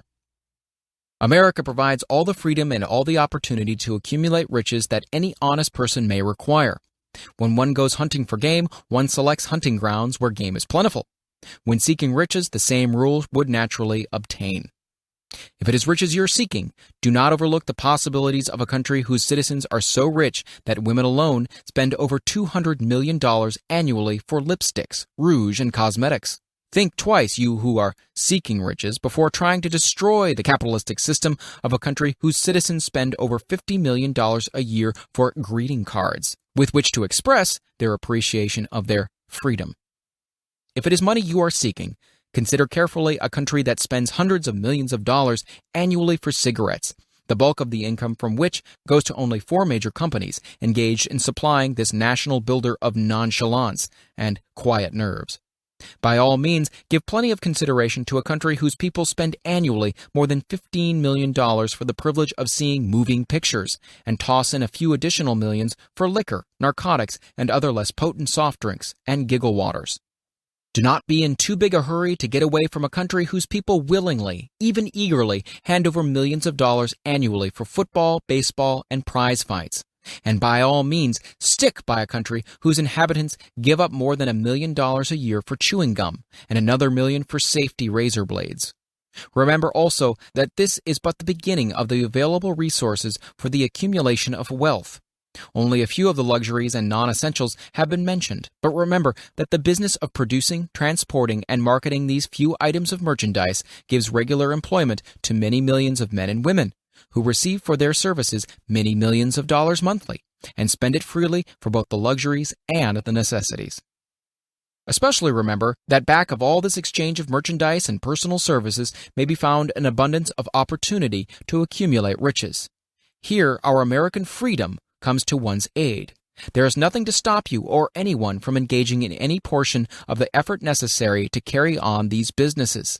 If one has superior talent, training, experience, one may accumulate riches in large amounts. Those not so fortunate may accumulate smaller amounts. Anyone may earn a living in return for a very nominal amount of labor. So there you are. Opportunity has spread its wares before you. Step up to the front, select what you want, create your plan, put the plan into action, and follow through with persistence. Capitalistic America will do the rest. You can depend upon this much. Capitalistic America ensures every person the opportunity to render useful service and to collect riches in proportion to the value of the service. The system denies no one this right, but it does not and cannot promise something for nothing, because the system itself is irrevocably controlled by the law of economics, which neither recognizes nor tolerates for long getting without giving. The law of economics was passed by nature. There is no Supreme Court to which violators of this law may appeal. The law hands out both penalties for its violation and appropriate rewards for its observance, without interference or the possibility of interference by any human being. The law cannot be repealed. It is as fixed as the stars in the heavens and subject to and a part of the same system that controls the stars. May one refuse to adapt oneself to the law of economics? Certainly. This is a free country where all men are born with equal rights, including the privilege of ignoring the law of economics. What happens then? Well, nothing happens until large numbers of men join forces for the avowed purpose of ignoring the law and taking what they want by force. Then comes the dictator, with well-organized firing squads and machine guns. We have not yet reached that stage in America, but we have heard all we want to know about how that system works. Perhaps we'll be fortunate enough not to demand personal freedom of so gruesome a reality. Doubtless, we shall prefer to continue with our freedom of speech, freedom of deed, and freedom to render useful service in return for riches. The practice by government officials of extending to men and women the privilege of raiding the public treasury in return for votes sometimes results in election. But as night follows day, the final payoff comes, when every penny wrongfully used must be repaid with compound interest on compound interest. If those who make the grab are not forced to repay, the burden falls on their children and their children's children, even unto the third and fourth generations. There is no way to avoid the debt. Men can, and sometimes do, form themselves into groups for the purpose of crowding wages up and working hours down. There is a point beyond which they cannot go. It is the point at which the law of economics steps in, and the sheriff gets both the employer and the employees. For 6 years, from 1929 to 1935, the people of America, both rich and poor, barely missed seeing the old man economics hand over to the sheriff all the businesses and industries and banks. It was not a pretty sight. It did not increase our respect for mob psychology, through which men cast reason to the winds and start trying to get without giving. We who went through those 6 discouraging years, when fear was in the saddle and faith was on the ground, cannot forget how ruthlessly the law of economics exacted its toll from both rich and poor, weak and strong, old and young. We shall not wish to go through another such experience. These observations are not found upon short-time experience. They are the result of 25 years of careful analysis of the methods of both the most successful and the most unsuccessful men America has known. Chapter 8. Decision: The Mastery of Procrastination. The 7th step toward riches. Accurate analysis of over 25,000 men and women who had experienced failure disclosed the fact that lack of decision was near the head of the list of the 30 major causes of failure. This is no mere statement of theory, it is a fact. Procrastination, the opposite of decision, is a common enemy which practically every man must conquer. You'll have an opportunity to test your capacity to reach quick and definite decisions when you finish reading this book and are ready to begin putting into action the principles which it describes. Analysis of several hundred people who had accumulated fortunes well beyond the $1 million mark disclosed the fact that every one of them had the habit of reaching decisions promptly and of changing these decisions slowly, if and when they were changed. People who fail to accumulate money, without exception, have the habit of reaching decisions, if at all, very slowly, and of changing these decisions quickly and often. One of Henry Ford's most outstanding qualities is his habit of reaching decisions quickly and definitely and changing them slowly. This quality is so pronounced in Mr. Ford that it has given him the reputation of being obstinate. It was this quality which prompted Mr. Ford to continue to manufacture his famous Model T, the world's ugliest car, when all of his advisors and many of the purchasers of the car were urging him to change it. Perhaps Mr. Ford delayed too long in making the change, but the other side of the story is that Mr. Ford's firmness of decision yielded a huge fortune before the change in model became necessary. There is but little doubt that Mr. Ford's habit of definiteness of decision assumes the proportion of obstinacy, but this quality is preferable to slowness in reaching decisions and quickness in changing them. The majority of people who fail to accumulate money sufficient for their needs are generally easily influenced by the opinions of others. They permit the newspapers and gossiping neighbors to do their thinking for them. Opinions are the cheapest commodities on earth. Everyone has a flock of opinions ready to be wished upon anyone who will accept them. If you are influenced by opinions when you reach your decisions, you will not succeed in any undertaking, much less that of transmuting your own desire into money. If you are influenced by the opinions of others, you will have no desire of your own. Keep your own counsel when you begin to put into practice the principles described here by reaching your own decisions and following them. Take no one into your confidence except the members of your mastermind group, and be very sure in your selection of this group that you choose only those who will be in complete sympathy and harmony with your purpose. Close friends and relatives, while not meaning to do so, often handicap one through opinions, and sometimes through ridicule, which is meant to be humorous. Thousands of men and women carry inferiority complexes with them all through life, because some well-meaning but ignorant person destroyed their confidence through opinions or ridicule. You have a brain and mind of your own. Use it, and reach your own decisions. If you need facts or information from other people to enable you to reach decisions, as you probably will in many instances, acquire these facts or secure the information you need quietly without disclosing your purpose. It is characteristic of people who have but a smattering or a veneer of knowledge to try to give the impression that they have much knowledge. Such people generally do too much talking and too little listening. Keep your eyes and ears wide open and your mouth closed if you wish to acquire the habit of prompt decision. Those who talk too much do little else. If you talk more than you listen, you not only deprive yourself of many opportunities to accumulate useful knowledge, but you also disclose your plans and purposes to people who will take great delight in defeating you, because they envy you. Remember also that every time you open your mouth in the presence of a person who has an abundance of knowledge, you display to that person your exact stock of knowledge, or your lack of it. Genuine wisdom is usually conspicuous through modesty and silence. Keep in mind the fact that every person with whom you associate is like yourself seeking the opportunity to accumulate money. If you talk about your plans too freely, you may be surprised when you learn that some other person has beaten you to your goal by putting into action ahead of you the plans of which you talked unwisely. Let one of your first decisions be to keep a closed mouth and open ears and eyes. As a reminder to yourself, follow this advice. It will be helpful if you copy the following epigram in large letters and place it where you will see it daily.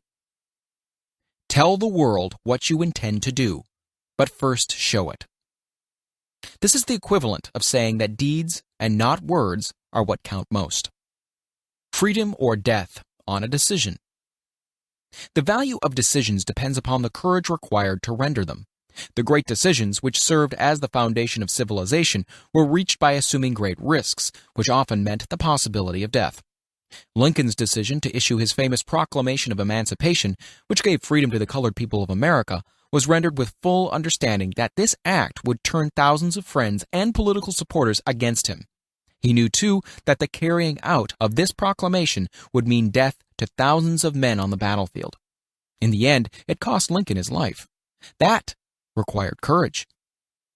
Socrates' decision to drink the cup of poison rather than compromise in his personal belief was a decision of courage. It turned time ahead 1,000 years and gave to people then unborn the right to freedom of thought and of speech. The decision of General Robert E. Lee when he came to the parting of the way with the Union and took up the cause of the South was a decision of courage, for he well knew that it might cost him his own life, that it would surely cost the lives of others. But the greatest decision of all time, as far as any American citizen is concerned, was reached in Philadelphia on July 4, 1776, when 56 men signed their names to a document which they well knew would bring freedom to all Americans or leave every one of those 56 hanging from the gallows. You've heard of this famous document, but you may not have drawn from it the great lesson in personal achievement it so plainly taught. We all remember the date of this momentous decision, but few of us realize what courage that decision required. We remember our history as it was taught. We remember dates and the names of the men who fought. We remember Valley Forge and Yorktown. We remember George Washington and Lord Cornwallis. But we know little of the real forces back of these names, dates, and places. We know still less of the intangible power which ensured us freedom long before Washington's armies reached Yorktown.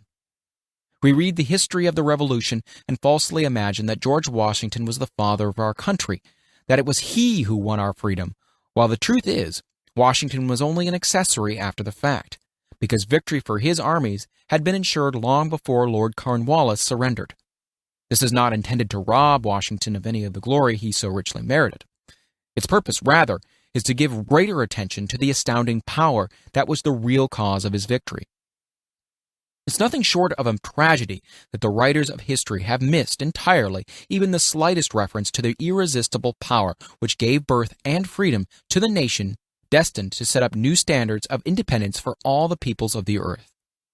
I say it is a tragedy because it is the self-same power which must be used by every individual who surmounts the difficulties of life and forces life to pay the price asked. Let us briefly review the events which gave birth to this power. The story begins with an incident in Boston on March 5, 1770. British soldiers were patrolling the streets, openly threatening the citizens. The colonists resented armed men marching in their midst. They began to express their resentment openly, hurling stones as well as epithets at the marching soldiers until the commanding officer gave orders, fix bayonets, and charge. The battle was on. It resulted in the death and injury of many. The incident aroused such resentment that the Provincial Assembly, made up of prominent colonists, called a meeting for the purpose of taking definite action. Two of the members of this assembly were John Hancock and Samuel Adams. Long live their names. They spoke up courageously and declared that a move must be made to eject all British soldiers from Boston. Remember this. A decision in the minds of two men might properly be called the beginning of the freedom which we of the United States now enjoy. Remember, too, that the decision of these two men called for faith and courage, because it was dangerous. Before the assembly adjourned, Samuel Adams was appointed to call on the governor of the province, Hutchinson, and demand the withdrawal of the British troops. The request was granted, the troops were removed from Boston, but the incident was not closed. It had caused a situation destined to change the entire trend of civilization. Strange, is it not, how the great changes, such as the American Revolution and the World War, often have their beginnings in circumstances which seem unimportant. It is interesting also to observe that these important changes usually begin in the form of a definite decision in the minds of a relatively small number of people. Few of us know the history of our country well enough to realize that John Hancock, Samuel Adams, and Richard Henry Lee of the province of Virginia were the real fathers of our country. Richard Henry Lee became an important factor in this story by reason of the fact that he and Samuel Adams communicated frequently by correspondence, sharing freely their fears and their hopes concerning the welfare of the people of their provinces. From this practice, Adams conceived the idea that a mutual exchange of letters between the 13 colonies might help to bring about the coordination of efforts so badly needed in connection with the solution of their problems. 2 years after the clash with the soldiers in Boston of March of '72, Adams presented the idea to the Assembly in the form of a motion that a correspondence committee be established among the colonies, with definitely appointed correspondents in each colony, for the purpose, quote, of friendly cooperation for the betterment of the colonies of British America. Mark well this incident. It was the beginning of the organization of the far-flung power destined to give freedom to you and me. The mastermind had already been organized. It consisted of Adams, Lee, and Hancock. Quote, I tell you further that if two of you agree upon the earth concerning anything for which you ask, it will come to you from my Father, who is in heaven. The Committee of Correspondence was organized. Observe that this move provided the way for increasing the power of the mastermind by adding to it men from all the colonies. Take notice that this procedure constituted the first organized planning of the disgruntled colonists. In union, there is strength.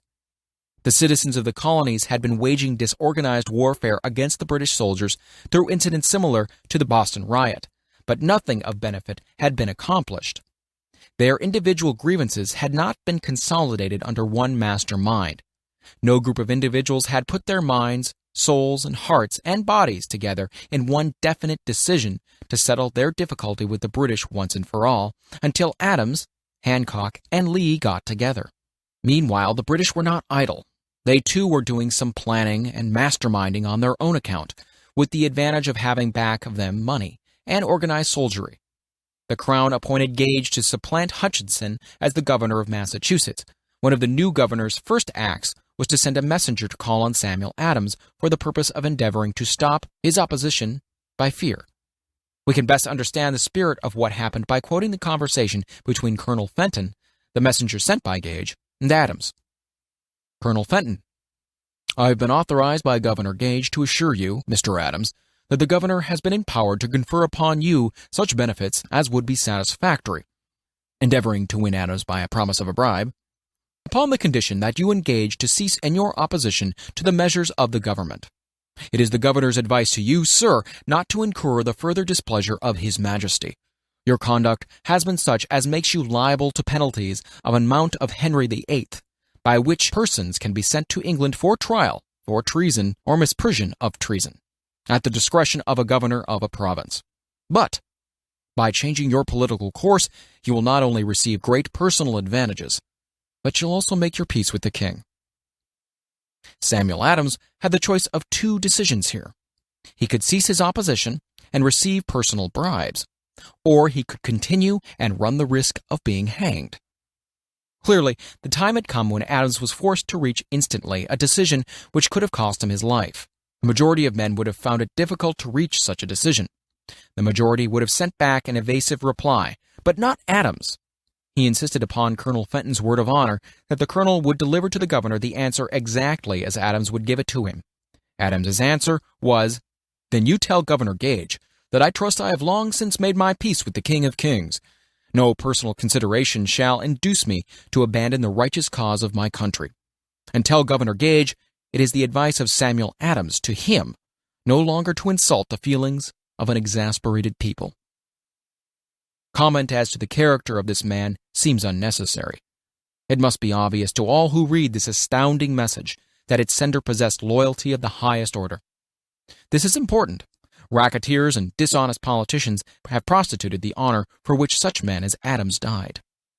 When Governor Gage received Adams's caustic reply, he flew into a rage and issued a proclamation which read, "I do hereby, in His Majesty's name, offer and promise His most gracious pardon to all persons who shall forthwith lay down their arms and return to the duties of peaceful subjects, accepting only the benefit of such pardon. Samuel Adams and John Hancock, whose offenses are of too flagitious a nature to admit of any other consideration but that of condign punishment." As one might say in modern slang, Adams and Hancock were on the spot. The threat of the irate governor forced the two men to reach another decision, equally as dangerous. They hurriedly called a secret meeting of their staunchest followers. Here the mastermind began to take on a momentum. After the meeting had been called to order, Adams locked the door, placed the key in his pocket, and informed all present that it was imperative that a Congress of the colonists be organized, and that no man should leave the room until the decision for such a Congress had been reached. Great excitement followed. Some weighed the possible consequences of such radicalism, old man fear. Some expressed grave doubts as to the wisdom of so definite a decision in defiance of the Crown. Locked in that room were two men immune to fear, blind to the possibility of failure, Hancock and Adams. Through the influence of their minds, the others were induced to agree that, through the Correspondence Committee, arrangements should be made for a meeting of the First Continental Congress to be held in Philadelphia on September 5, 1774. Remember this date. It is more important than July 4, 76. If there had been no decision to hold a Continental Congress, there could have been no signing of the Declaration of Independence. Before the first meeting of the new Congress, another leader in a different section of the country was deep in the throes of publishing a summary view of the rights of British America. He was Thomas Jefferson of the province of Virginia, whose relationship to Lord Dunmore, representative of the Crown in Virginia, was as strained as that of Hancock and Adams with their governor. Shortly after his famous Summary of Rights was published, Jefferson was informed that he was subject to prosecution for high treason against His Majesty's government. Inspired by the threat, one of Jefferson's colleagues, Patrick Henry, boldly spoke his mind, concluding his remarks with a sentence which shall remain forever a classic. "If this be treason, then make the most of it." It was such men as these who, without power, without authority, without military strength, without money, sat in solemn consideration of the destiny of the colonies. Beginning at the opening of the First Continental Congress and continuing at intervals for 2 years until on July 7, 1776, Richard Henry Lee arose, addressed the chair, and to the startled assembly made this motion: "Gentlemen, I make the motion that these united colonies are, and of right, ought to be free and independent states, that they be absolved from all allegiance to the British Crown, and that all political connection between them and the state of Great Britain is, and ought to be, totally dissolved." Lee's astounding motion was discussed fervently and at such length that he began to lose patience. Finally, after days of argument, he again took the floor and declared in a clear, firm voice, "Mr. President, we have discussed this issue for days. It is the only course for us to follow. Why, then, sir, do we longer delay? Why still deliberate? Let this happy day give birth to an American republic. Let her arise, not to devastate and to conquer, but to reestablish the reign of peace and of law. The eyes of Europe are fixed on us. She demands of us a living example of freedom that may exhibit a contrast in the felicity of the citizen to the ever-increasing tyranny." Before his motion was finally voted upon, Lee was called back to Virginia because of serious family illness. But before leaving, he placed his cause in the hands of his friend Thomas Jefferson, who promised to fight until favorable action was taken. Shortly thereafter, the president of the Congress, Hancock, appointed Jefferson as co-chairman of a committee to draw up a Declaration of Independence.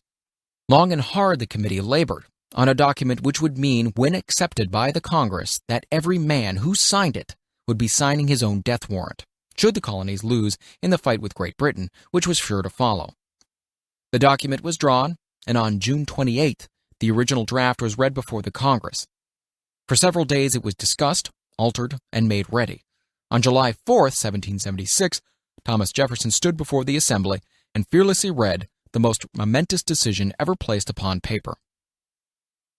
"When in the course of human events, it is necessary for one people to dissolve the political bands which have connected them with another, and to assume among the powers of the earth the separate and equal station to which the laws of nature and of nature's God entitle them, a decent respect to the opinions of mankind requires that they should declare the causes which impel them to the separation."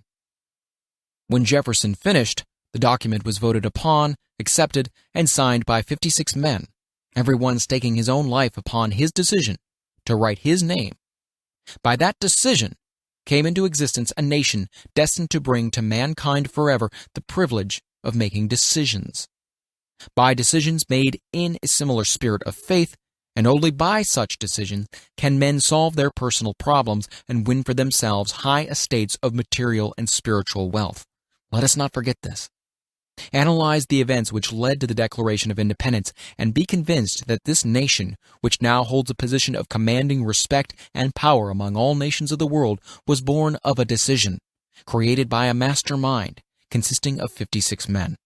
Note well the fact that it was their decision that ensured the success of Washington's armies, because the spirit of that decision was in the heart of every soldier who fought with him, and served as spiritual power which recognizes no such thing as failure.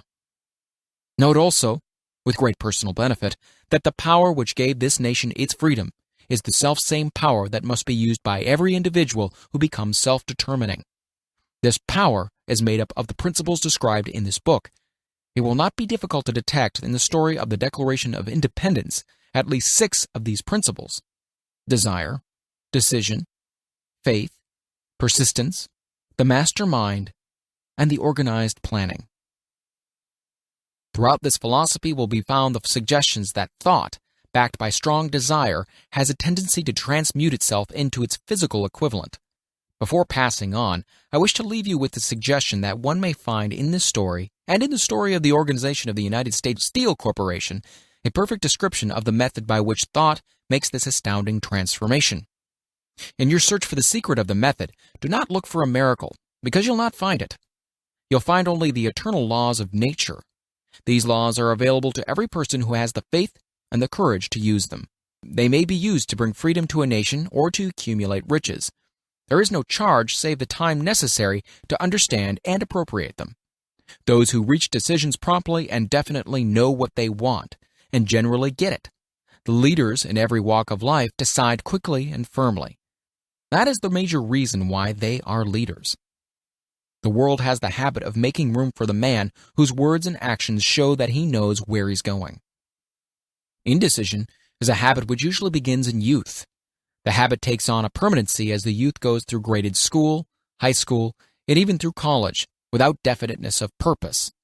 The major weakness of all educational systems is that they neither teach nor encourage the habit of definite decision. It would be beneficial if no college would permit the enrollment of any student unless and until the student declared his major purpose in matriculating. It would be of still greater benefit if every student who enters the graded schools were compelled to accept training in the habit of decision and forced to pass a satisfactory examination on this subject before being permitted to advance in the grades. The habit of indecision acquired because of the deficiencies of our school system goes with the student into the occupation he chooses, if, in fact, he chooses an occupation. Generally, the youth just out of school seeks any job that can be found. He takes the first place he finds because he has fallen into the habit of indecision. 98 out of every 100 people working for wages today are in the positions they hold because they lacked the definiteness of decision to plan a definite position, and the knowledge of how to choose an employer. Definiteness of decision always requires courage, sometimes very great courage. The 56 men who signed the Declaration of Independence staked their lives on the decision to affix their signatures to that document. The person who reaches a definite decision to procure the particular job and make life pay the price he asks does not stake his life on that decision. He stakes his economic freedom. Financial independence, riches, desirable business, and professional positions are not within reach of the person who neglects or refuses to expect, plan, and demand these things. The person who desires riches in the same spirit that Samuel Adams desired freedom for the colonies is sure to accumulate wealth. In the chapter on organized planning, you'll find complete instructions for marketing every type of personal service. You'll also find detailed information on how to choose the employer you prefer and the particular job you desire. These instructions will be of no value to you unless you definitely decide to organize them into a plan of action. Chapter 9. Persistence, the sustained effort necessary to induce faith. The 8th step toward riches. Persistence is an essential factor in the procedure of transmuting desire into its monetary equivalent. The basis of persistence is the power of will. Willpower and desire, when properly combined, make an irresistible pair. Men who accumulate great fortunes are generally known as cold-blooded and sometimes ruthless. Often they are misunderstood. What they have is willpower, which they mix with persistence and place back of their desires to ensure the attainment of their objectives. Henry Ford has been generally misunderstood to be ruthless and cold-blooded. This misconception grew out of Ford's habit of following through in all of his plans with persistence. The majority of people are ready to throw their aims and purposes overboard and give up at the first sign of opposition or misfortune. A few carry on, despite all opposition, until they attain their goal. These few are the Fords, Carnegies, Rockefellers, and Edisons. There may be no heroic connotation to the word persistence, but the quality is to the character of man what carbon is to steel. The building of a fortune generally involves the application of the entire 13 factors of this philosophy. These principles must be understood. They must be applied with persistence by all who accumulate money.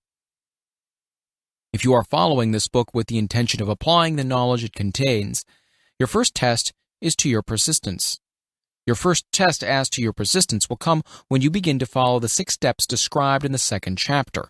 Unless you are one of the 2 out of every 100 who already have a definite goal at which you are aiming and a definite plan for its attainment, you may read the instructions and then pass on with your daily routine and never comply with those instructions. The author is checking you up at this point because lack of persistence is one of the major causes of failure.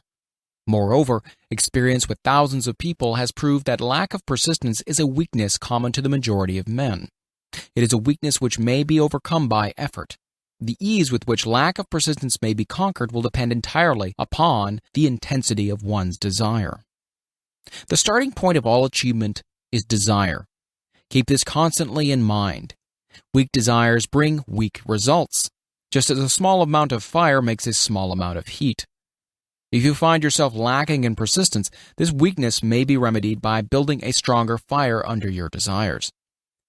Continue to read through to the end, then go back to Chapter 2 and start immediately to carry out the instructions given in connection with the 6 steps.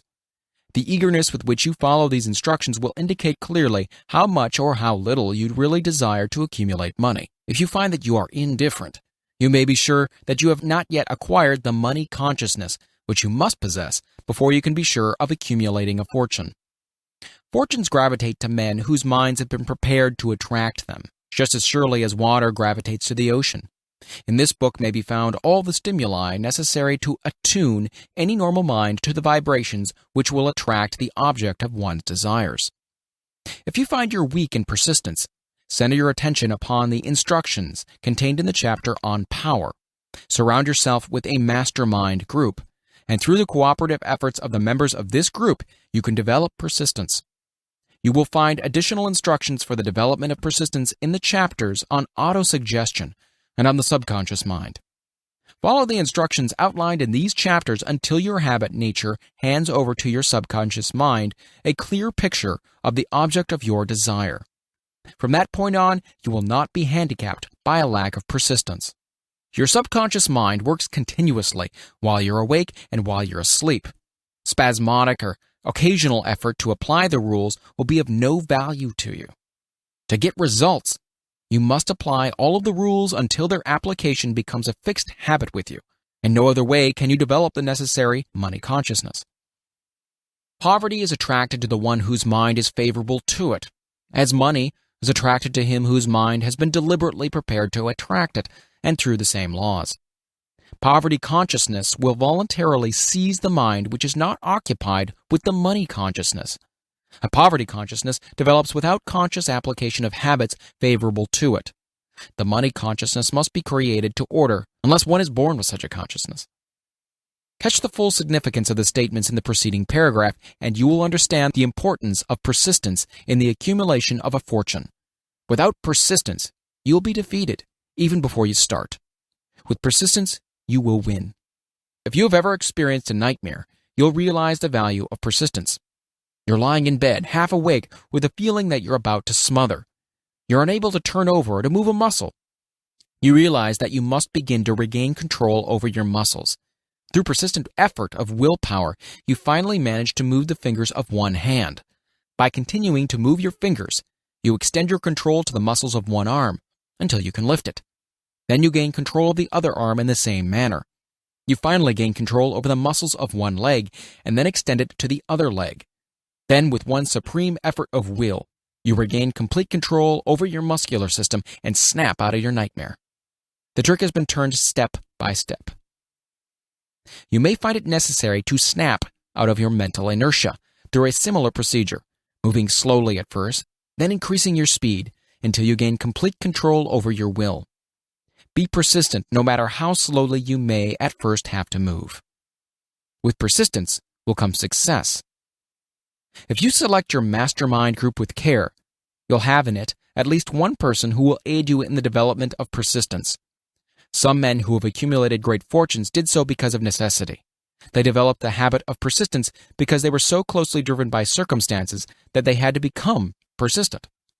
There's no substitute for persistence. It cannot be supplanted by any other quality. Remember this, and it will hearten you in the beginning when the going may seem difficult and slow. Those who have cultivated the habit of persistence seem to enjoy insurance against failure. No matter how many times they're defeated, they finally arrive up toward the top of the ladder. Sometimes it appears that there is a hidden guide whose duty is to test men through all sorts of discouraging experiences. Those who pick themselves up after defeat and keep on trying arrive, and the world cries, "Bravo, I knew you could do it." The hidden guide lets no one enjoy great achievement without passing the persistence test. Those who can't take it simply can't make the grade. Those who can take it are bountifully rewarded for their persistence. They receive as their compensation whatever goal they're pursuing. This is not all. They receive something infinitely more important than material compensation, the knowledge that every failure brings with it the seed of an equivalent advantage. There are exceptions to this rule. A few people know from experience the soundness of persistence. They are the ones who have not accepted defeat as being anything more than temporary. They are the ones whose desires are so persistently applied that defeat is finally changed into victory. We who stand on the sidelines of life see the overwhelmingly large number who go down in defeat, never to rise again. We see the few who take the punishment of defeat as an urge to greater effort. These fortunately never learn to accept life's reverse gear. But what we do not see, what most of us never suspect of existing, is the silent but irresistible power which comes to the rescue of those who fight on in the face of discouragement. If we speak of this power at all, we call it persistence, and let it go at that. One thing we all know, if one does not possess persistence, one does not achieve noteworthy success in any calling. As these lines are being written, I look up from my work and see before me, less than a block away, the great mysterious Broadway, the graveyard of dead hopes, and the front porch of opportunity. From all over the world, people have come to Broadway, seeking fame, fortune, power, love, or whatever it is that human beings call success. Once in a great while, someone steps out from the long procession of seekers, and the world hears that another person has mastered Broadway. But Broadway is not easily nor quickly conquered. She acknowledges talent, recognizes genius, pays off in money only after one has refused to quit. Then we know he has discovered the secret of how to conquer Broadway. The secret is always inseparably attached to one word: persistence. The secret is told in the struggle of Fannie Hurst, whose persistence conquered the Great White Way. She came to New York in 1915 to convert writing into riches. The conversion did not happen quickly, but it came. For 4 years, Miss Hurst learned about the, quote, sidewalks of New York from first-hand experience. She spent her days laboring and her nights hoping. When hope grew dim, she did not say, "All right, Broadway, you win." She said, "Very well, Broadway, you may whip some, but not for me. I'm going to force you to give up." One publisher, the Saturday Evening Post, sent her 36 rejection slips before she broke the ice and got a story across. The average writer, like the average in other walks of life, would have given up the job when the first rejection slip came. She pounded the pavement for 4 years to the tune of the publisher's no, because she was determined to win. Then came the payoff. The spell had been broken. The unseen guide had tested Fannie Hurst, and she could take it. From that time on, publishers made a beaten path to her door. Money came so fast she hardly had time to count it. Then the moving picture men came, discovered her, and money came not in small change but in floods. The moving picture rights to her latest novel, Great Laughter, brought $100,000, said to be the highest price ever paid for a story before publication. Her royalties from the sale of the book probably will run much more. Briefly, you have a description of what persistence is capable of achieving. Fannie Hurst is no exception. Wherever men and women accumulate great riches, you may be sure they have first acquired persistence. Broadway will give any beggar a cup of coffee and a sandwich, but it demands persistence of those who go after the big stakes. Kate Smith will say amen when she reads this. For years, she sang without money and without price before any microphone she could reach. Broadway said to her, "Come on, get it, if you can take it." She did take it, until one happy day Broadway got tired and said, "What's the use? You don't know when you're whipped, so name your price and go to work in earnest." Miss Smith named her price. And it was plenty, a way up and figure so high that 1 week's salary is far more than most people make in a whole year. Verily, it pays to be persistent. And here is an encouraging statement which carries with it a suggestion of great significance. Thousands of singers who excel Kate Smith are walking up and down Broadway looking for a break without success. Countless others have come and gone. Many of them sang well enough, but they failed to make the grade because they lacked the courage to keep on keeping on, until Broadway became tired of turning them away. Persistence is a state of mind, therefore it can be cultivated. Like all states of mind, persistence is based upon definite causes, among them these. A. Definiteness of purpose. Knowing what one wants is the first and perhaps the most important step towards the development of persistence. A strong motive forces one to surmount many difficulties. B. Desire. It is comparably easy to acquire and to maintain persistence in pursuing the object of intense desire. C. Self-reliance. Belief in one's ability to carry out a plan encourages one to follow the plan through with persistence. Self-reliance can be developed through the principle described in the chapter on autosuggestion. D. Definiteness of plans. Organized plans, even though they may be weak and entirely impractical, encourage persistence. E. Accurate knowledge. Knowing that one's plans are sound, based upon experience or observation, encourages persistence. Guessing instead of knowing destroys persistence. F. Cooperation. Sympathy, understanding, and harmonious cooperation with others tends to develop persistence. G. Willpower. The habit of concentrating one's thoughts upon the building of plans for the attainment of definite purpose leads to persistence. H. Habit. Persistence is the direct result of habit. The mind absorbs and becomes a part of the daily experiences upon which it feeds. Fear, the worst of all enemies, can be effectively cured by forced repetition of courage. Everyone who has seen active service in a war knows this. Before leaving the subject of persistence, take inventory of yourself and determine in what particular, if any, you are lacking in this essential quality. Measure yourself courageously, point by point, and see how many of the 8 factors of persistence you lack. The analysis may lead to discoveries that will give you a new grip on yourself.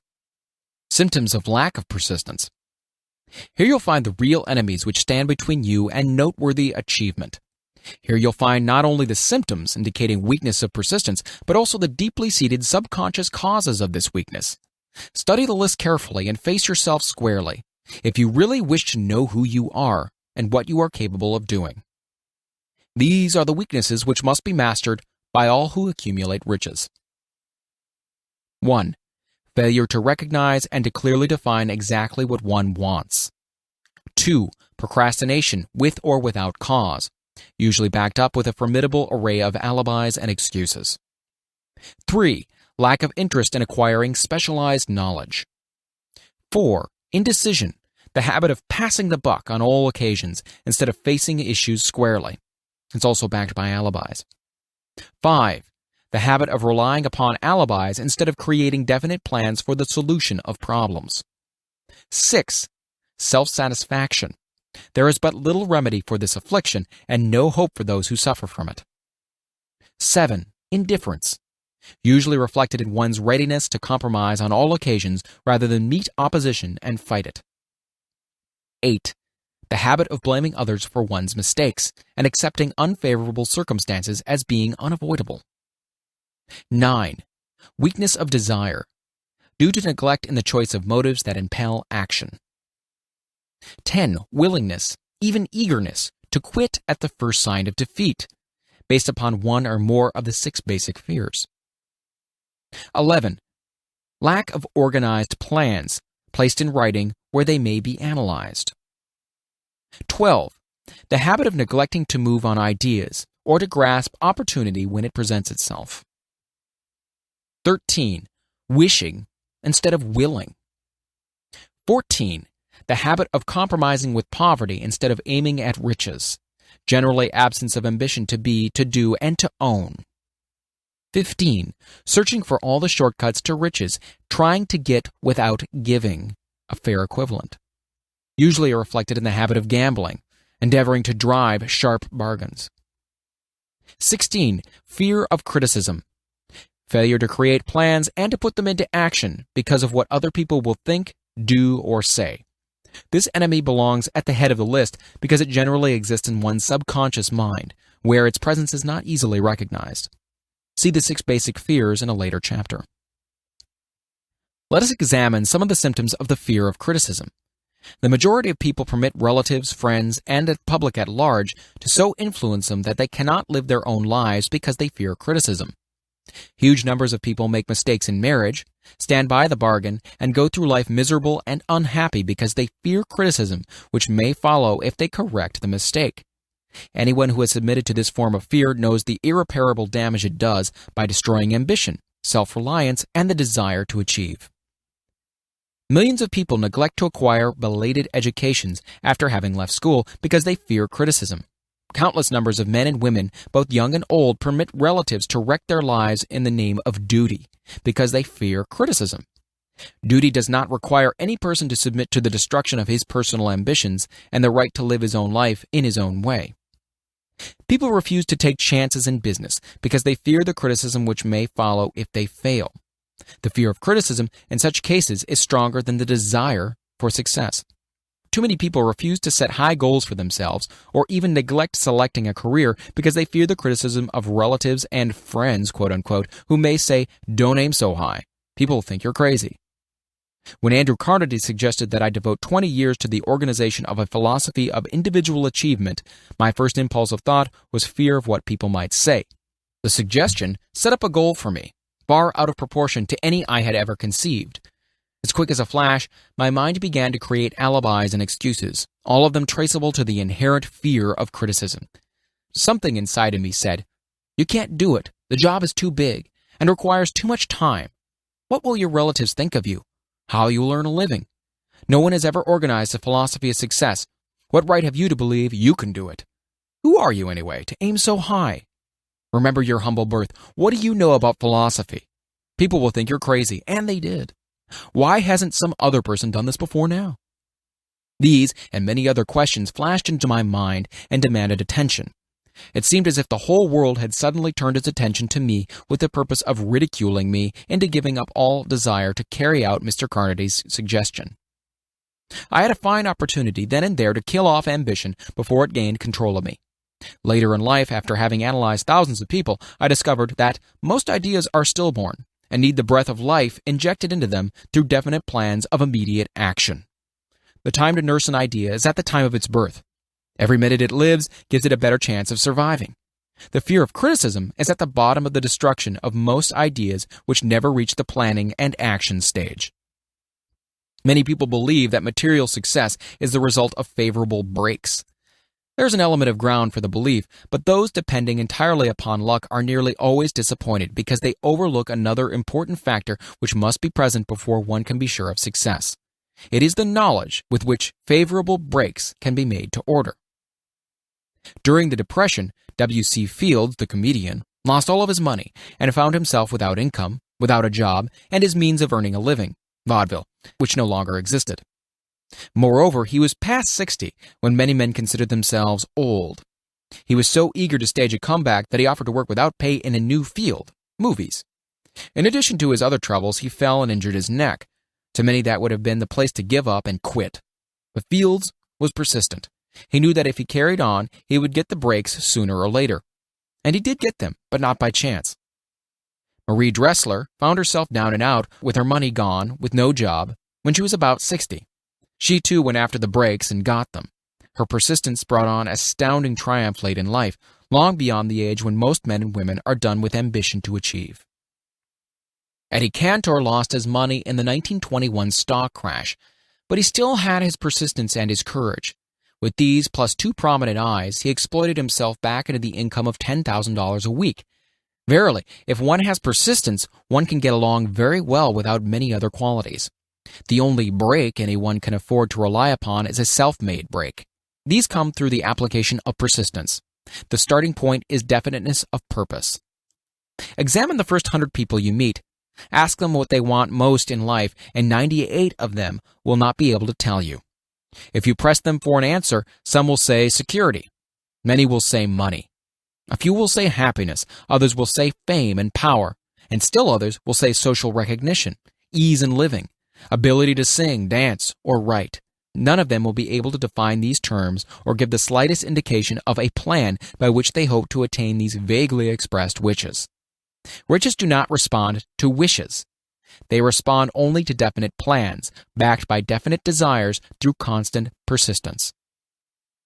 How to develop persistence? There are 4 simple steps which lead to the habit of persistence. They call for no great amount of intelligence, no particular amount of education, and but little time or effort. The necessary steps are: 1. A definite purpose backed by a burning desire for its fulfillment. 2. A definite plan expressed in continuous action. 3. A mind closed tightly against all negative and discouraging influence, including negative suggestions of relatives, friends, and acquaintances. 4. A friendly alliance with one or more persons who will encourage one to follow through with both plan and purpose. These 4 steps are essential for success in all walks of life. The entire purpose of the 13 principles of this philosophy is to enable one to take these 4 steps as a matter of habit. These are the steps by which one may control one's economic destiny. They are the steps that lead to freedom and independence of thought. They are the steps that lead to riches in small or great quantities. They lead the way to power, fame, and worldly recognition. They are the 4 steps which guarantee favorable breaks. They are the steps that convert dreams into physical realities. They lead also to the mastery of fear, discouragement, indifference. There is a magnificent reward for all who learn to take these 4 steps. It is the privilege of writing one's own ticket and of making life yield whatever price is asked. I have no way of knowing the facts, but I venture to conjecture that Mrs. Wallace Simpson's great love for a man was not accidental, nor the result of favorable breaks alone. There was a burning desire and careful searching at every step of the way. Her first duty was to love. What is the greatest thing on earth? The master called it love, not man, made rules. Criticism, bitterness, slander, or political marriages. But love. The master called it love, not man-made rules, criticism, bitterness, slander, or political marriages, but love. She knew what she wanted, not after she met the Prince of Wales, but long before that. Twice when she had failed to find it, she had the courage to continue her search. To thine own self be true, and it must follow, as the night the day, thou canst not be false to any man. Her rise from obscurity was of the slow, progressive, persistent order, but it was sure. She triumphed over unbelievably long odds, and no matter who you are or what you may think of Wallace Simpson or the king who gave up his crown for her love, she is an astounding example of applied persistence, an instructor on the rules of self-determination from whom the entire world might profitably take lessons. When you think of Wallace Simpson, think of one who knew what she wanted and shook the greatest empire on earth to get it. Women who complain that this is a man's world, that women do not have an equal chance to win, owe it to themselves to study carefully the life of this unusual woman, who, at an age which most women consider old, captured the affection of the most desirable bachelor in the entire world. And what of King Edward? What lesson may we learn from his part in the world's greatest drama of recent times? Did he pay too high a price for the affection of the woman of his choice? Surely no one but he can give the correct answer. The rest of us can only conjecture. This much we know: the king came into the world without his own consent. He was born to great riches without requesting them. He was persistently sought in marriage. Politicians and statesmen throughout Europe tossed dowagers and princesses at his feet. Because he was the firstborn of his parents, he inherited a crown, which he did not seek and perhaps did not desire. For more than 40 years he was not a free agent, could not live his life in his own way, but had little privacy, and finally assumed duties inflicted upon him when he ascended the throne. Some will say, with all these blessings, King Edward should have found peace of mind, contentment, and joy of living. The truth is that back of all the privileges of a crown, all the money, the fame, and the power inherited by King Edward, there was an emptiness which could be filled only by love. His greatest desire was for love. Long before he met Wallace Simpson, he doubtless felt this great universal emotion tugging at the strings of his heart, beating upon the door of his soul, and crying out for expression. But when he met a kindred spirit, crying out for the same holy privilege of expression, he recognized it, and without fear or apology, opened his heart and bade it enter. All the scandal-mongers in the world cannot destroy the beauty of this international drama, through which two people found love and had the courage to face open criticism, renounce all else, to give it holy expression. King Edward's decision to give up the crown of the world's most powerful empire for the privilege of going the remainder of the way through life with the woman of his choice was a decision that required courage. The decision also had a price, but who has the right to say the price was too great? Surely not he who said, "He among you who is without sin, let him cast the first stone." As a suggestion to any evil-minded person who chooses to find fault with the Duke of Windsor because his desire was for love, and for openly declaring his love for Wallis Simpson and giving up his throne for her, let it be remembered that the open declaration was not essential. He could have followed the custom of clandestine liaison which has prevailed in Europe for centuries, without giving up either his throne or the woman of his choice, and there would have been no complaint from either church or laity. But this unusual man was built of sterner stuff. His love was clean, it was deep and sincere. It represented one thing which above all else he truly desired. Therefore, he took what he wanted and paid the price demanded. If Europe had been blessed with more rulers with the human heart and the traits of honesty of ex-King Edward for the past century, that unfortunate hemisphere, now seething with greed, hate, lust, political connivance, and threats of war, would have a different and a better story to tell, a story of which love and not hate would rule. In the words of Stuart Austin Weir, we raise our cup and drink this toast to ex-King Edward and Wallis Simpson. Blessed is the man who has come to know that our muted thoughts are our sweetest thoughts. Blessed is the man who, from the blackest depths, can see the luminous figure of love, and seeing, sing, and singing say, "Sweeter far than uttered lays are the thoughts I have of you." In these words would we pay tribute to the people who, more than all others of modern times, have been the victims of criticism and the recipients of abuse, because they found life's greatest treasure and claimed it. Mrs. Simpson read and approved this analysis. Most of the world will applaud the Duke of Windsor and Wallis Simpson because of their persistence in searching until they found life's greatest reward. All of us can profit by following their example in our own search for which we demand of life. What mystical power gives to men of persistence the capacity to master difficulties? Does the quality of persistence set up in one's mind some form of spiritual, mental, or chemical activity which gives one access to supernatural forces? Does infinite intelligence throw itself on the side of the person who still fights on after the battle has been lost, with the whole world on the opposing side? These and many other similar questions have arisen in my mind as I observed men like Henry Ford, who started at scratch and built an industrial empire of huge proportions, with little else in the way of a beginning but persistence. Or Thomas Edison, who, with less than 3 months of schooling, became the world's leading inventor and converted persistence into the talking machine, the moving picture machine, and the incandescent light, to say nothing of 100 or other useful inventions.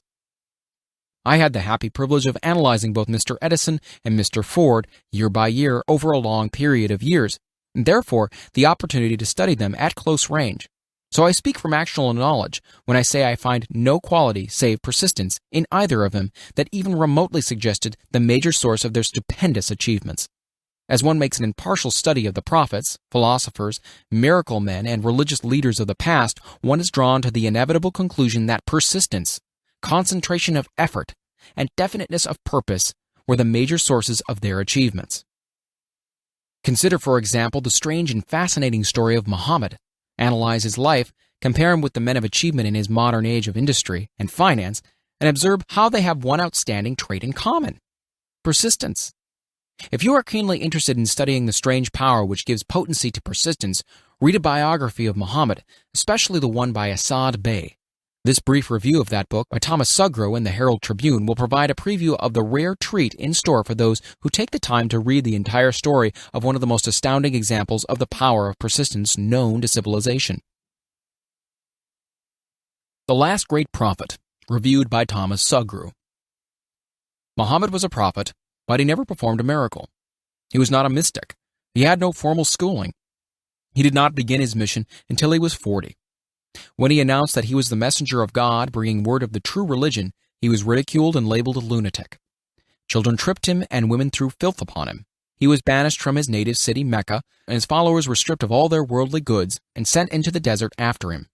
When he had been preaching 10 years, he had nothing to show for it but banishment, poverty, and ridicule. Yet before another 10 years had passed, he was a dictator of all Arabia, ruler of Mecca, and the head of a new world religion, which was to sweep to the Danube and the Pyrenees before exhausting the impetus he gave it. That impetus was threefold: the power of words, the efficacy of prayer, and man's kinship with God. His career never made sense. Muhammad was born to impoverished members of a leading family of Mecca. Because Mecca, the crossroads of the world, home of the magic stone called the Kaaba, great city of trade and the center of trade routes, was unsanitary, its children were sent to be raised in the desert by Bedouins. Muhammad was thus nurtured, drawing strength and health from the milk of nomad, vicarious mothers. He tended sheep and soon hired out to a rich widow as leader of her caravans.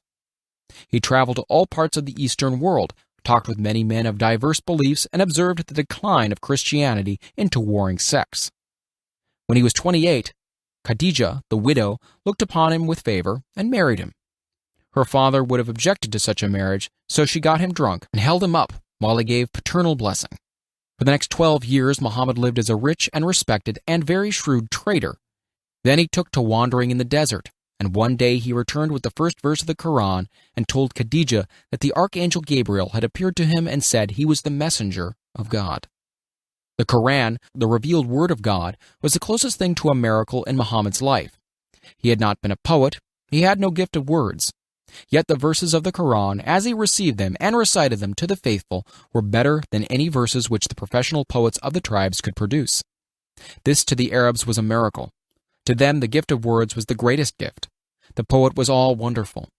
In addition, the Quran said that all men were equal before God, that the world should be a democratic state, Islam. It was this political heresy, plus Muhammad's desire to destroy all the 360 idols in the courtyard of the Kaaba, which brought about his banishment. The idols brought the desert tribes to Mecca, and that meant trade. So the businessmen of Mecca, the capitalists, of which he had been one, set upon Muhammad. Then he retreated to the desert and demanded sovereignty over the world. The rise of Islam began.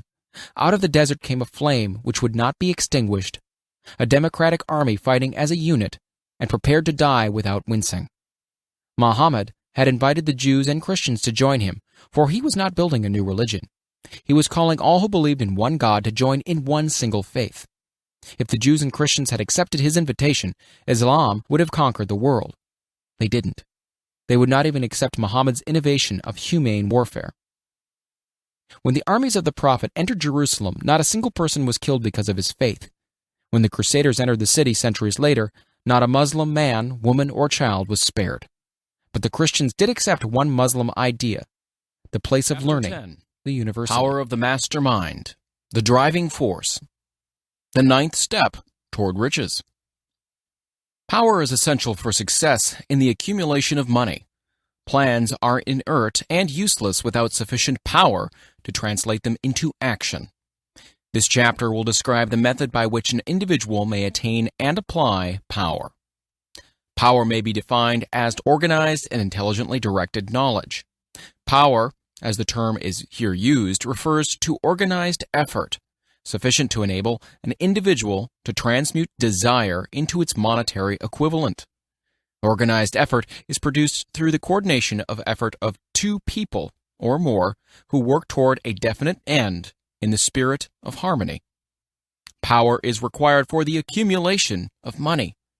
Power is necessary for the retention of money after it has been accumulated.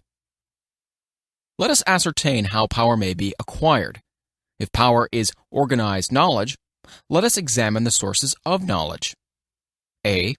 Infinite intelligence. This source of knowledge may be contacted through the procedure described in another chapter with the aid of creative imagination. B. Accumulated experience. The accumulated experience of man, or that portion of which it has been organized and recorded, may be found in any well-equipped public library. An important part of this accumulated experience is taught in public schools and colleges where it has been classified and organized. C. Experiment and research. In the field of science, and in practically every other walk of life, men are gathering, classifying, and organizing new facts daily. This is the source of which one must turn when knowledge is not available through accumulated experience. Here, too, the creative imagination must often be used. Knowledge may be acquired from any of the foregoing sources. It may be converted into power by organizing it into definite plans and by expressing those plans in terms of action. Examination of the three major sources of knowledge will readily disclose the difficulty an individual would have if he depended upon his efforts alone in assembling knowledge and expressing it through definite plans in terms of action. If his plans are comprehensive, and if they contemplate large proportions, he must generally induce others to cooperate with him before he can inject into them the necessary element of power. Gaining power through the master mind. The master mind may be defined as coordination of knowledge and effort in a spirit of harmony between two or more people for the attainment of a definite purpose. No individual may have great power without availing himself of the master mind. In a preceding chapter, instructions were given for the creation of plans for the purpose of translating desire into its monetary equivalent. If you carry out these instructions with persistence and intelligence and use discrimination in the selection of your mastermind group, your objective will have been halfway reached even before you begin to recognize it. So you may better understand the intangible potentialities of power available to you through a properly chosen mastermind group, we will here explain the two characteristics of the mastermind principle, one of which is economic in nature and the other psychic. The economic feature is obvious. Economic advantages may be created by any person who surrounds himself with the advice, counsel, and personal cooperation of a group of men who are willing to lend him wholehearted aid in the spirit of perfect harmony. This form of cooperative alliance has been the basis of nearly every great fortune. Your understanding of this great truth may definitely determine your financial status. The psychic phase of the mastermind principle is much more abstract, much more difficult to comprehend, because it has reference to the spiritual forces with which the human race as a whole is not well acquainted. You may catch a significant suggestion from the statement, "No two minds ever come together without thereby creating a third, invisible, intangible force which may be likened to a third mind." Keep in mind the fact that there are only two known elements in the whole universe, energy and matter. It is a well-known fact that matter may be broken down into units of molecules, atoms, and electrons. There are units of matter which may be isolated, separated, and analyzed. Likewise, there are units of energy. The human mind is a form of energy, a part of it being spiritual in nature. When the minds of two people are coordinated in a spirit of harmony, the spiritual units of energy of each mind form an affinity, which constitutes the psychic phase of the mastermind. The mastermind principle, or rather the economic feature of it, were first called to my attention by Andrew Carnegie over 25 years ago. Discovery of this principle was responsible for the choice of my life's work. Mr. Carnegie's mastermind group consisted of a staff of approximately 50 men, with whom he surrounded himself, for the definite purpose of manufacturing and marketing steel. He attributed his entire fortune to the power he accumulated through this mastermind. Analyze the record of any man who has accumulated a great fortune, and many of those who have accumulated modest fortunes, and you will find that they have either consciously or unconsciously employed the mastermind principle. Great power can be accumulated through no other principle. Energy is nature's universal set of building blocks out of which she constructs every material thing in the universe, including man and every form of animal and vegetable life. Through a process which only nature completely understands, she translates energy into matter. Nature's building blocks are available to man in the energy involved in thinking. Man's brain may be compared to an electric battery. It absorbs energy from the ether, which permeates every atom of matter and fills the entire universe. It's a well-known fact that a group of electric batteries will provide more energy than a single battery. It's also a well-known fact that an individual battery will provide energy in proportion to the number and capacity of the cells it contains. The brain functions in a similar fashion. This accounts for the fact that some brains are more efficient than others and leads to this significant statement. A group of brains coordinated or connected in a spirit of harmony will provide more thought energy than a single brain, just as a group of electric batteries will provide more energy than a single battery. Through this metaphor, it becomes immediately obvious that the mastermind principle holds the secret of the power welded by men who surround themselves with other men of brains. There follows now another statement which will lead still nearer to an understanding of the psychic phase of the mastermind principle. When a group of individual brains are coordinated and function in harmony, the increased energy created through the alliance becomes available to every individual brain in the group. It's a well-known fact that Henry Ford began his business career under the handicap of poverty, illiteracy, and ignorance. It is an equally well-known fact that within the inconceivably short period of 10 years, Mr. Ford mastered these three handicaps, and that within 25 years he made himself one of the richest men in America. Connect with this fact the additional knowledge that Mr. Ford's most rapid strides became noticeable from the time he became a personal friend of Thomas Edison, and you'll begin to understand what the influence of one mind upon another can accomplish. Go a step further and consider the fact that Mr. Ford's most outstanding achievements began from the time that he formed the acquaintances of Harvey Firestone, John Burroughs, and Luther Burbank, each a man of great brain capacity, and you'll have further evidence that power may be produced through friendly alliance of minds. There is little, if any, doubt that Henry Ford is one of the best-informed men in the business and industrial world. The question of his wealth needs no discussion. Analyze Mr. Ford's intimate personal friends, some of whom have already been mentioned, and you'll be prepared to understand the following statement. Men take on the nature and the habits and the power of thought of those with whom they associate, in a spirit of sympathy and harmony. Henry Ford whipped poverty, illiteracy, and ignorance by allying himself with great minds, whose vibrations of thought he absorbed into his own mind. Through his association with Edison, Burbank, Burroughs, and Firestone, Mr. Ford added to his own brain power the sum and substance of the intelligence, experience, knowledge, and spiritual forces of these four men. Moreover, he appropriated and made use of the mastermind principle through the methods of procedure described in this book. This principle is available to you. We have already mentioned Mahatma Gandhi. Perhaps the majority of those who have heard of Gandhi look upon him as merely an eccentric little man who goes around without formal wearing apparel and makes trouble for the British government. In reality, Gandhi is not eccentric, but he is the most powerful man now living, estimated by the number of his followers and their faith in their leader. Moreover, he is probably the most powerful man who has ever lived. His power is passive, but it is real. Let us study the method by which he attained his stupendous power. It may be explained in a few words. He came by power through inducing over 200 million people to coordinate, with mind and body, in a spirit of harmony, and for a definite purpose. In brief, Gandhi has accomplished a miracle, for it is a miracle when 200 million people can be induced, not forced, to cooperate in a spirit of harmony for a limitless time. If you doubt that this is a miracle, try to induce any two people to cooperate in a spirit of harmony for any length of time. Every man who manages a business knows what a difficult matter it is to get employees to work together in a spirit even remotely resembling harmony. The list of the chief sources from which power may be attained is, as you have seen, headed by the infinite intelligence. When two or more people coordinate in a spirit of harmony and work towards a definite objective, they place themselves in position through that alliance to absorb power directly from the great universal storehouse of infinite intelligence. This is the greatest of all sources of power. It is the source to which the genius turns. It is the source to which every great leader turns, whether he may be conscious of that fact or not. The other two major sources from which the knowledge necessary for the accumulation of power may be obtained are no more reliable than the five senses of man.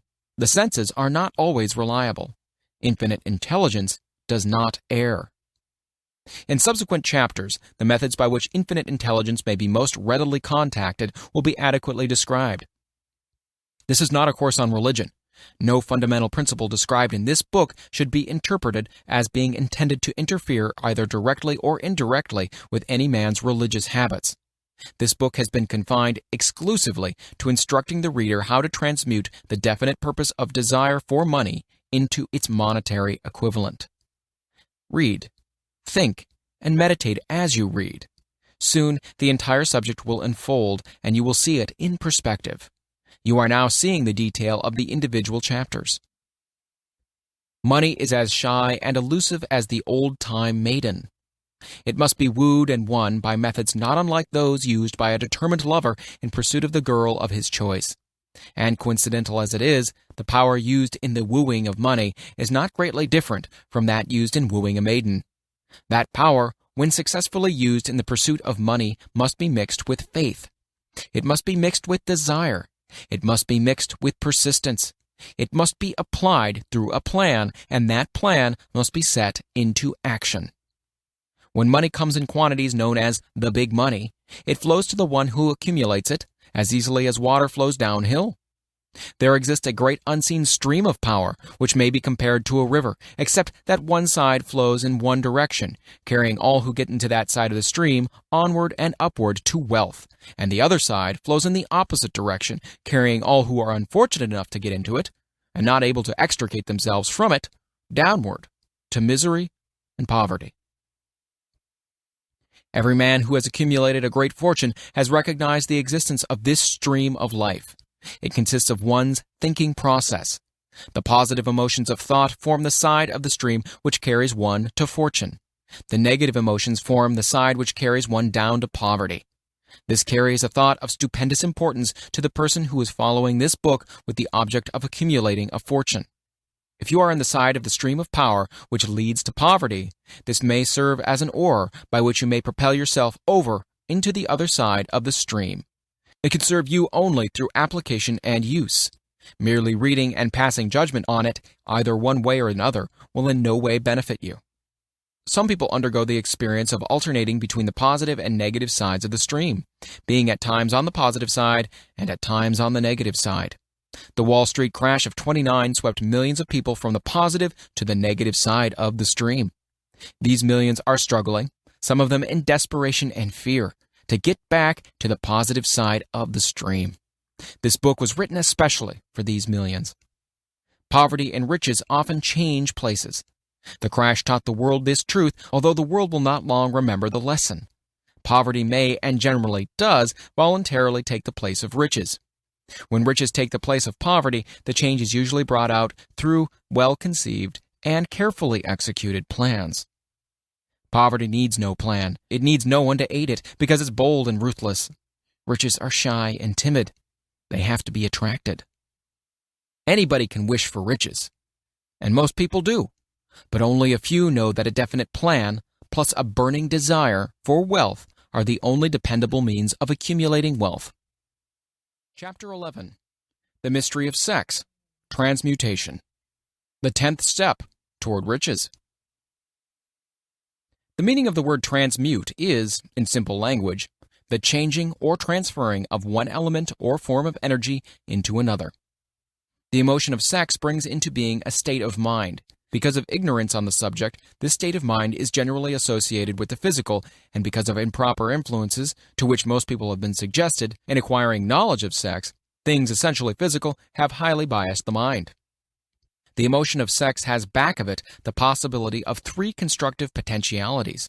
They are 1. The perpetuation of mankind, 2. The maintenance of health, as a therapeutic agency it has no equal, 3. The transformation of mediocrity into genius through transmutation. Sex transmutation is simple and easily explained. It means the switching of the mind from thoughts of physical expression to thoughts of some other nature. Sex desire is the most powerful of human desires. When driven by this desire, men develop keenness of imagination, courage, willpower, persistence, and creative ability unknown to them at other times. So strong and impelling is the desire for sexual contact that men freely run the risk of life and reputation to indulge it. When harnessed and redirected along other lines, this motivating force maintains all of its attributes of keenness of imagination, courage, etc., which may be used as powerful creative forces in literature, art, or in any other profession or calling, including, of course, the accumulation of riches. The transmutation of sex energy calls for the exercise of willpower, to be sure, but the reward is worth the effort. The desire for sexual expression is inborn and natural. The desire cannot and should not be submerged or eliminated, but it should be given an outlet through forms of expression which enrich the body, mind, and spirit of man. If not given this form of outlet through transmutation, it will seek outlets through purely physical channels. A river may be dammed and its water controlled for a time, but eventually it will force an outlet. The same is true of the emotion of sex. It may be submerged and controlled for a time, but its very nature causes it to be ever-seeking means of expression. If it is not transmuted into some creative effort, it'll find a less worthy outlet. Fortunate indeed is the person who has discovered how to give sex emotion an outlet through some form of creative effort, for he has, by that discovery, lifted himself to the state of a genius. Scientific research has disclosed these significant facts. 1. The men of greatest achievement are men with highly developed sex natures, men who have learned the art of sex transmutation. 2. The men who have accumulated great fortunes and achieved outstanding recognition in literature, art, industry, architecture, and the professions were motivated by the influence of a woman. The research from which these astounding discoveries were made went back through the pages of biography and history for more than 2,000 years. Wherever there was evidence available in connection with the lives of men and women of great achievement, it indicated most convincingly that they had possessed highly developed sex natures. The emotion of sex is an irresistible force against which there can be no such opposition as an immovable body. When driven by this emotion, men become gifted with a superpower for action. Understand this truth, and you will catch the significance of the statement that sex transmutation will lift one to the status of a genius. The emotion of sex contains the secret of creative ability. Destroy the sex glands, whether in man or beast, and you have removed the major source of action. For proof of this, observe what happens in any animal after it has been castrated. A bull becomes as docile as a cow after it has been altered sexually. Sex alteration takes out of the male, whether man or beast, all the fight that he has in him. Sex alteration of the female has the same effect. The 10 mind stimuli. The human mind responds to stimuli, through which it may be keyed up to high rates of vibration, known as enthusiasm, creative imagination, intense desire, etc. The stimuli to which the mind responds most freely are: 1. The desire for sex expression. 2. Love. 3. A burning desire for fame, power, or financial gain. Money. 4. Music. 5. Friendship between either those of the same sex or those of the opposite sex. 6. A mastermind alliance, based upon the harmony of 2 or more people who ally themselves for spiritual or temporal advancement. 7. Mutual suffering, such as that experienced by people who are persecuted. 8. Autosuggestion. 9. Fear. 10. Narcotics and alcohol. The desire for sex expression comes at the head of the list of stimuli, which most effectively step up the vibrations of the mind and start the wheels of physical action. 8 of these stimuli are natural and constructive. 2 are destructive. The list is here presented for the purpose of enabling you to make a comparative study of the major sources of mind stimulation. From this study, it will be readily seen that the emotion of sex is, by great odds, the most intense and powerful of all mind stimuli. This comparison is necessary as a foundation for proof of the statement that transmutation of sex energy may lift one to the status of a genius. Let us find out what constitutes a genius. Some wiseacre has said that a genius is a man who wears long hair, eats queer food, lives alone, and serves as a target for the joke-makers. A better definition of a genius is a man who has discovered how to increase the vibrations of thought to the point where he can freely communicate with sources of knowledge not available through the ordinary rate of vibration of thought. The person who thinks will want to ask some questions concerning this definition of genius. The first question will be, how may one communicate with sources of knowledge which are not available through the ordinary rate of vibration of thought? The next question will be, are there known sources of knowledge which are available only to the genii? And if so, what are these sources, and exactly how may they be reached? We shall offer proof of the soundness of some of the more important statements made in this book, or at least we will offer evidence through which you may secure your own proof through experimentation, and in doing so, we shall answer both of these questions. Genius is developed through the sixth sense. The reality of a sixth sense has been fairly well established. This sixth sense is creative imagination. The faculty of creative imagination is one which the majority of people never use during an entire lifetime, and if used at all, it usually happens by mere accident. A relatively small number of people use, with deliberation and purpose, afterthought, the faculty of creative imagination. Those who use this faculty voluntarily and with understanding of its functions are genii. The faculty of creative imagination is the direct link between the finite mind of man and infinite intelligence. All so-called revelations referred to in the realm of religion and all discoveries of basic or new principles in the field of invention take place through the faculty of creative imagination.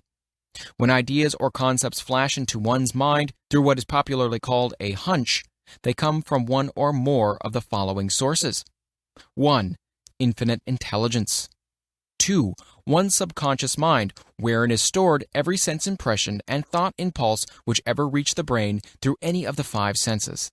3. From the mind of some other person who has just released the thought, or picture of the idea or concept through conscious thought. Or 4. From that other person's subconscious storehouse. There are no other known sources for which inspired ideas or hunches may be received. The creative imagination functions best when the mind is vibrating due to some form of mind stimulation at an exceedingly high rate. That is, when the mind is functioning at a rate of vibration higher than that of ordinary, normal thought. When brain action has been stimulated through one or more of the 10 mind stimulants, it has the effect of lifting the individual far above the horizon of ordinary thought and permits him to envision distance, scope, and quality of thoughts not available on the lower plane, such as that occupied while one is engaged in the solution of the problems of business and professional routine. When lifted to this higher level of thought, through any form of mind stimulation, an individual occupies, relatively, the same position as one who has ascended in an airplane to a height from which he may see over and beyond the horizon line which limits his vision while on the ground. Moreover, while on higher levels of thought, the individual is not hampered or bound by any of the stimuli which circumscribe and limit his vision while wrestling with the problems of gaining the 3 basic necessities of food, clothing, and shelter. He is in a world of thought in which the ordinary, workaday thoughts have been as effectively removed as are the hills and valleys and other limitations of physical vision when he rises in an airplane. While on this exalted plane of thought, the creative faculty of the mind is given freedom for action. The way has been cleared for the 6th sense to function. It becomes receptive to ideas which would not reach the individual under any other circumstances. This 6th sense is the faculty which marks the difference between a genius and an ordinary individual.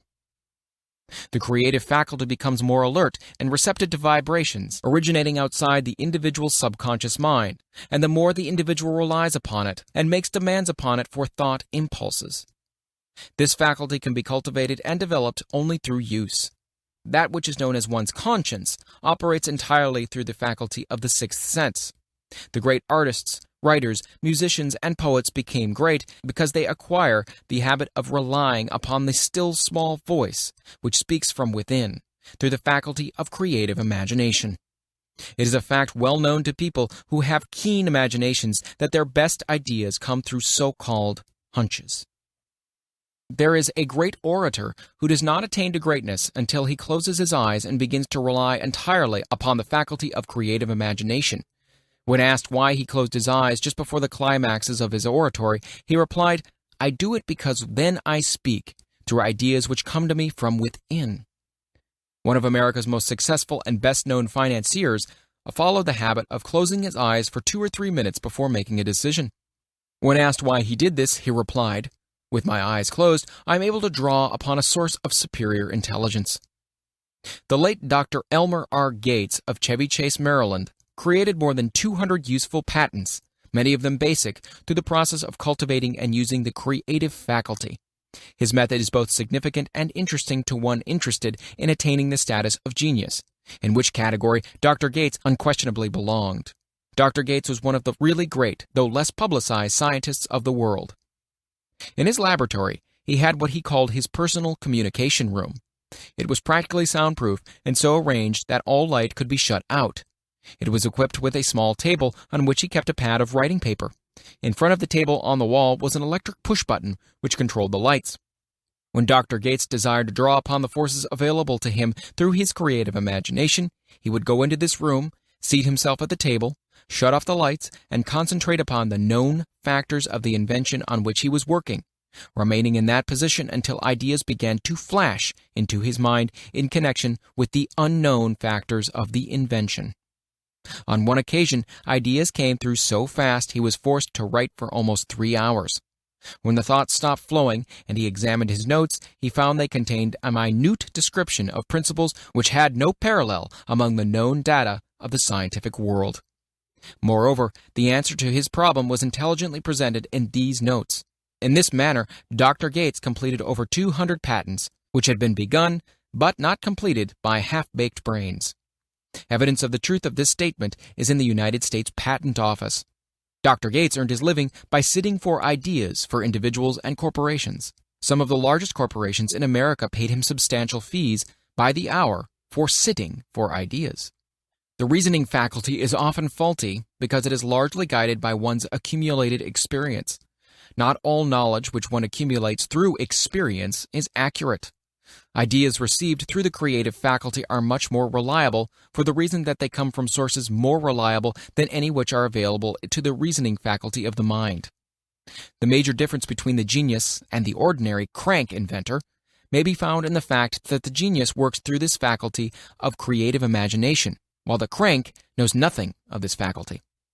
The scientific inventor, such as Mr. Edison or Dr. Gates, makes use of both the synthetic and the creative faculties of imagination. For example, the scientific inventor or genius begins an invention by organizing and combining the known ideas or principles accumulated through experience through the synthetic faculty, the reasoning faculty. If he finds this accumulated knowledge to be insufficient for the completion of his invention, he then draws upon the sources of knowledge available to him through his creative faculty. The method by which he does this varies with the individual, but this is the sum and substance of this procedure.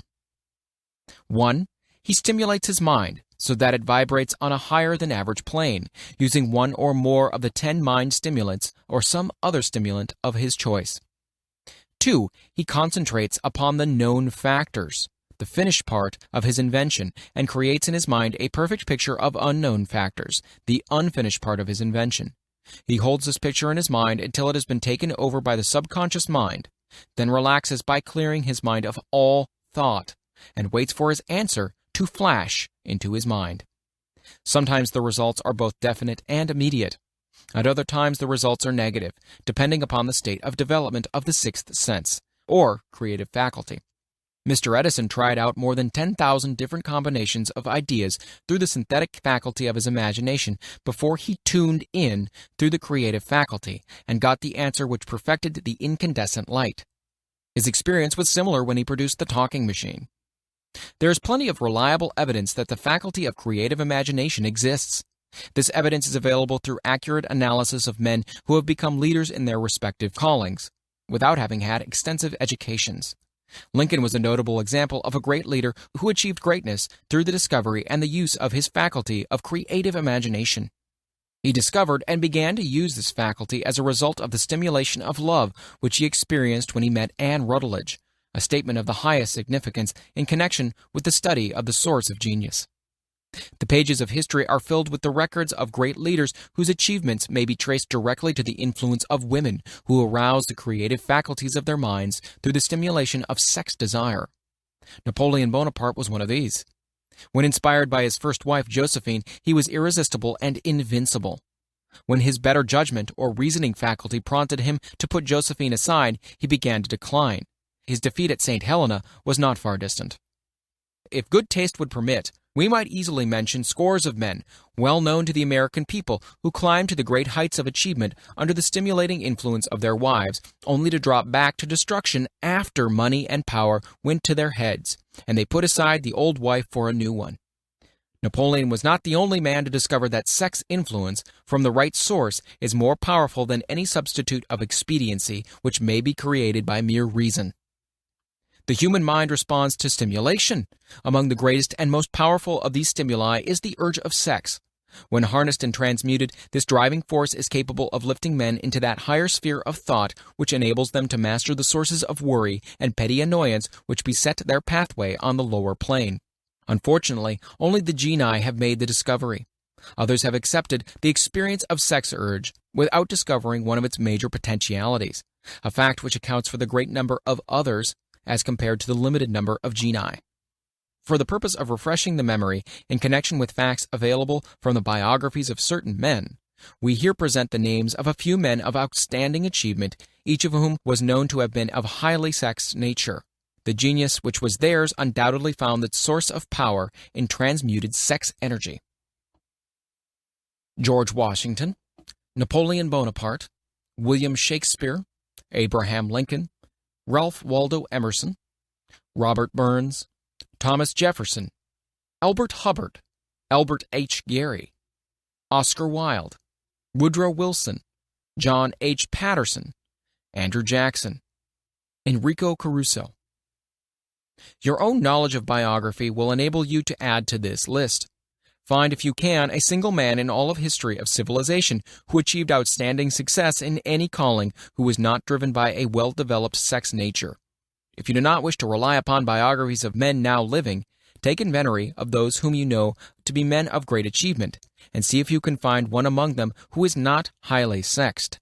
Sex energy is the creative energy of all genii. There has never been and never will be a great leader, builder, or artist lacking in this driving force of sex. Surely no one will misunderstand these statements to men that all who are highly sexed are genii. Man attains to the status of genius only when and if he stimulates his mind so that it draws upon the force available through the creative faculty of the imagination. Chief among the stimuli with which this stepping up of the vibrations may be procured is sex energy. The mere possession of this energy is not sufficient to produce a genius. The energy must be transmuted from desire for physical contact into some other form of desire and action before it will lift one to the status of genius. Far from becoming genii because of the great sex desires, the majority of men lower themselves through the misunderstanding and misuse of this great force to the status of the lower animals. Why men seldom succeed before 40. I discovered from the analysis of over 25,000 people that men who succeed in an outstanding way seldom do so before the age of 40, and more often they do not strike their real place until they are well beyond the age of 50. This fact was so astounding that it prompted me to go into the study of its cause most carefully, carrying the investigation over a period of more than 12 years. This study disclosed the fact that the major reason why the majority of men who succeed do not begin to do so before the age of 40 or 50 is their tendency to dissipate their energies through overindulgence in physical expression of the emotion of sex. The majority of men never learn that the urge of sex has other possibilities, which far transcend in importance that of mere physical expression. The majority of those who make this discovery do so after having wasted many years at a period when the sex energy is at its height, prior to the age of 45 to 50. This usually is followed by noteworthy achievement. The lives of many men up to and sometimes well past the age of 40 reflect continued dissipation of energies which could have been more profitably turned into better channels. Their finer and more powerful emotions are sown wildly to the four winds. Out of this habit of the male grew the term sowing his wild oats.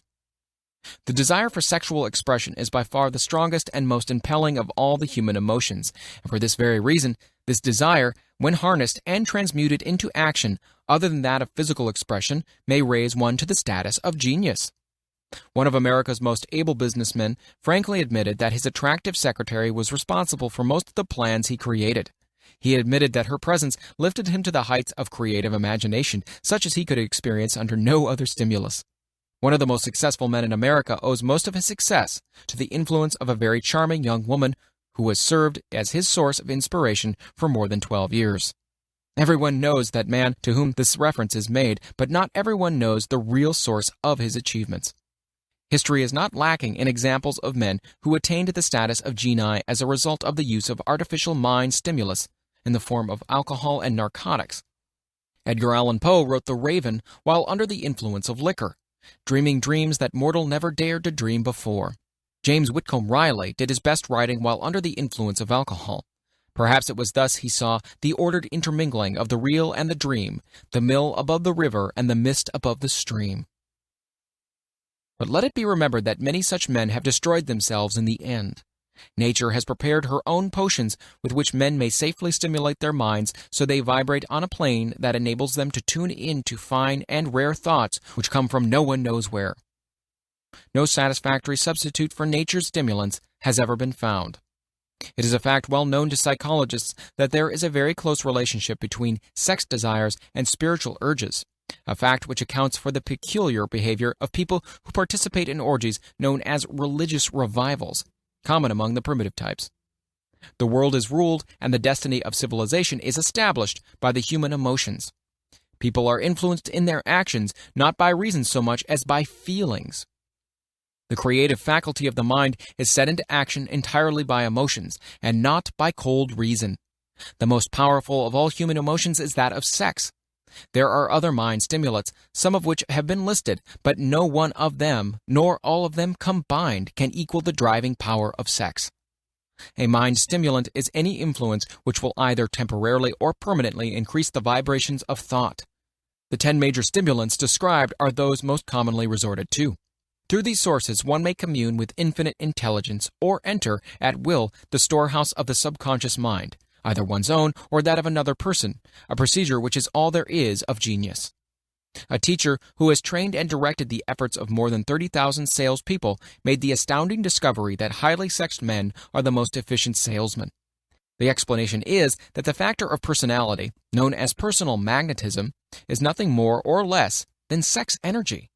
Highly sexed people always have a plentiful supply of magnetism. Through cultivation and understanding, this vital force may be drawn upon and used to great advantage in the relationships between people. This energy may be communicated to others through the following media. 1. The handshake. The touch of the hand indicates instantly the presence of magnetism or lack of it. 2. The tone of voice.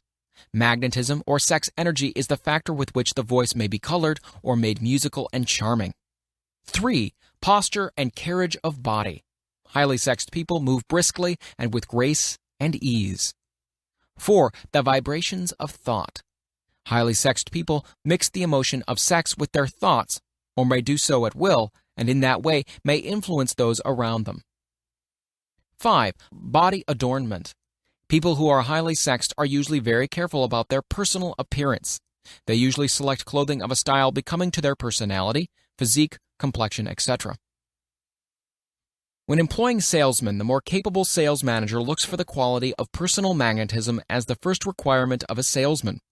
People who lack sex energy will never become enthusiastic or inspire others, and enthusiasm is one of the most important requisites in salesmanship, no matter what one is selling. The public speaker, orator, preacher, lawyer, or salesman who is lacking in sex energy is a flop as far as being able to influence others is concerned. Couple this with the fact that most people can be influenced only through an appeal to their emotions, and you will understand the importance of sex energy as a part of the salesman's native ability. Master salesmen attain the status of mastery in selling because they, either consciously or unconsciously, transmute the energy of sex into sales enthusiasm. In this statement may be found a very practical suggestion as to the actual meaning of sex transmutation. The salesman who knows how to take his mind off the subject of sex and direct it in sales effort with as much enthusiasm and determination as he would apply to its original purpose has acquired the art of sex transmutation, whether he knows it or not. The majority of salesmen who transmute their sex energy do so without being in the least aware of what they are doing or how they're doing it. Transmutation of sex energy calls for more willpower than the average person cares to use for this purpose. Those who find it difficult to summon willpower sufficient for transmutation may gradually acquire this ability. Though this requires willpower, the reward for the practice is more than worth the effort. The entire subject of sex is one with which the majority of people appear to be unpardonably ignorant. The urge of sex has been grossly misunderstood, slandered, and burlesqued by the ignorant and evil-minded for so long that the very word sex is seldom used in polite society. Men and women who are now known to be blessed, yes blessed, with highly sexed natures are usually looked upon as being people who will bear watching. Instead of being called blessed, they're usually called cursed. Millions of people, even in this age of enlightenment, have inferiority complexes which they developed because of this false belief that a highly sexed nature is a curse. These statements of the virtue of sex energy should not be construed as justification for the libertine. The emotion of sex is a virtue only when used intelligently and with discrimination. It may be misused and often is to such an extent that it debases instead of enriches both body and mind. The better use of this power is the burden of this chapter.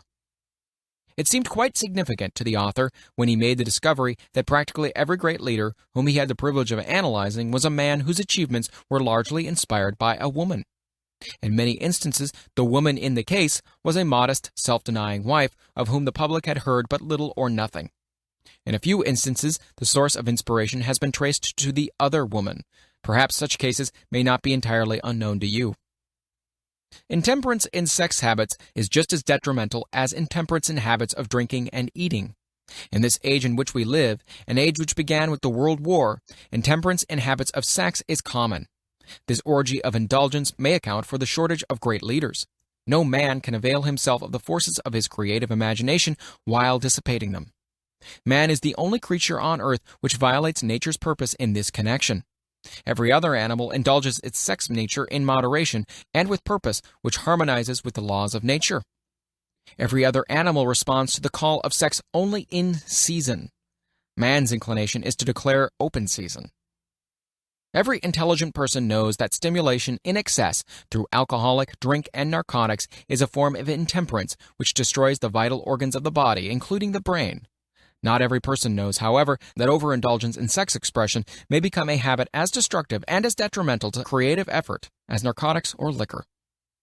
A sex-mad man is not essentially different than a dope-mad man. Both have lost control over their faculties of reason and willpower. Sexual overindulgence may not only destroy reason and willpower, but it may also lead to either temporary or permanent insanity.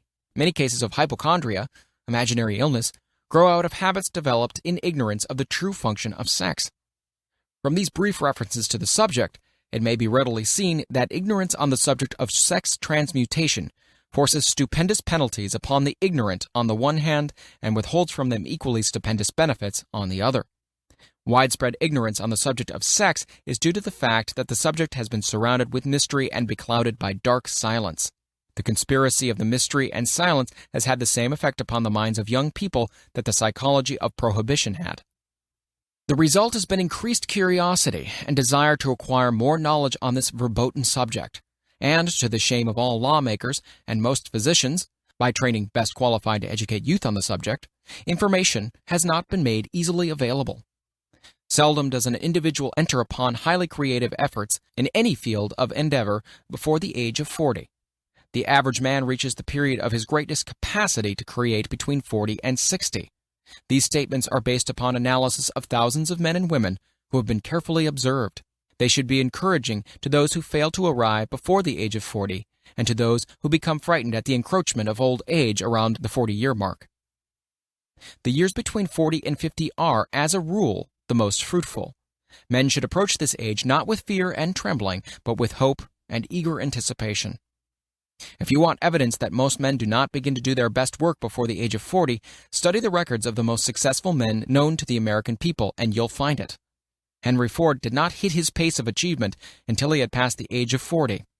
Andrew Carnegie was well past 40 before he began to reap the reward of his efforts. James J. Hill was still running a telegraph key at the age of 40. His stupendous achievements took place after that age. Biographies of American industrialists and financiers are filled with evidence that the period from 40 to 60 is the most productive age of man. Between the ages of 30 and 40, man begins to learn, if he ever learns, the art of sex transmutation. This discovery is generally accidental, and more often than otherwise, the man who makes it is totally unconscious of this discovery. He may observe that his powers of achievement have increased around the age of 35 to 40, but in most cases he isn't familiar with the cause of this change. That nature begins to harmonize the emotions of love and sex in the individual between the ages of 30 and 40, so that he may draw upon these great forces and apply them jointly as stimuli to action. Sex alone is a mighty urge to action, but its forces are like cyclones. They are often uncontrollable. When the emotion of love begins to mix itself with the emotion of sex, the result is calmness of purpose, poise, accuracy of judgment, and balance.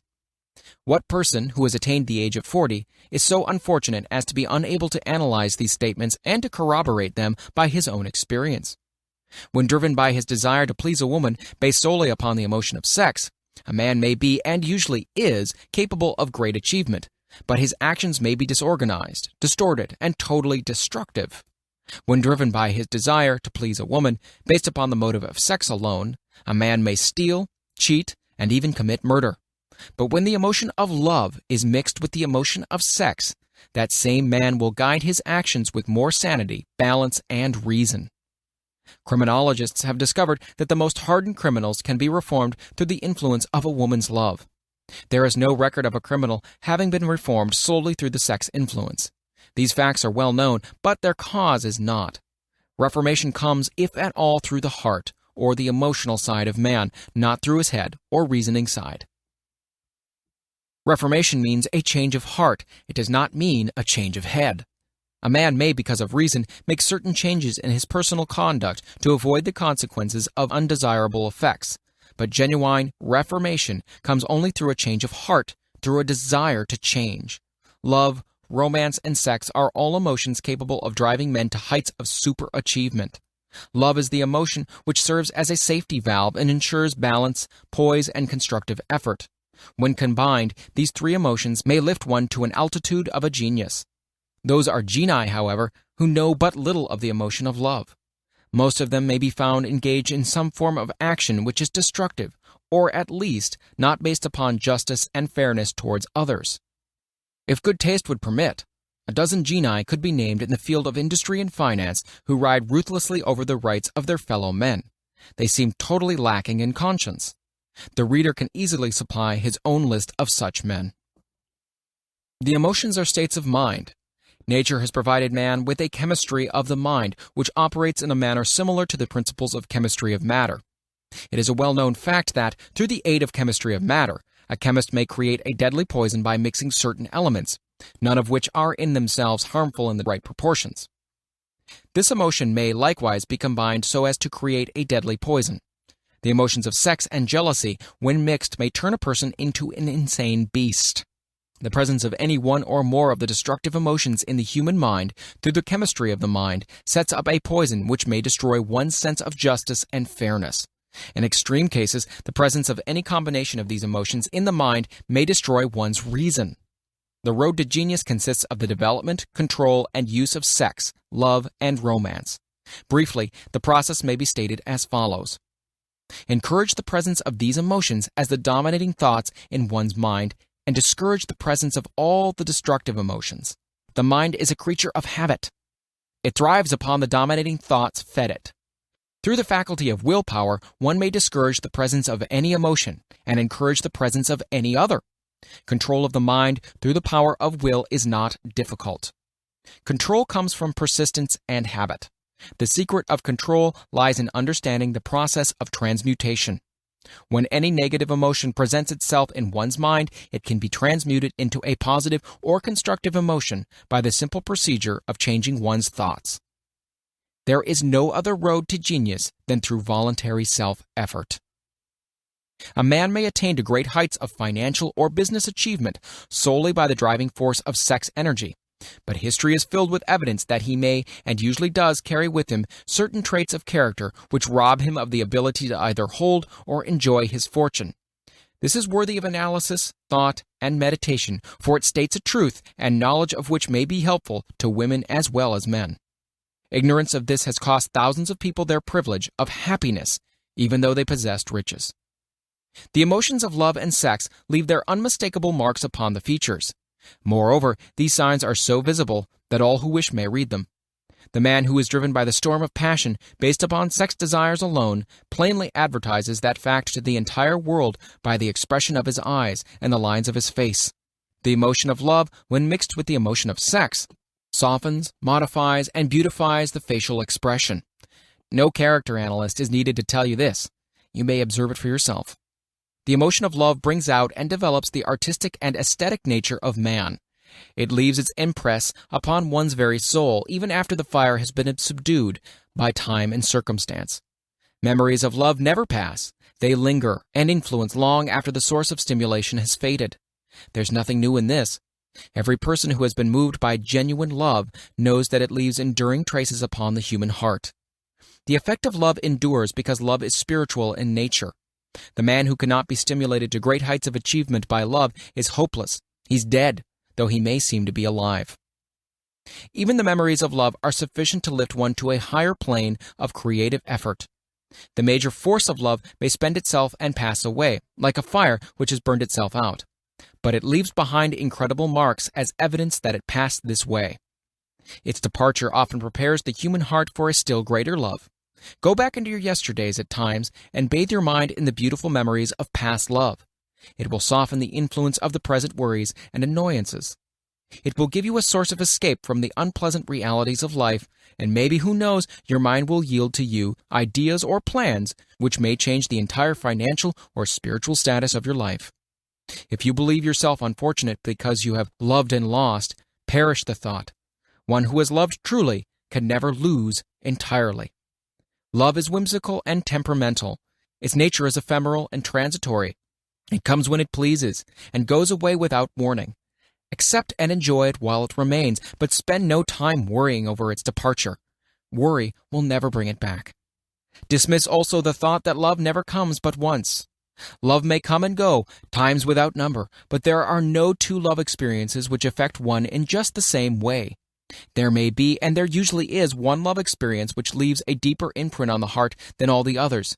But all love experiences are beneficial except to the person who becomes resentful and cynical when love makes its departure. There should be no disappointment over love, and there should be none if people understood the difference between the emotions of love and sex. The major difference is that love is spiritual, while sex is biological. No experience which touches the human heart with a spiritual force can possibly be harmful, except through ignorance or jealousy. Love is, without question, life's greatest experience. It brings one into communion with the infinite intelligence. When mixed with the emotions of romance and sex, it may lead one far up the ladder of creative effort. The emotions of love, sex, and romance are sides of the eternal triangle of achievement-building genius. Nature creates genii through no other force. Love is an emotion with many sides, shades, and colors. The love which one feels for parents or children is quite different from that which one feels for one's sweetheart. The one is mixed with the emotion of sex, while the other's is not. The love which one feels in true friendship is not the same as that felt for one's sweetheart, parents, or children, but it too is a form of love. Then there's the emotion of love for things inanimate, such as the love of nature's handiwork. But the most intense and burning of all those various kinds of love is that experience in the blending of the emotions of love and sex. Marriage is not blessed with the eternal affinity of love, properly balanced and proportioned with sex, cannot be happy ones, and seldom endure. Love alone will not bring happiness in marriage, nor will sex alone. When these two beautiful emotions are blended, marriage may bring about a state of mind closest to the spiritual that one may ever know on this earthly plane. When the emotion of romance is added to those of love and sex, the obstructions between the finite mind of the man and the infinite intelligence are removed. Then a genius has been born. What a different story is this than those usually associated with the emotion of sex. Here is an interpretation of the emotion which lifts it out of the commonplace and makes of it potter's clay in the hands of God, from which he fashions all that is beautiful and inspiring. It is an interpretation which would, when properly understood, bring harmony out of the chaos which exists in too many marriages. The disharmonies often expressed in the form of nagging may usually be traced to a lack of knowledge on the subject of sex. Where love, romance, and the proper understanding of the emotions and function of sex abide, there is no disharmony between married people. Fortunate is the husband whose wife understands the true relationship between the emotions of sex, love, and romance. When motivated by this holy triumvirate, no form of labor is burdensome, because even the most lowly form of effort takes on the nature of a labor of love. It's a very old saying that a man's wife may either make him or break him, but the reason is not always understood. The making and the breaking is the result of the wife's understanding or lack of understanding of the emotions of love, sex, and romance. Despite the fact that men are polygamous by the very nature of their biological inheritance, it is true that no woman has as great an influence on a man as his wife unless he is married to a woman totally unsuited to his nature. If a woman permits her husband to lose interest in her and become more interested in other women, it's usually because of her ignorance or indifference towards the subjects of sex, love, and romance. This statement presupposes, of course, that genuine love once existed between a man and his wife. The facts are equally applicable to a man who permits his wife's interests in him to die.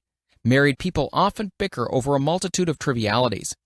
If these are analyzed accurately, the real question of the trouble will often be found to be indifference or ignorance on these subjects. Man's greatest motivating force is his desire to please woman. The hunter who excelled during prehistoric days before the dawn of civilization did so because of his desire to appear great in the eyes of a woman. Man's nature has not changed in this respect. The hunter of today brings home no skins of wild animals, but he indicates his desire for her favor by supplying fine clothes, motor cars, and wealth. Man has the same desire to please woman that he had before the dawn of civilization. The only thing that has changed is his method of pleasing. Men who accumulate large fortunes and attain to great heights of power and fame do so mainly to satisfy their desire to please women. Take women out of their lives, and great wealth would be useless to most men. It is the inherent desire of man to please woman which gives woman the power to make or break a man. The woman who understands man's nature and tactfully caters to it need no fear of competition from other women. Men may be giants with indomitable willpower when dealing with other men, but they are easily managed by the woman of their choice. Most men will not admit that they are easily influenced by the women they prefer because it is in the nature of the male to want to be recognized as the stronger of the species. Moreover, the intelligent woman recognizes this manly trait and very wisely makes no issue of it. Some men know that they are being influenced by the woman of their choice, their wives, sweethearts, mothers, or sisters, but they tactfully refrain from rebelling against the influence because they are intelligent enough to know no man is happy or complete without the modifying influence of the right woman. The man who does not recognize this important truth deprives himself of the power which has done more to help men achieve success than all other forces combined. Chapter 12. The Subconscious Mind. The Connecting Link. The 11th Step Toward Riches. The subconscious mind consists of a field of consciousness in which every impulsive thought that reaches the objective mind through any of the five senses is classified and recorded, and from which thoughts may be recalled or withdrawn as letters may be taken from a filing cabinet. It receives and files sense impressions or thoughts regardless of their nature. You may voluntarily plant into your subconscious mind any plan, thought, or purpose which you desire to translate into its physical or monetary equivalent. The subconscious acts first on the dominating desires which have been mixed with emotional feeling, such as faith. Consider this in connection with the instructions given in the chapter on desire for taking the 6 steps there outlined, and the instructions given in the chapter on the building and execution of plans, and you will understand the importance of the thought conveyed. The subconscious mind works day and night. Through a method of procedure unknown to man, the subconscious mind draws upon the forces of infinite intelligence for the power with which it voluntarily transmutes one's desires into their physical equivalent, making use always of the most practical media by which this end may be accomplished. You cannot entirely control your subconscious mind, but you can voluntarily hand over to it any plan, desire, or purpose which you wish transformed into concrete form. Read again instructions for using the subconscious mind in the chapter on autosuggestion. There's plenty of evidence to support the belief that the subconscious mind is the connecting link between the finite mind of man and infinite intelligence. It is the intermediary through which one may draw upon the forces of infinite intelligence at will. It alone contains the secret process by which mental impulses are modified and changed into their spiritual equivalent. It alone is the medium through which prayer may be transmitted to the source capable of answering prayer. The possibilities of creative effort connected with the subconscious mind are stupendous and imponderable. They inspire one with awe. I never approach the discussion of the subconscious mind without a feeling of littleness and inferiority, due perhaps to the fact that man's entire stock of knowledge on this subject is so pitifully limited.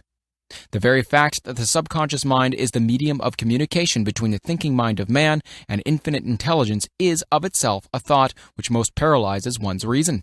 After you have accepted as a reality the existence of the subconscious mind and understand its possibilities as a medium for transmuting your desires into their physical or monetary equivalent, you will comprehend the full significance of the instructions given in the chapter on desire.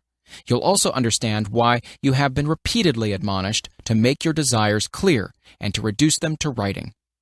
You will also understand the necessity of persistence in carrying out instructions. The 13 principles are the stimuli with which you acquire the ability to reach and to influence your subconscious mind. Do not become discouraged if you cannot do this upon the first attempt. Remember that the subconscious mind may be voluntarily directed only through habit under the directions given in the chapter on faith. You have not yet had time to master faith, but be patient and be persistent. A good many statements on the chapters on faith and autosuggestion will be repeated here for the benefit of your subconscious mind. Remember, your subconscious mind functions voluntarily whether you make any effort to influence it or not. This naturally suggests to you that thoughts of fear and poverty and all native thoughts serve as stimuli to your subconscious mind unless you master these impulses and give it more desirable food upon which it may feed. The subconscious mind will not remain idle. If you fail to plant desires in your subconscious mind, it will feed upon the thoughts which reach it as a result of your neglect. We have already explained that thought impulses, both negative and positive, are reaching the subconscious mind continuously from the 4 sources which were mentioned in the chapter on sex transmutation. For the present, it's sufficient if you remember that you are living daily in the midst of all manner of thought impulses which are reaching your subconscious mind without your knowledge. Some of these impulses are negative and some are positive. You are now engaged in trying to help shut off the flow of negative impulses and to aid in voluntarily influencing your subconscious mind through positive impulses of desire. When you achieve this, you'll possess the key which unlocks the door to your subconscious mind. Moreover, you'll control that door so completely that no undesirable thought may influence your subconscious mind. Everything which man creates begins in the form of a thought impulse. Man can create nothing which he does not first conceive in thought. Through the aid of the imagination, thought impulses may be assembled into plans. The imagination, when under control, may be used for the creation of plans or purposes that lead to success in one's chosen occupation. All thought impulses intended for transmutation into their physical equivalent, voluntarily planted in the subconscious mind, must pass through the imagination and be mixed with faith. The mixing of faith with a plan or purpose intended for submission to the subconscious mind may be done only through the imagination. From these statements, you'll readily observe that voluntary use of the subconscious mind calls for coordination and application of all the principles. Ella Wheeler Wilcox gave evidence of her understanding of the power of the subconscious mind when she wrote, "You never can tell what a thought will do in bringing you hate or love. For thoughts are things, and their airy wings are swifter than carrier doves. They follow the law of the universe. Each thing creates its kind, and they speed o'er the track to bring you back whatever went from your mind." Mrs. Wilcox understood the truth that thoughts which go out from one's mind also embed themselves deeply in one's subconscious mind, where they serve as a magnet, pattern, or blueprint by which the subconscious mind is influenced while translating them into their physical equivalent. Thoughts are truly things for the reason that every material thing begins in the form of thought energy. The subconscious mind is more susceptible to influence by impulses of thought mixed with feeling or emotion than by those originating solely in the reasoning portion of the mind. In fact, there's much evidence to support the theory that only emotionalized thoughts have any action influence upon the subconscious mind. It's a well-known fact that emotion or feeling rules the majority of people. If it is true that the subconscious mind responds more quickly to and is influenced more readily by thought impulses that are well mixed with emotion, it is essential to become familiar with the more important of the emotions. There are 7 major positive emotions and 7 major negative emotions. The negatives voluntarily inject themselves into the thought impulses, which ensure passage into the subconscious mind. The positives must be injected through the principle of autosuggestion into the thought impulses, which an individual wishes to pass on to his subconscious mind. Instructions have been given in the chapter on autosuggestion. These emotions or feeling impulses may be likened to yeast in a loaf of bread because they constitute the action element, which transforms thought impulses from the passive to the active state. Thus may one understand why thought impulses, which have been well mixed with emotion, are acted upon more readily than thought impulses originating in cold reason. You are preparing yourself to influence and control the inner audience of your subconscious mind in order to hand over to it the desire for money, which you wish transmuted into its monetary equivalent. It is essential, therefore, that you understand the method of approach to this inner audience. You must speak its language, or it will not heed your call. It understands best the language of emotion or feeling. Let us therefore describe here the 7 major positive emotions and the 7 major negative emotions so that you may draw upon the positives and avoid the negatives when giving the instructions to your subconscious mind. The 7 major positive emotions. The emotion of desire, the emotion of faith, the emotion of love, the emotion of sex, the emotion of enthusiasm, the emotion of romance, the emotion of hope. There are other positive emotions, but these are the most powerful and the ones most commonly used in creative effort. Master these 7 emotions. They can be mastered only by use, and the other positive emotions will be at your command when you need them. Remember in this connection that you are studying a book which is intended to help you develop a money consciousness by filling your mind with positive emotions. One does not become money conscious by filling one's mind with negative emotions. The 7 major negative emotions to be avoided. The emotion of fear, the emotion of jealousy, the emotion of hatred, the emotion of revenge, the emotion of greed, the emotion of superstition, the emotion of anger. Positive and negative emotions cannot occupy the mind at the same time. One or the other must dominate.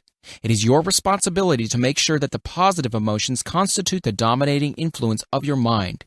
Here, the law of habit will come to your aid. Form the habit of applying and using positive emotions. Eventually, they will dominate your mind so completely that the negatives cannot enter it. Only by following these instructions literally and continuously can you gain control over your subconscious mind. The presence of a single negative in your conscious mind is sufficient to destroy all chances of constructive aid from your subconscious mind. If you are an observing person, you may have noticed that most people resort to prayer only after everything has failed, or else they pray by a ritual of meaningless words. And because it is a fact that most people who pray do so only after everything else has failed, they go to prayer with their minds filled with fear and doubt, which are the emotions the subconscious mind acts upon and passes on to infinite intelligence. Likewise, this is the emotion which infinite intelligence receives and acts upon. If you pray for a thing, but you have fear as you pray that you might not receive it, or that your prayer will not be acted upon by infinite intelligence, your prayer will have been in vain. Prayer does sometimes result in the realization of that for which one prays. If you have had the experience of receiving that for which you prayed, go back in your memory and recall your actual state of mind while you were praying, and you'll know for sure that the theory here described is more than a theory. The time will come when the schools and educational institutions of the country will teach the science of prayer. Moreover, then prayer may be and will be reduced to a science. When that time comes, and it'll come as soon as mankind is ready for it and demands it, no one will approach the universal mind in a state of fear, for the very good reason that there will be no such emotion as fear. Ignorance, superstition, and false teaching will have disappeared, and man will have attained his true status as a child of infinite intelligence. A few have already attained this blessing. If you believe this prophecy is far-fetched, take a look at the human race in retrospect. Less than 100 years ago, men believed the lightning to be evidence of the wrath of God and feared it. Now, thanks to the power of faith, men have harnessed the lightning and made it turn the wheels of industry. Much less than 100 years ago, men believed the space between the planets to be nothing but a great void, a stretch of dead nothingness. Now, thanks to this same power of faith, men know that far from being either dead or a void, the space between the planets is very much alive, that it is the highest form of vibration known, excepting perhaps the vibration of thought. Moreover, men know that this living, pulsating, vibratory energy, which permeates every atom of matter, and fills every niche of space, connects every human brain with every other human brain. What reason have men to believe that this same energy does not connect every human brain with infinite intelligence? There are no toll gates between the finite mind of man and infinite intelligence. The communication costs nothing except patience, faith, persistence, understanding, and a sincere desire to communicate. Moreover, the approach can be made only by the individual himself. Paid prayers are worthless. Infinite intelligence does no business by proxy. You either go direct or you do not communicate. You may buy prayer books and repeat them until the day of your doom without avail. Thoughts which you wish to communicate to infinite intelligence must undergo transformation, such as can be given only through your own subconscious mind. The method by which you may communicate with infinite intelligence is very similar to that through which the vibration of sound is communicated by radio. If you understand the working principles of radio, you of course know that sound cannot be communicated through the ether until it has been stepped up or changed into a rate of vibration which the human ear cannot detect. The radio sending station picks up the sound of the human voice and scrambles or modifies it by stepping up the vibration millions of times. Only in this way can the vibration of sound be communicated through the ether. After this transformation has taken place, the ether picks up the energy, which was originally in the forms of vibrations of sound, carries that energy to radio receiving stations, and these receiving sets step that energy back down to its original rate of vibration so it is recognized as sound. The subconscious mind is the intermediary, which translates one's prayers into terms which infinite intelligence can recognize, presents the message, and brings back the answer in the form of a definite plan or idea for procuring the object of the prayer. Understand this principle, and you will know why mere words read from a prayer book cannot and will never serve as an agency of communication between the mind of man and infinite intelligence. Before your prayer will reach infinite intelligence, a statement of the author's theory only, it probably is transformed from its original thought vibration into terms of spiritual vibration. Faith is the only known agency which will give your thoughts a spiritual nature. Faith and fear make poor bedfellows. Where one is found, the other cannot exist. Chapter 13, The Brain, the 12th Step Toward Riches. More than 20 years ago, the author, working in conjunction with the late Dr. Alexander Graham Bell and Dr. Elmer R. Gates, observed that every human brain is both a broadcasting and a receiving station for the vibration of thought. Through the medium of the ether, in a fashion similar to that employed by the radio broadcasting principle, every human brain is capable of picking up vibrations of thought which are being released by other brains. In connection with the statement in the preceding paragraph, compare and consider the description of the creative imagination, as outlined in the chapter on imagination. The creative imagination is the receiving set of the brain, which receives thoughts released by the brains of others. It is the agency of communication between one's conscious or reasoning mind and the four sources from which one may receive thought stimuli.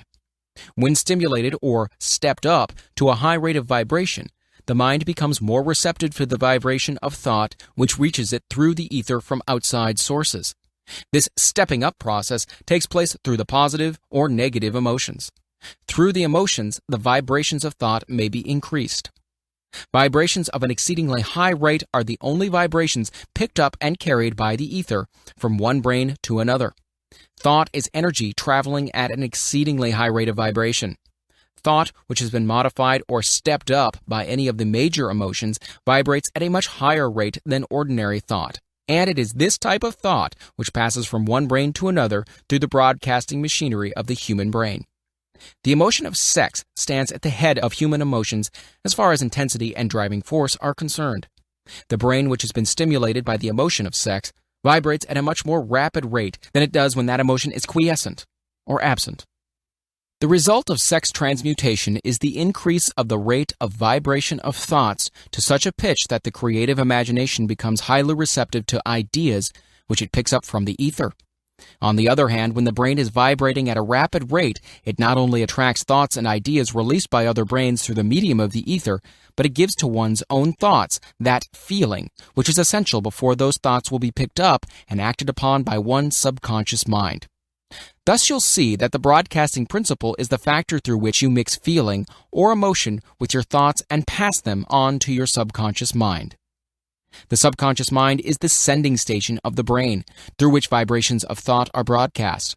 The creative imagination is the receiving set, through which the vibrations of thought are picked up from the ether.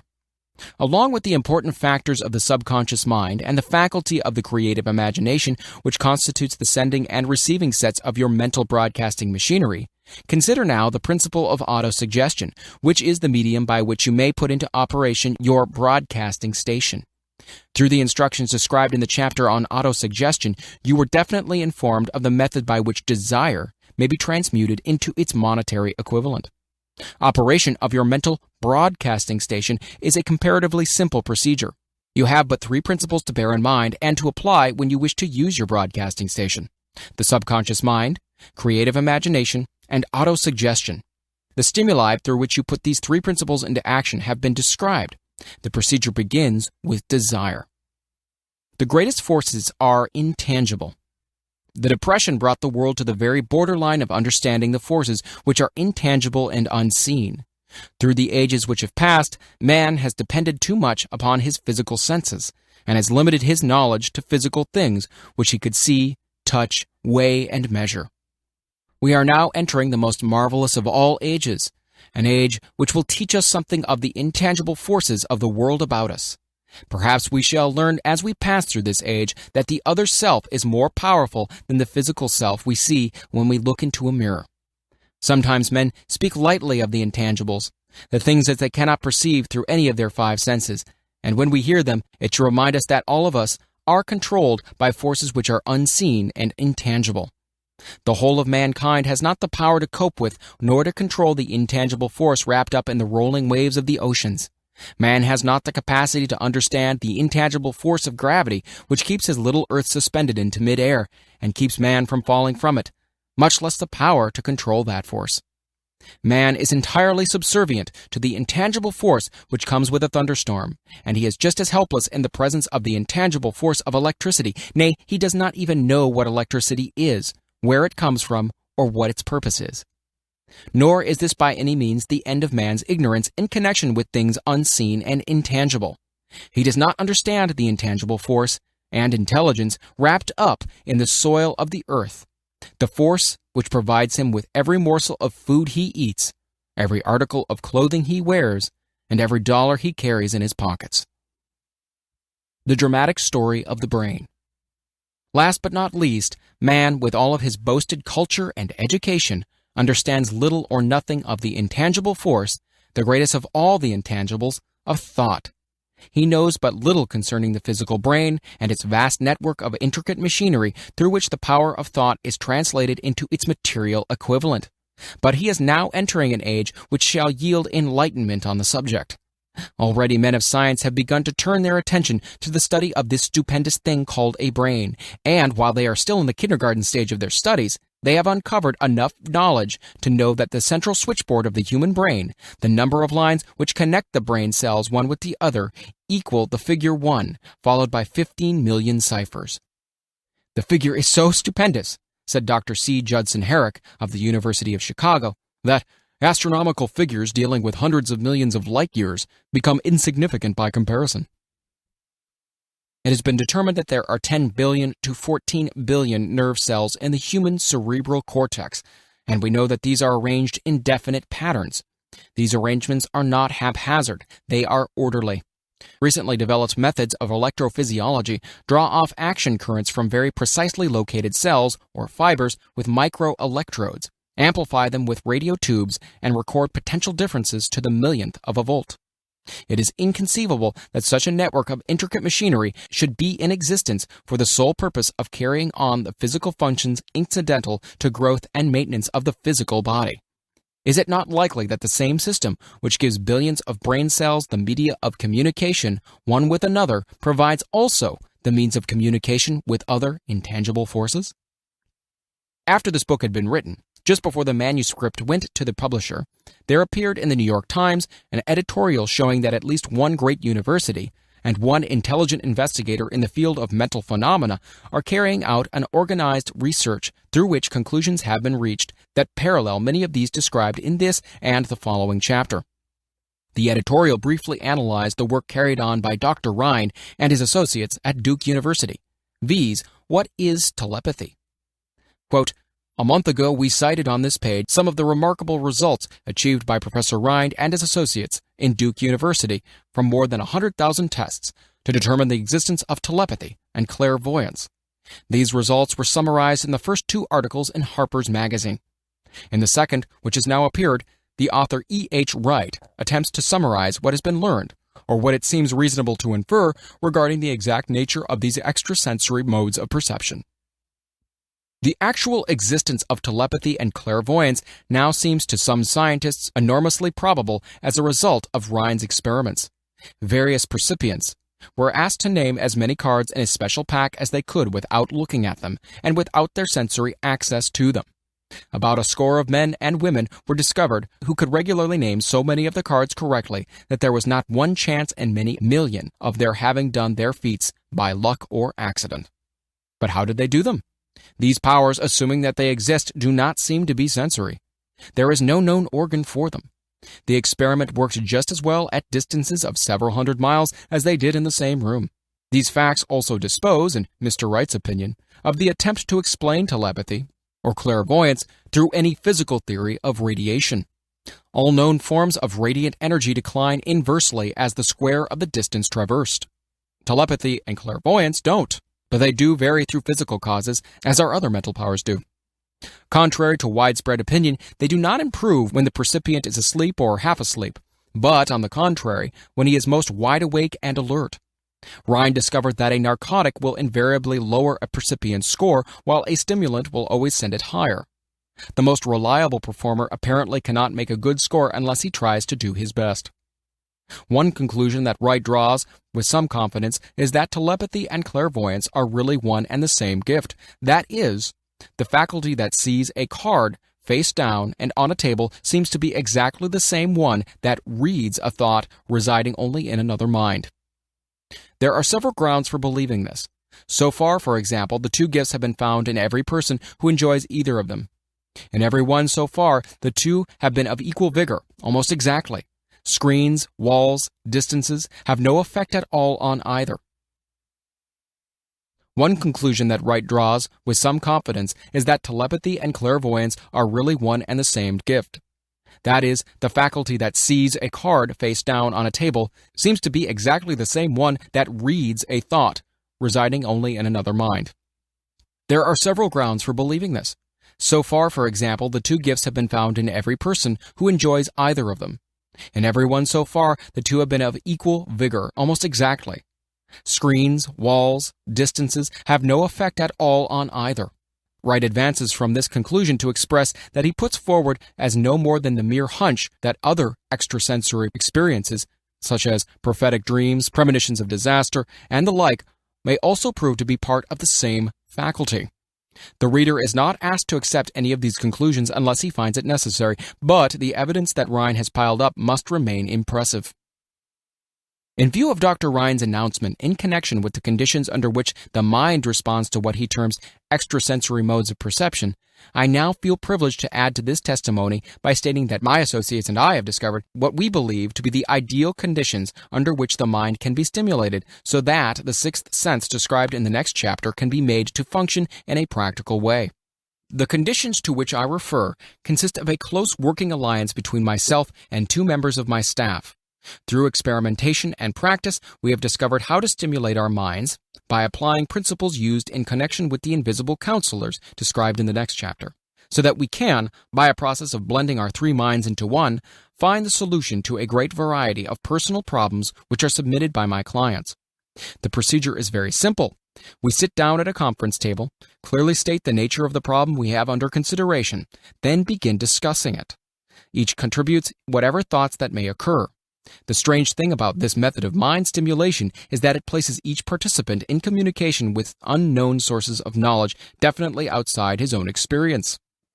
If you understand the principle described in the chapter on the master mind, you of course recognize the round table procedure here described as being a practical application of the master mind.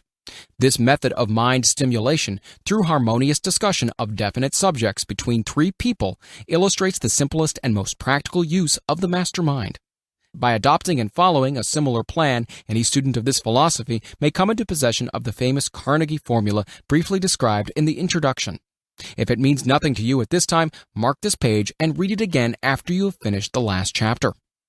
The Depression was a blessing in disguise. It reduced the whole world to a new starting point that gives everyone a new opportunity. Chapter 14. The Sixth Sense. The Door to the Temple of Wisdom. The 13th Step Toward Riches. The 13th principle is known as the sixth sense, through which infinite intelligence may and will communicate voluntarily without any effort from or demands by the individual. This principle is the apex of the philosophy. It can be assimilated, understood, and applied only by first mastering the other 12 principles. The sixth sense is that portion of the subconscious mind which has been referred to as the creative imagination. It has also been referred to as the receiving set through which ideas, plans, and thoughts flash into the mind. The flashes are sometimes called hunches or inspirations. The sixth sense defies description. It cannot be described to a man who has not mastered the other principles of this philosophy, because such a person has no knowledge and no experience with which the sixth sense may be compared. Understanding of the sixth sense comes only by meditation through mind development from within. The sixth sense probably is the medium of contact between the finite mind of man and infinite intelligence, and for this reason it is a mixture of both the mental and the spiritual. It is believed to be the point at which the mind of man contacts the universal mind. After you've mastered the principle described in this book, you will be prepared to accept as truth a statement which may otherwise be incredible to you, namely, through the aid of the sixth sense, you'll be warned of impending dangers in time to avoid them, and notified of opportunities in time to embrace them. There comes to your aid, and to do your bidding with the development of the sixth sense, a guardian angel who will open to you at all times the door to the temple of wisdom. Whether or not this is a statement of truth you will never know, except by following the instructions described in the pages of this book or some similar method of procedure. The author is not a believer in, nor an advocate of, miracles, for the reason that he has enough knowledge of nature to understand that nature never deviates from her established laws. Some of her laws are so incomprehensible that they produce what appear to be miracles. The sixth sense comes as near to being a miracle as anything I have ever experienced, and it appears so only because I do not understand the method by which this principle is operated. This much the author does know, that there is a power or a first cause, or an intelligence which permeates every atom of matter, and embraces every unit of energy perceptible to man. That this infinite intelligence converts acorns into oak trees, causes water to flow downhill in response to the law of gravity, follows night with day and winter with summer, each maintaining its proper place and relationship to the other. This intelligence may, through the principles of this philosophy, be induced to aid in transmuting desires into concrete or material form. The author has this knowledge because he has experimented with it and has experienced it. Step by step, through the preceding chapters, you have been led to this, the first principle. If you have mastered each of the preceding principles, you are now prepared to accept, without being skeptical, the stupendous claims made here. If you have not mastered the other principles, you must do so before you may determine definitely whether or not the claims made in this chapter are fact or fiction. While I was passing through the age of hero worship, I found myself trying to imitate with those whom I admired. Moreover, I discovered that the element of faith with which I endeavored to imitate my idols gave me great capacity to do so quite successfully. I have never entirely divested myself of this habit of hero worship, although I have passed the age commonly given over to such. My experience has taught me that the next best thing to being truly great is to emulate the great, by feeling and action as nearly as possible. Long before I had ever written a line for publication, or endeavored to deliver a speech in public, I followed the habit of reshaping my own character by trying to imitate the 9 men whose lives and life works have been most important to me. These 9 men were Emerson, Paine, Edison, Darwin, Lincoln, Burbank, Napoleon, Ford, and Carnegie. Every night, over a long period of years, I held an imaginary council meeting with this group whom I called my invisible counselors. The procedure was this. Just before going to sleep at night, I would shut my eyes and see in my imagination this group of men seated with me around my council table. Here I had not only an opportunity to sit among these men, whom I considered to be great, but I actually dominated the group by serving as the chairman. I had a very definite purpose in indulging my imagination through these nightly meetings. My purpose was to rebuild my own character so it would represent a composite of the characters of my imaginary counselors. Realizing as I did early in life that I had to overcome the handicap of birth in an environment of ignorance and superstition, I desperately assigned myself the task of voluntary rebirth through the method here described. Building character through autosuggestion. Being an earnest student of psychology, I knew, of course, that all men have become what they are because of their dominating thoughts and desires. I knew that every deeply seated desire has the effect of causing one to seek outward expression through which that desire may be transmuted into reality. I knew that self-suggestion is a powerful factor in building character, that it is, in fact, the sole principle through which character is builded. With this knowledge of the principles of mind operation, I was fairly well armed with the equipment needed in rebuilding my character. In these imaginary council meetings, I called on my cabinet members for the knowledge I wished each to contribute, addressing myself to each member in audible words as follows. Mr. Emerson, I desire to acquire from you the marvelous understanding of nature which distinguished your life. I ask that you make an impress upon my subconscious mind of whatever qualities you possessed, which enabled you to understand and adapt yourself to the laws of nature. I ask that you assist me in reaching and drawing upon whatever sources of knowledge are available to this end. Mr. Burbank, I request that you pass on to me the knowledge which enabled you to so harmonize the laws of nature that you caused the cactus to shed its thorns and become an edible food. Give me access to the knowledge which enabled you to make 2 blades of grass grow where but one grew before, and helped you to blend the coloring of the flowers with more splendor and harmony, for you alone have successfully gilded the lily. Napoleon, I desire to acquire from you, by emulation, the marvelous ability you possess to inspire men, and to arouse them to greater and more determined spirits of action. Also to acquire the spirit of enduring faith, which enabled you to turn defeat into victory and to surmount staggering obstacles. Emperor of fate, king of chance, man of destiny, I salute you. Mr. Payne, I desire to acquire from you the freedom of thought and the courage and clarity with which to express convictions, which so distinguished you. Mr. Darwin, I wish to acquire from you the marvelous patience and ability to study cause and effect without bias or prejudice, so exemplified by you in the field of natural science. Mr. Lincoln, I desire to build into my own character the keen sense of justice, an untiring spirit of patience, the sense of humor, the human understanding, and the tolerance which were your distinguishing characteristics. Mr. Carnegie, I am already indebted to you for my choice of a life work, which has brought me great happiness and peace of mind. I wish to acquire a thorough understanding of the principles of organized effort, which you use so effectively in the building of a great industrial enterprise. Mr. Ford, you have been among the most helpful of the men who have supplied much of the material essential to my work. I wish to acquire your spirit of persistence, the determination, poise, and self-confidence which has enabled you to master poverty, organize, unify, and simplify human effort so I might help others to follow in your footsteps. Mr. Edison, I've seated you nearest to me at my right because of the personal cooperation you've given me during my research into the causes of success and failure. I wish to acquire from you the marvelous spirit of faith, with which you have uncovered so many of nature's secrets, the spirit of unremitting toil, with which you have so often wrested victory from defeat. My method of addressing the members of the imaginary cabinet would vary according to the traits of character in which I was for the moment most interested in acquiring. I studied the records of their lives with painstaking care. After some months of this nightly procedure, I was astounded by the discovery that these imaginary figures became apparently real. Each of these 9 men developed individual characteristics which surprised me. For example, Lincoln developed the habit of always being late when walking around in solemn parade. When he came, he walked very slowly with his hands clasped behind him, and once in a while he would stop as he passed and rest his hand momentarily upon my shoulder. He always wore an expression of seriousness upon his face. Rarely did I see him smile. The cares of a sundered nation made him grave. That was not true of the others. Burbank and Payne often indulged in witty repartee, which seemed at times to shock the other members of the cabinet. One night Payne suggested that I prepare a lecture on the age of reason, and deliver it from the pulpit of a church which I formerly attended.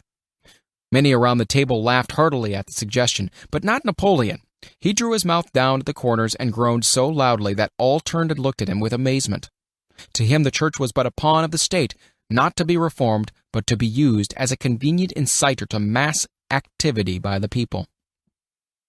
On one occasion Burbank was late. When he came, he was excited with enthusiasm and explained that he had been late because of an experiment he was making, through which he hoped to be able to grow apples on any sort of tree. Paine chided him by reminding him that it was an apple which started all the trouble between man and woman. Darwin chuckled heartily as he suggested that Paine should watch out for little serpents when he went into the forest to gather apples, as they had the habit of growing into big snakes. Emerson observed, "No serpents, no apples," and Napoleon remarked, "No apples, no state."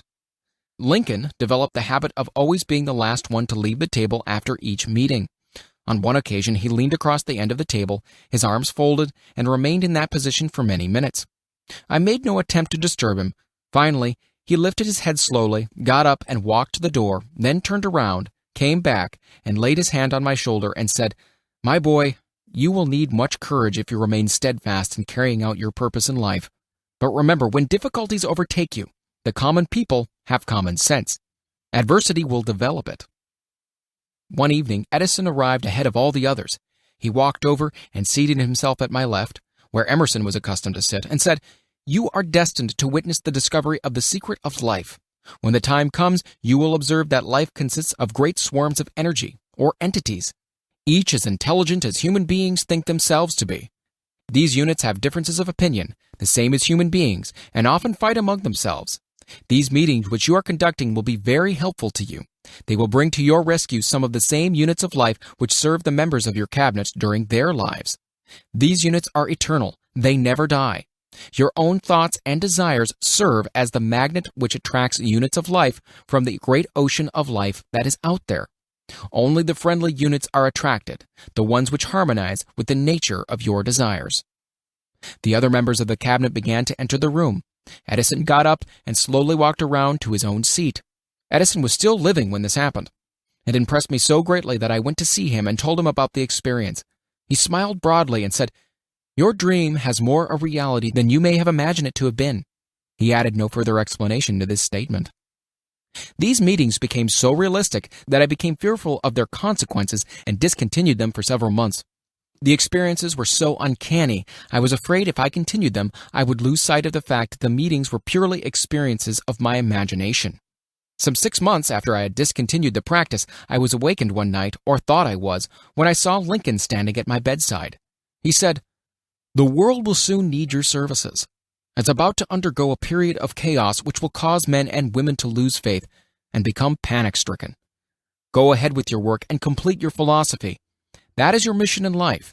If you neglect it for any cause whatsoever, you will be reduced to a primal state and be compelled to retrace the cycles through which you have passed during thousands of years."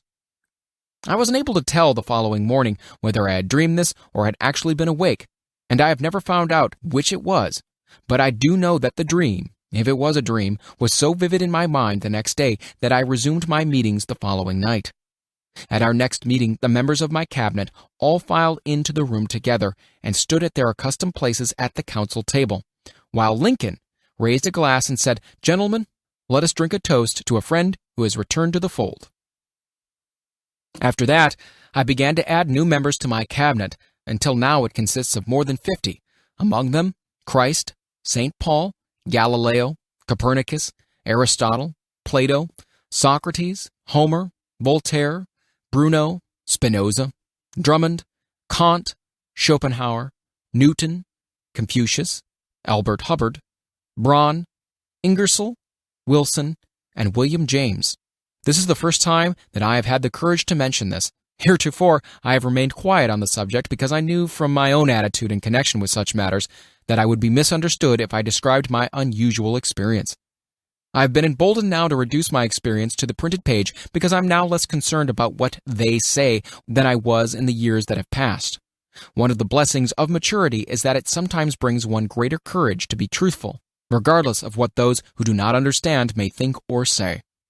Lest I be misunderstood, I wish here to state more emphatically that I still regard my cabinet meetings as being purely imaginary, but I feel entitled to suggest that while the members of my cabinet may be purely fictional, and the meetings existent only in my own imagination, they have led me into glorious paths of adventure, rekindled an appreciation of true greatness, encouraged creative endeavor, and emboldened the expression of honest thought. Somewhere in the cell structure of the brain is located an organ which receives vibrations of thought ordinarily called hunches. So far, science has not discovered where this organ of the sixth sense is located, but it is not important at this point. The fact remains that human beings do receive accurate knowledge through sources other than the physical senses. Such knowledge generally is received when the mind is under the influence of extraordinary stimulation. Any emergency which arouses the emotions and causes the heart to beat more rapidly than normal may, and generally does, bring the sixth sense into action. Anyone who has experienced a near accident while driving knows that on such occasions the sixth sense often comes to one's rescue and aids by split seconds in avoiding the accident. These facts are mentioned preliminary to a statement of fact which I shall now make, namely, that during my meetings with the invisible counselors, I find my mind more receptive to ideas, thoughts, and knowledge which reach me through the sixth sense. I can truthfully say that I owe entirely to my invisible counselors full credit for such ideas, facts, or knowledge as I received through inspiration. On scores of occasions, when I have faced emergencies, some of them so grave that my life was in jeopardy, I've been miraculously guided past these difficulties through the influence of my invisible counselors. My original purpose in conducting council meetings with imaginary beings was solely that of impressing my own subconscious mind through the principle of autosuggestion with certain characteristics which I desired to acquire. In more recent years, my experimentation has taken on an entirely different trend. I now go to my imaginary counselors with every difficult problem which confronts me and my clients. The results are often astonishing, although I do not depend entirely on this form of counsel. You, of course, have recognized that this chapter covers a subject with which a majority of people are not familiar. The sixth sense is a subject that will be of great interest and benefit to the person whose aim is to accumulate vast wealth, but it need not claim the attention of those whose desires are more modest.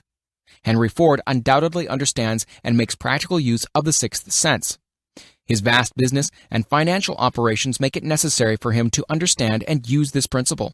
The late Thomas Edison understood and used the sixth sense in connection with the development of inventions, especially those involving basic patents, in connection with which he had no human experience and no accumulated knowledge to guide him, as was the case while he was working on the talking machine and the moving picture machine. Nearly all great leaders, such as Napoleon, Bismarck, Joan of Arc, Christ, Buddha, Confucius, and Muhammad, understood and probably made use of the sixth sense almost continuously. The major portion of their greatness consisted of their knowledge of this principle. The sixth sense is not something that one can take off and put on at will. Ability to use this power comes slowly through application of the other principles outlined in this book. Seldom does any individual come into workable knowledge of the sixth sense before the age of 40. More often, the knowledge is not available until one is well past 50, and this for the reason that the spiritual forces, with which the sixth sense is so closely related, do not mature and become usable except through years of meditation, self-examination, and serious thought. No matter who you are or what may have been your purpose in reading this book, you can profit by it without understanding the principle described in this chapter. This is especially true if your major purpose is that of accumulation of money or other material things. The chapter on the sixth sense was included because the book is designed for the purpose of presenting a complete philosophy by which individuals may unerringly guide themselves in attaining whatever they ask of life. The starting point of all achievement is desire. The finishing point is that brand of knowledge which leads to understanding. Understanding of self, understanding of others, understanding of the laws of nature, recognition, and understanding of happiness. This sort of understanding comes in its fullness only through familiarity with and the use of the principle of the sixth sense. Hence, that principle had to be included as a part of this philosophy for the benefit of those who demand more than money. Having read the chapter, you must have observed that while reading it, you were lifted to a high level of mental stimulation. Well, that's splendid. Come back to this again, a month from now, read it once more, and observe that your mind will soar to a still higher level of stimulation. Repeat this experience from time to time, giving no concern as to how much or how little you learn at the time, and eventually you'll find yourself in possession of a power that will enable you to throw off discouragement, master fear, overcome procrastination and draw freely upon your imagination. Then you will have felt the touch of that unknown something, which has been the moving spirit of every truly great thinker, leader, artist, musician, writer, and statesman. Then you'll be in a position to transmute your desires into their physical or financial counterpart as easily as you may lie down and quit at the first sign of opposition. Faith versus fear. Previous chapters have described how to develop faith through autosuggestion, desire, and the subconscious. The next chapter presents detailed instructions for the mastery of fear. Here will be found a full description of the 6 fears which are the cause of all discouragement, timidity, procrastination, indifference, indecision, and the lack of ambition, self-reliance, initiative, self-control, and enthusiasm. Search yourself carefully as you study these 6 enemies, as they may exist only in your subconscious mind, where their presence will be hard to detect. Remember, too, as you analyze the 6 ghosts of fear, that they are nothing but ghosts, because they exist only in one's mind. Remember also that ghost creations of uncontrolled imagination have caused most of the damage people have done to their own minds. Therefore, ghosts can be as dangerous as if they lived and walked on the earth in physical bodies. The ghost of the fear of poverty, which seized the minds of millions of people in 1929, was so real that it caused the worst business depression this country has ever known. Moreover, this particular ghost still frightens some of us. How to outwit the 6 ghosts of fear. Take inventory of yourself as you read this closing chapter and find out how many of the ghosts are standing in your way. Before you can put any portion of this philosophy into successful use, your mind must be prepared to receive it. The preparation is not difficult. It begins with study, analysis, and understanding of 3 enemies which you shall have to clear out. These are indecision, doubt, and fear. The 6th sense will never function while these 3 negatives, or any of them, remain in your mind. The members of this unholy trio are closely related. Where one is found, the other 2 are close at hand. Indecision is the seedling of fear. Remember this as you read. Indecision crystallizes into doubt. The 2 blend and become fear. The blending process is often slow. This is one reason why these 3 enemies are so dangerous. They germinate and grow without their presence being observed. The remainder of this chapter describes an end which must be attained before the philosophy as a whole can be put into practical use. It also analyzes a condition which has but lately reduced huge numbers of people to poverty, and it states a truth which must be understood by all who accumulate riches, whether measured in terms of money or a state of mind of far greater value than money. The purpose of this chapter is to turn the spotlight of attention upon the cause and the cure and of the 6 basic fears. Before we can master an enemy, we must know its name, its habits, and its place of abode. As you read, analyze yourself carefully and determine which, if any, of the 6 common fears have attached themselves to you. Do not be deceived by the habits of these subtle enemies. Sometimes they remain hidden in the subconscious mind where they are difficult to locate and still more difficult to eliminate. The 6 basic fears. There are 6 basic fears with some combination of which every human suffers at one time or another. Most people are fortunate if they do not suffer from the entire 6. Named in the order of the most common appearance, they are the fear of poverty, the fear of criticism, the fear of ill health, these last 2 most people worry about most of all, the fear of the loss of love of someone, the fear of old age, the fear of death. All other fears are of minor importance. They can be grouped under these 6 headings. The prevalence of these fears as a curse to the world runs in cycles. For almost 6 years, while the Depression was on, we floundered in the cycle of fear of poverty. During the World War, we were in the cycle of fear of death. Just following the war, we were in the cycle of the fear of ill health, as evidenced by the epidemic of disease which spread itself all over the world. Fears are nothing more than states of mind. One state of mind is subject to control and direction. Physicians, as everyone knows, are less subject to attack by disease than ordinary laymen, for the reason that physicians do not fear disease. The physicians, without fear or hesitation, have been known to physically contact hundreds of people daily who are suffering from such contagious diseases as smallpox without being infected. Their immunity against the disease consisted largely, if not solely, in their absolute lack of fear. Man can create nothing which he does not first conceive in the form of an impulsive thought. Following this statement comes another of still greater importance, namely, man's thought impulses begin immediately to translate themselves into their physical equivalent, whether those thoughts are voluntary or involuntary.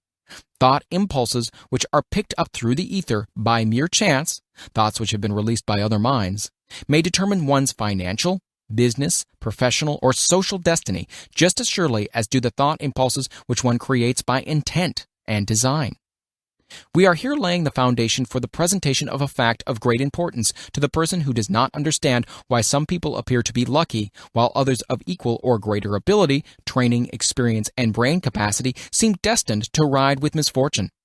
This fact may be explained by the statement that every human being has the ability to completely control his own mind, and with this control, obviously, every person may open his mind to the trapped thought impulses which are being released by other brains, or close the doors tightly and admit only thought impulses of his own choice. Nature has endowed man with absolute control over but one thing, and that is thought. This fact, coupled with the additional fact that everything which man creates begins in the form of a thought, leads one very near to the principle by which fear may be mastered.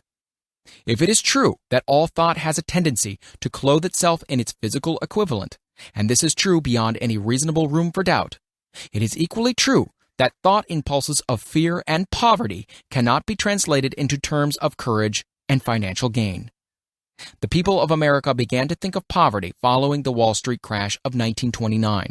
Slowly but surely, that mass thought was crystallized into its physical equivalent, which is now known as a depression. This had to happen. It is in conformity with the laws of nature. The fear of poverty. There can be no compromise between poverty and riches. The two roads that lead to poverty and riches travel in opposite directions. If you want riches, you must refuse to accept any circumstances that lead toward poverty. The word riches is here used in its broadest sense, meaning financial, spiritual, mental, and material estates. The starting point of the path that leads to riches is desire. In Chapter 1, you received full instructions for the proper use of desire. In this chapter on fear, you have complete instructions for preparing your mind to make practical use of desire. Here, then, is the place to give yourself a challenge which will definitely determine how much of this philosophy you have absorbed. Here is the point at which you can turn prophet and foretell accurately what the future holds in store for you. If, after reading this chapter, you are willing to accept poverty, you may as well make up your mind to receive poverty. This is one decision you cannot avoid. If you demand riches, determine what form and how much will be required to satisfy you. You know the road that leads to riches. You have been given a road map which, if followed, will keep you on that road. If you neglect to make the start or stop before you arrive, no one will be to blame but you. This responsibility is yours. No alibi will save you from accepting the responsibility if you now fail or refuse to demand riches of life, because the acceptance calls for but one thing. Incidentally, the only thing you can control, and that is a state of mind. A state of mind is something that one assumes. It cannot be purchased, it must be created. Fear of poverty is a state of mind, nothing else, but it is sufficient to destroy one's chances of achievement in any undertaking, a truth which became painfully evident during this depression. This fear paralyzes the faculty of reason, destroys the faculty of imagination, kills off self-reliance, undermines enthusiasm, discourages initiative, leads to uncertainty of purpose, encourages procrastination, wipes out enthusiasm, and makes self-control an impossibility. It takes the charm from one's personality, destroys the possibility of accurate thinking, diverts concentration of effort. It masters persistence, turns the willpower into nothingness, destroys ambition, beclouds memory, and invites failure in every conceivable form. It kills love and assassinates the finer emotions of the heart, discourages friendship and invites disaster in 100 forms, leads to sleeplessness, misery, and unhappiness, and all this despite the obvious truth that we live in a world of overabundance of everything the heart could desire, with nothing standing between us and our desires except the lack of a definite purpose. The fear of poverty is, without a doubt, the most destructive of the 6 basic fears. It has been placed at the head of the list because it is the most difficult to master. Considerable courage is required to state the truth about the origin of this fear, and still greater courage to accept the truth after it has been stated. The fear of poverty grew out of man's inherited tendency to prey upon his fellow man economically. Nearly all animals lower than man are motivated by instinct, but their capacity to think is limited. Therefore, they prey upon one another physically. Man, with his superior sense of intuition, with the capacity to think and to reason, does not eat his fellow man bodily. He gets more satisfaction out of eating him, quote unquote, financially. Man is so avaricious that every conceivable law has been passed to safeguard him from his fellow man. Of all the ages of the world of which we know anything, the age in which we live seems to be the one that is outstanding because of man's money madness. A man is considered less than the dust of the earth unless he can display a fat bank account. But if he has money, never mind how he acquired it, he is a king or a big shot. He is above the law. He rules in politics. He dominates in business, and the whole world about him bows in respect when he passes. Nothing brings man so much suffering and humility as poverty. Only those who have experienced poverty understand the full meaning of this. Through a long line of inherited experiences, man has learned for sure that some men cannot be trusted where matters of money and earthly possessions are concerned. This is a rather stinging indictment, the worst part of it being that it's true. The majority of marriages are motivated by the wealth possessed by one or both of the contracting parties. It's no wonder, therefore, that the divorce courts are busy. So eager is man to possess wealth that he will acquire it in whatever manner he can, through legal methods if possible, through other methods if necessary or expedient. Self-analysis may disclose weaknesses which one does not like to acknowledge. This form of examination is essential to all who demand of life more than mediocrity and poverty.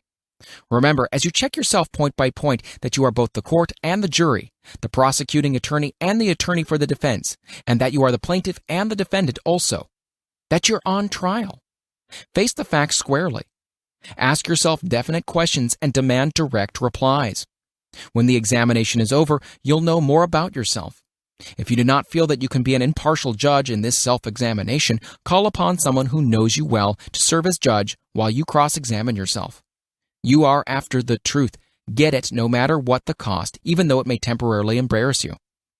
The majority of people, if asked what they fear most, would reply, "I fear nothing." The reply would be inaccurate because few people realize that they are bound, handicapped, whipped spiritually and physically through some form of fear. So subtle and deeply seated is the emotion of fear that one may go through life burdened with it, never recognizing its presence. Only a courageous analysis will disclose the presence of this universal enemy. When you begin such an analysis, search deeply into your character. Here is a list of the symptoms for which you should look. Symptoms of the fear of poverty. Indifference, commonly expressed through lack of ambition. Willingness to tolerate poverty.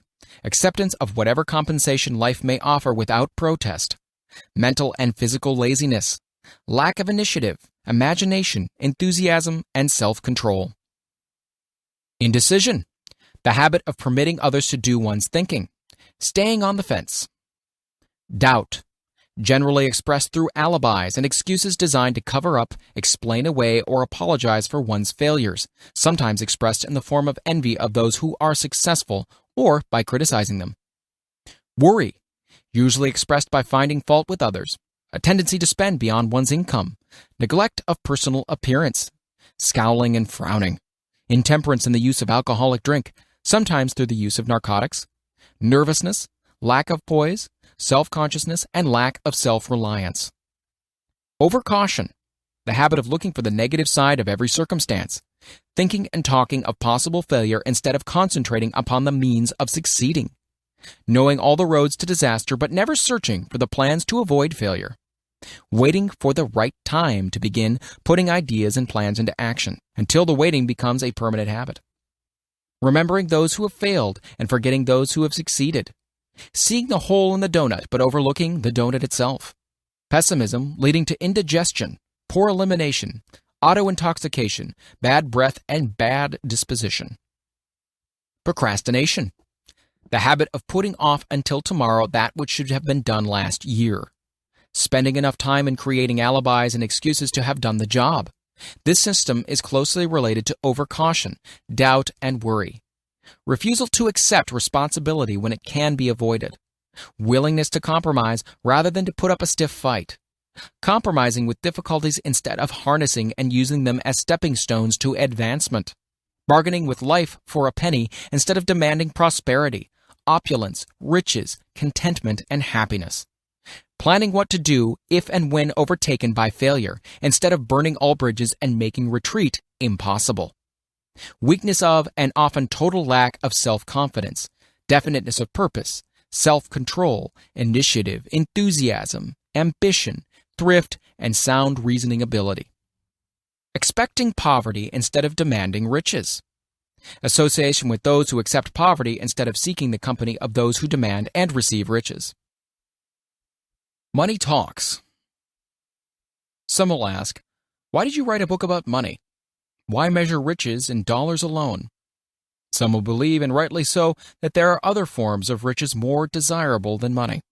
Yes, there are riches which cannot be measured in terms of dollars, but there are millions of people who will say, give me all the money I need and I will find everything else I want.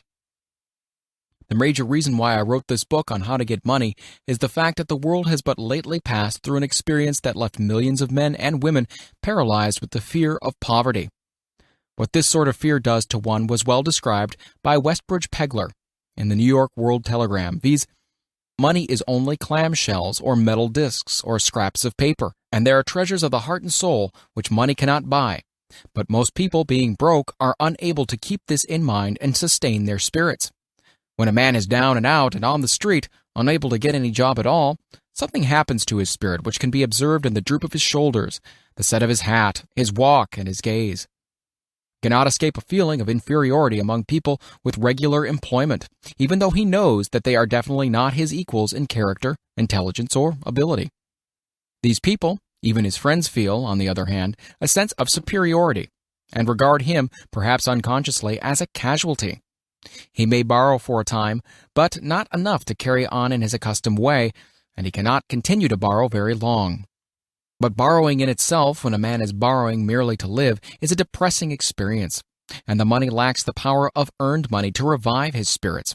Of course, none of this applies to bums or habitual never-do-wells, but only to men of normal ambition and self-respect. Women conceal despair. Women in the same predicament must be different. We somehow do not think of women at all in considering the down-and-outers. They are scarce in the breadlines, they're rarely seen begging on the streets, and they're not recognizable in crowds by the same plain signs which identify busted men. Of course, I do not mean the shuffling hags of the city streets who are opposite number of the confirmed male bums. I mean reasonably young, decent, and intelligent women. There must be many of them, but their despair is just not apparent. Maybe they kill themselves. When a man is down and out, he has time on his hands for brooding. He may travel miles to see a man about a job and discover that the job is filled, or that it is one of those jobs with no base pay, but only a commission on the sale of some useless knick-knack which nobody would buy except out of pity. Turning that down, he finds himself back on the street and nowhere to go but just anywhere. So he walks and walks. He gazes into store windows at luxuries which are not for him, and feels inferior and gives way to people who stop to look with an active interest. He wanders into the railroad station or puts himself down in the library to ease his legs and soak up a little heat, but that isn't looking for a job, so he gets going again. He may not know it, but his aimlessness would give him away even if the very lines of his figure did not. He may be well dressed in the clothes left over from the days in which he had a steady job, but the clothes cannot disguise the droop. Money makes difference. He sees thousands of other people, bookkeepers or clerks or chemists or wagon hands, busy at their work, and envies them from the bottom of his soul. They have their independence, their self-respect, and manhood, and he simply cannot convince himself that he is a good man too, though he argue it out and arrive at a favorable verdict hour after hour. It is just money which makes this difference in him. With a little money, he would be himself again. Some employers take the most shocking advantage of people who are down and out. The agencies hang out little colored cards offering miserable wages to busted men, $12 a week, $15 a week. An $18 a week a job is a plum, and anyone with $25 a week to offer does not hang the job in front of an agency on a colored card. I have a want ad clipped from a local paper demanding a clerk, a good clean penman, to take telephone orders for a sandwich shop between 11 a.m. and 2 p.m. for $8 a month. Not $8 a week, $8 a month. The ad also says, state religion. Can you imagine the brutal effrontery of anyone who demands a good, clean penman for 11 cents an hour inquiring into the victim's religion? But this is what busted people are offered. The fear of criticism. Just how man originally came by this fear, no one can state definitely. But one thing is certain, he has it in a highly developed form. Some believe that this fear made its appearance about the time that politics became a profession. Others believe it can be traced to the age when women first began to concern themselves with styles and wearing apparel. This author, being neither a humorist nor a prophet, is inclined to attribute the basic fear of criticism to that part of man's inherited nature which prompts him not only to take away his fellow man's goods and wares, but to justify his action by criticism of his fellow man's character. It is a well-known fact that a thief will criticize the man from whom he steals, that politicians seek office not by displaying their own virtues and qualifications, but by attempting to besmirch their opponents. The fear of criticism takes on many forms, the majority of which are petty and trivial. Bald-headed men, for example, are bald for no other reason than their fear of criticism. Heads become bald because of the tight-fitting bands of hats which cut off their circulation from the roots of the hair. Men wear hats not because they actually need them, but mainly because everyone is doing it. The individual falls into line and does likewise, lest some other individual criticize him. Women seldom have bald heads or even thin hair because they wear hats which fit their heads loosely, the only purpose of the hats being adornment. But it must not be supposed that women are free from the fear of criticism. If any woman claims to be superior to man with references to this fear, ask her to walk down the street wearing a hat of the vintage of 1890. The astute manufacturers of clothing have not been slow to capitalize this basic fear of criticism with which all mankind has been cursed. Every season, the styles in many articles of wearing apparel change. Who establishes the styles? Certainly not the purchaser of clothing, but the manufacturer. Why does he change the styles so often? The answer is obvious. He changes the styles so he can sell more clothes. For the same reasons, the manufacturers of automobiles, with a few rare and very sensible exceptions, change the style of models every season. No man wants to drive an automobile which is not of the latest style, although the older model may actually be the better car. We've been describing the manner in which people behave under the influence of a fear of criticism as applied to the small and petty things of life. Let us now examine human behavior when this fear affects people in connection with the more important events of human relationship. Take, for example, practically any person who has reached the age of mental maturity, from about 35 to 40 years of age is general average. And if you could read the secret thoughts of his mind, you would find a very decided belief in most of the fables taught by the majority of the dogmatists and theologians a few decades back.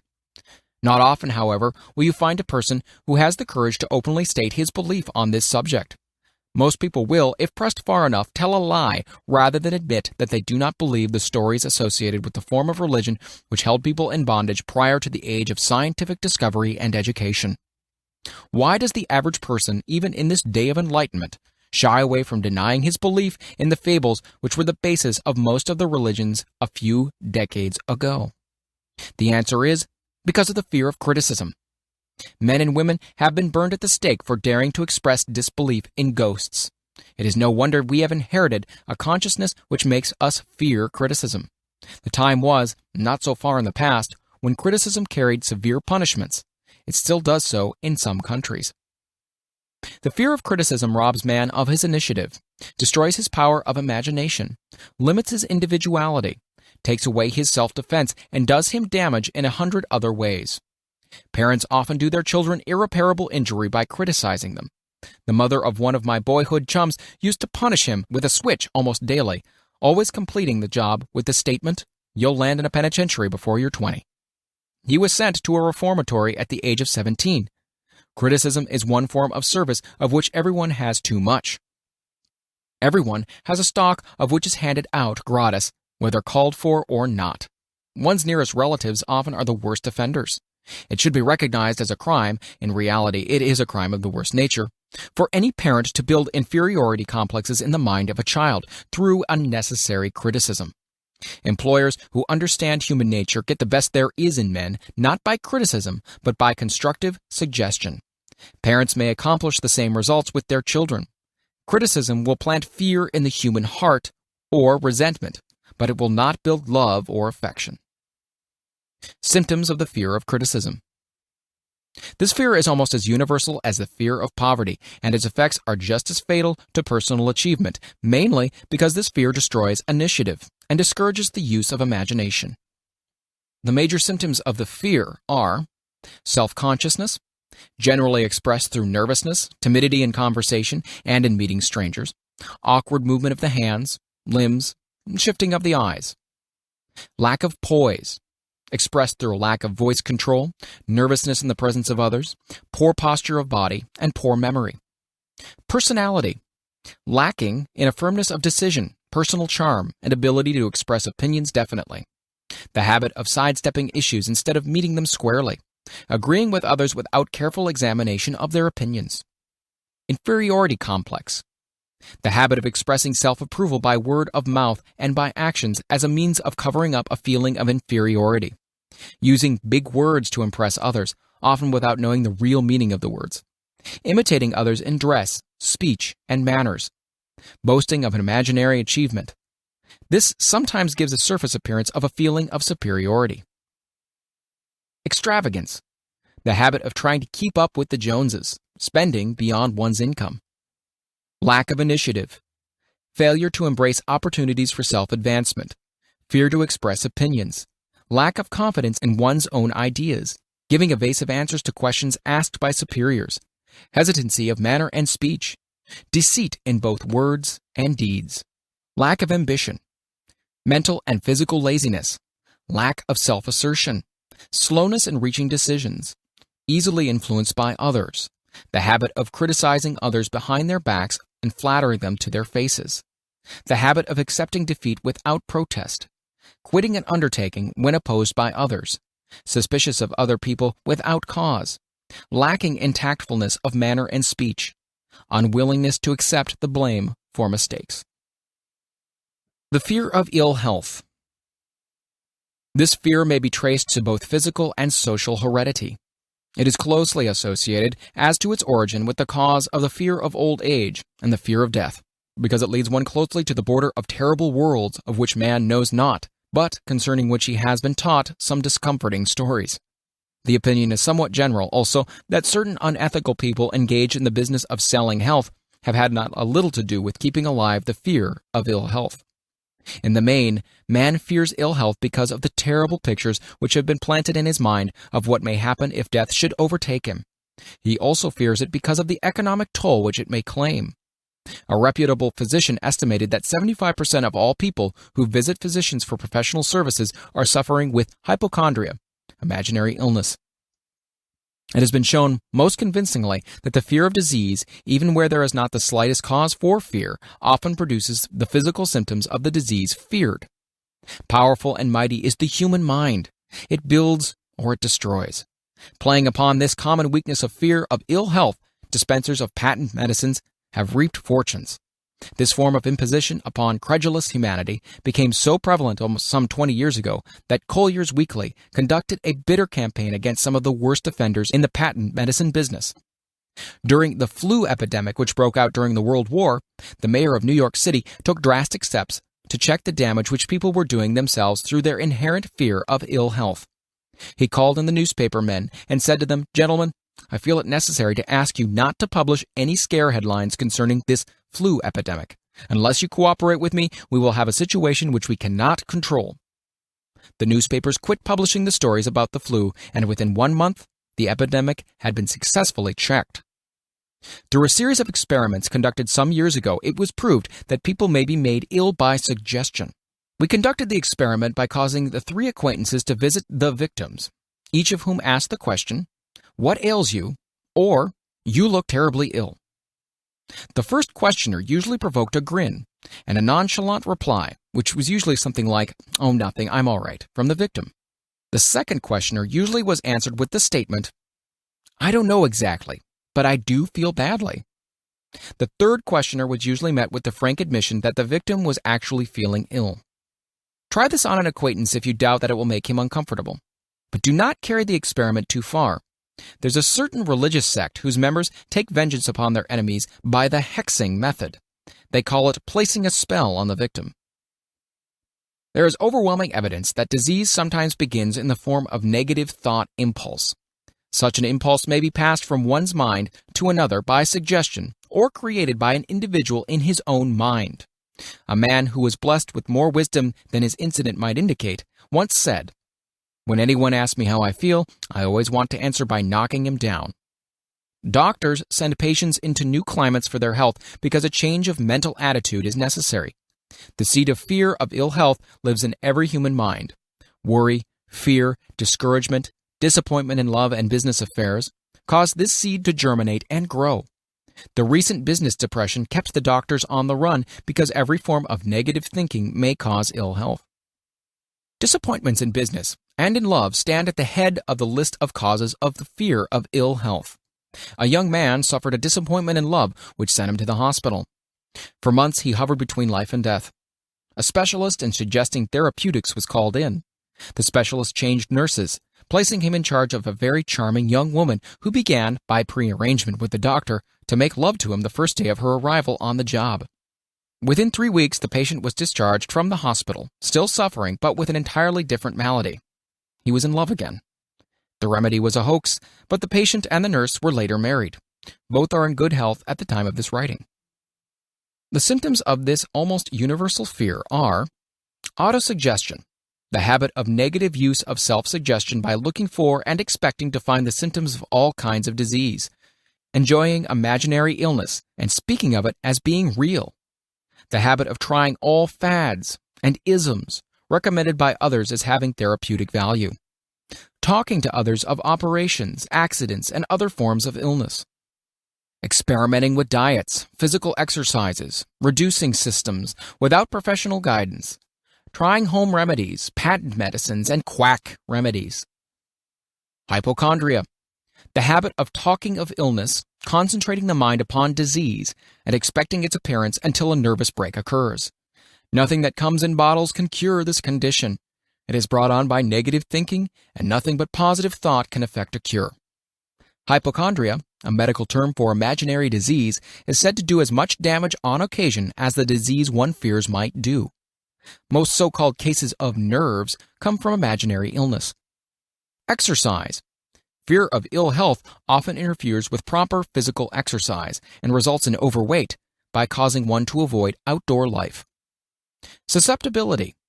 Fear of ill health breaks down nature's body resistance and creates favorable condition for any form of disease one may contact. The fear of ill health is often related to the fear of poverty, especially in the case of the hypochondriac, who constantly worries about the possibility of having to pay doctor's bills, hospital bills, etc. This type of person spends much time preparing for sickness, talking about death, saving money for cemetery lots and burial expenses and other things. Self-coddling. The habit of making a bid for sympathy, using imaginary illness as the lure. People often resort to this trick to avoid work. The habit of feigning illness to cover plain laziness or to serve as an alibi for lack of ambition. Intemperance. The habit of using alcohol or narcotics to destroy pains such as headaches, neuralgia, etc., instead of eliminating the cause. The habit of reading about illness and worrying about the possibility of being stricken by it. The habit of reading patent medicine advertisements. The fear of loss of love. The origin source of this inherent fear needs but little description because it obviously grew out of man's polygamous habit of stealing his fellow man's mate and his habit of taking liberties with her whenever he could.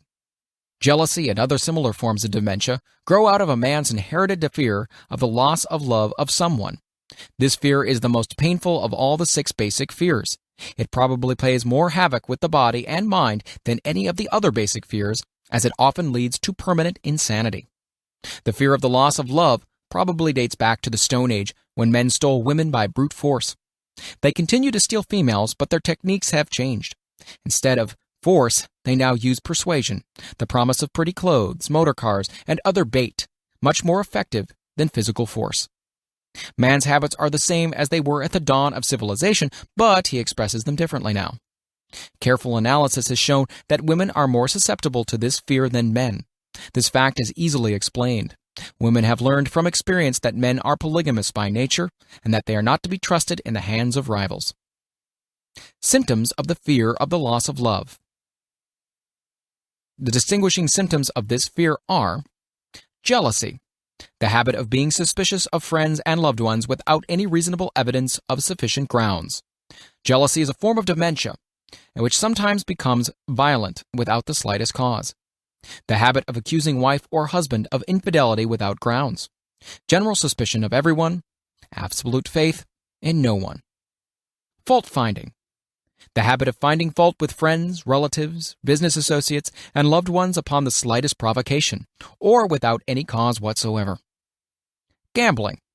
The habit of gambling, stealing, cheating, and otherwise taking hazardous chances to provide money for loved ones with the belief that love can be bought. The habit of spending beyond one's means, or incurring debts to provide gifts for loved ones with the object of making a favorable showing.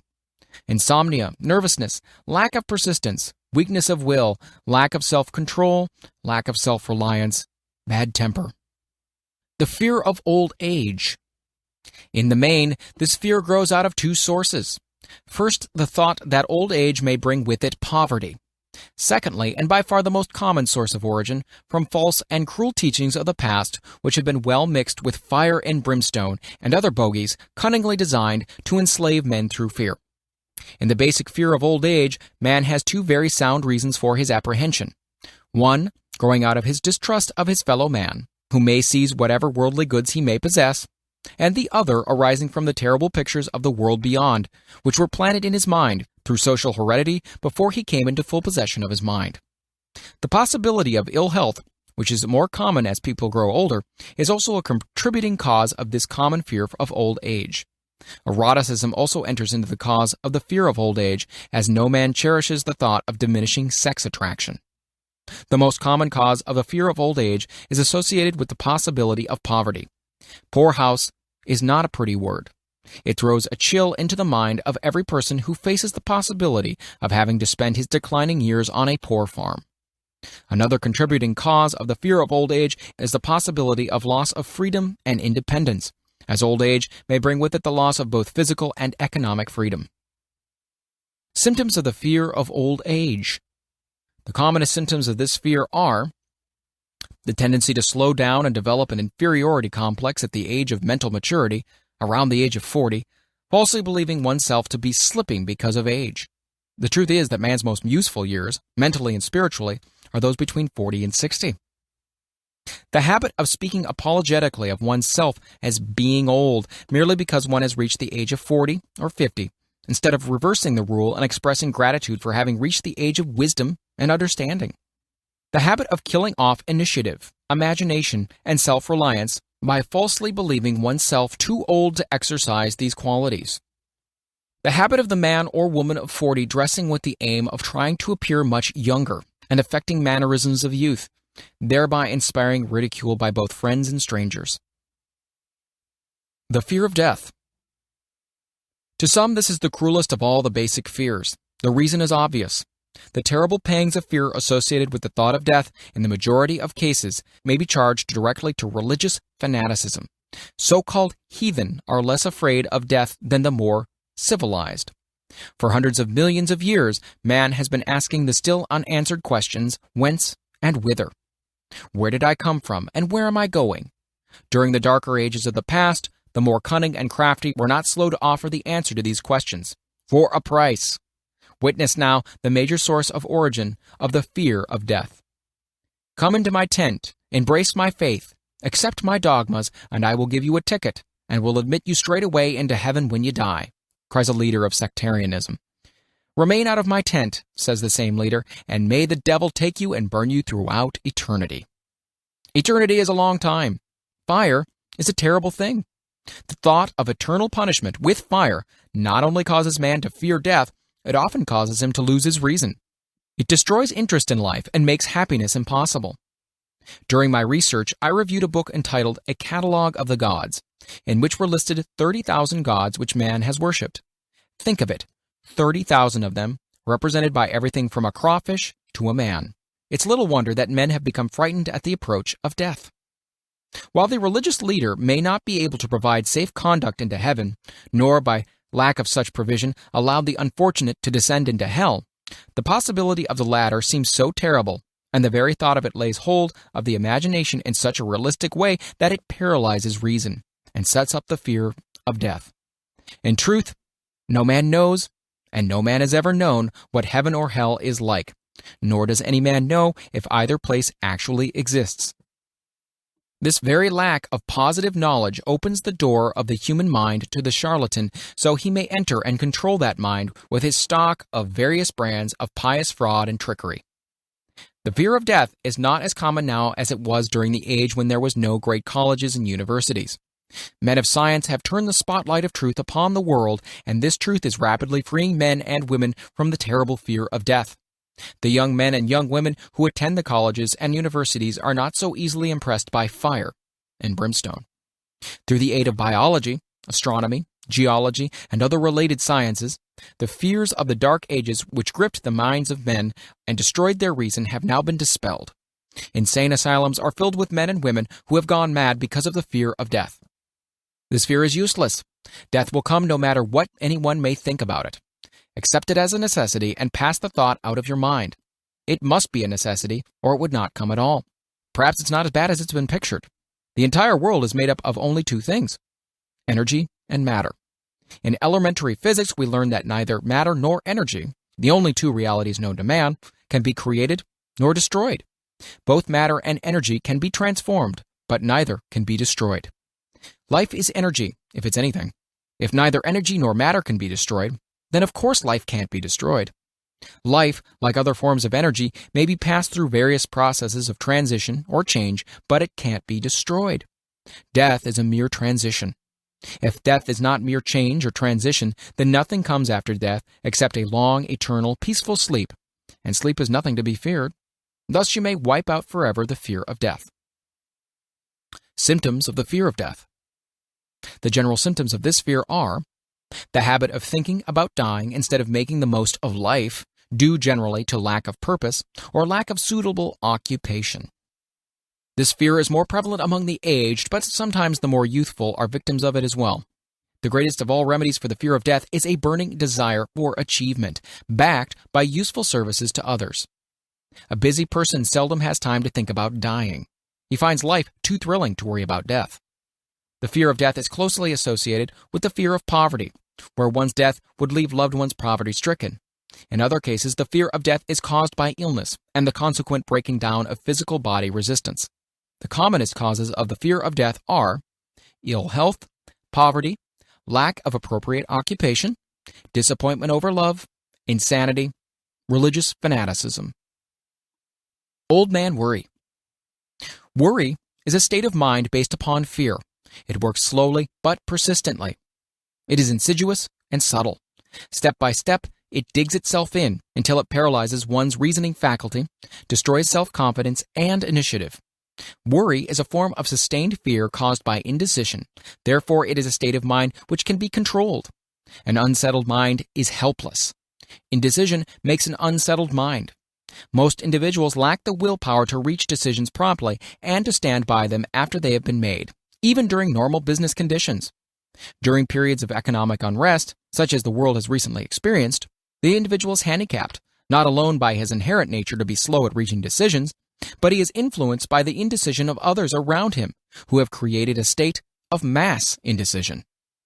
During the Depression, the whole atmosphere all over the world was filled with fierenza, and worryitis, the two mental disease germs which began to spread themselves after the Wall Street frenzy in 1929. There's only one known antidote for these germs. It is the habit of prompt and firm decision. Moreover, it is an antidote which every individual must apply for himself. We do not worry over conditions once we have reached a decision to follow a definite line of action. I once interviewed a man who was to be electrocuted 2 hours later. The condemned man was the calmest of some 8 men who were in the same death cell with him. His calmness prompted me to ask him how it felt to know he was going into eternity in a short while. With a smile of confidence on his face, he said, "It feels fine. Just think, brother, my troubles will soon be over. I've had nothing but trouble all my life. It's been a hardship to get food and clothing. Soon I won't need these things. I felt fine ever since I learned for certain that I must die. I made up my mind then to accept my fate in good spirit." As he spoke, he devoured a dinner of proportions sufficient for 3 men, eating every mouthful of the food brought to him, and apparently enjoying it as much as if no disaster awaited him. Decision gave this man resignation to his fate. Decision can also prevent one's acceptance of undesired circumstances. The 6 basic fears become translated into a state of worry through indecision. Relieve yourself forever of the fear of death by reaching a decision to accept death as an inescapable event. Whip the fear of poverty by reaching a decision to get along with whatever wealth you can accumulate without worry. Put your foot upon the neck of the fear of criticism by reaching a decision not to worry about what other people think, do, or say. Eliminate the fear of old age by reaching a decision to accept it, not as a handicap, but as a great blessing which carries with it wisdom, self-control, and understanding not known to youth. Acquit yourself of the fear of ill health by the decision to forget symptoms. Master the fear of loss of love by reaching a decision to get along without love if that is necessary. Kill the habit of worry in all its forms by reaching a general blanket decision that nothing which life has to offer is worth the price of worry. With this decision will come poise, peace of mind, and calmness of thought which will bring happiness. A man whose mind is filled with fear not only destroys his own chances of intelligent action, but he transmits these destructive vibrations to the minds of all who come into contact with them, and destroys also their chances. Even a dog or a horse knows when its master lacks courage. Moreover, a dog or a horse will pick up the vibrations of fear thrown off by its master and behave accordingly. Lower down the line of intelligence in the animal kingdom, one finds this same capacity to pick up the vibrations of fear. A honeybee immediately senses fear in the mind of a person for reasons unknown. A bee will sting the person whose mind is releasing vibrations of fear much more readily than it will molest the person whose mind registers no fear. The vibrations of fear pass from one mind to another just as quickly and as surely as the sound of the human voice passes from the broadcasting station to the receiving set of a radio, and by the selfsame medium. Mental telepathy is a reality. Thoughts pass from one mind to another, voluntarily, whether or not this fact is recognized by either the person releasing the thoughts or the persons who pick up those thoughts. The person who gives expression by word of mouth to negative or destructive thoughts is practically certain to experience the results of those words in the form of a destructive kickback. The release of destructive thought impulses, alone without the aid of words, produces also a kickback in more ways than one. First of all, and perhaps the most important to be remembered, the person who releases thoughts of a destructive nature must suffer damage through the breaking down of the faculty of creative imagination. Secondly, the presence in the mind of any destructive emotion develops a negative personality which repels people and often converts them into antagonists. The third source of damage to the person who entertains or releases negative thoughts lies in this significant fact. These thought impulses are not only damaging to others, but they embed themselves in the subconscious mind of the person releasing them, and there become a part of his character. One is never through with a thought merely by releasing it. When a thought is released, it spreads in every direction through the medium of the ether, but it also plants itself permanently in the subconscious mind of the person releasing it. Your business in life is, presumably, to achieve success. To be successful, you must find peace of mind, acquire the material needs of life, and above all, attain happiness. All of these evidences of success begin in the form of thought impulses. You may control your own mind. You have the power to feed it whatever thought impulses you choose. With this privilege also goes the responsibility of using it constructively. You are the master of your own earthly destiny just as surely as you have the power to control your own thoughts. You may influence, direct, and eventually control your own environment, making your life what you want it to be. Or you may neglect to exercise the privilege which is yours, to make your life to order, thus casting yourself upon the broad sea of circumstance, where you will be tossed hither and yon like a chip on the waves of the ocean. The Devil's Workshop, the seventh basic evil. In addition to the 6 basic fears, there's another evil by which people suffer. It constitutes a rich soil in which the seeds of failure grow abundantly. It's so subtle that its presence often is not detected. This affliction cannot properly be classed as a fear.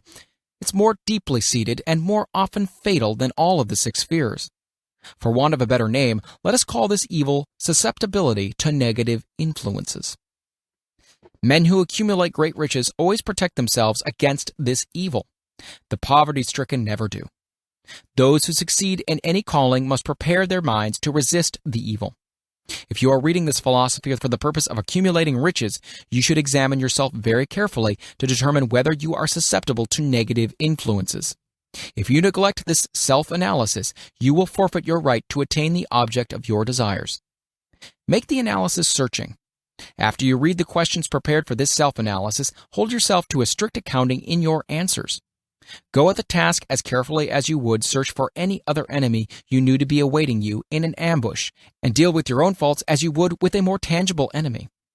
You can easily protect yourself against highway robbers, because the law provides organized cooperation for your benefit.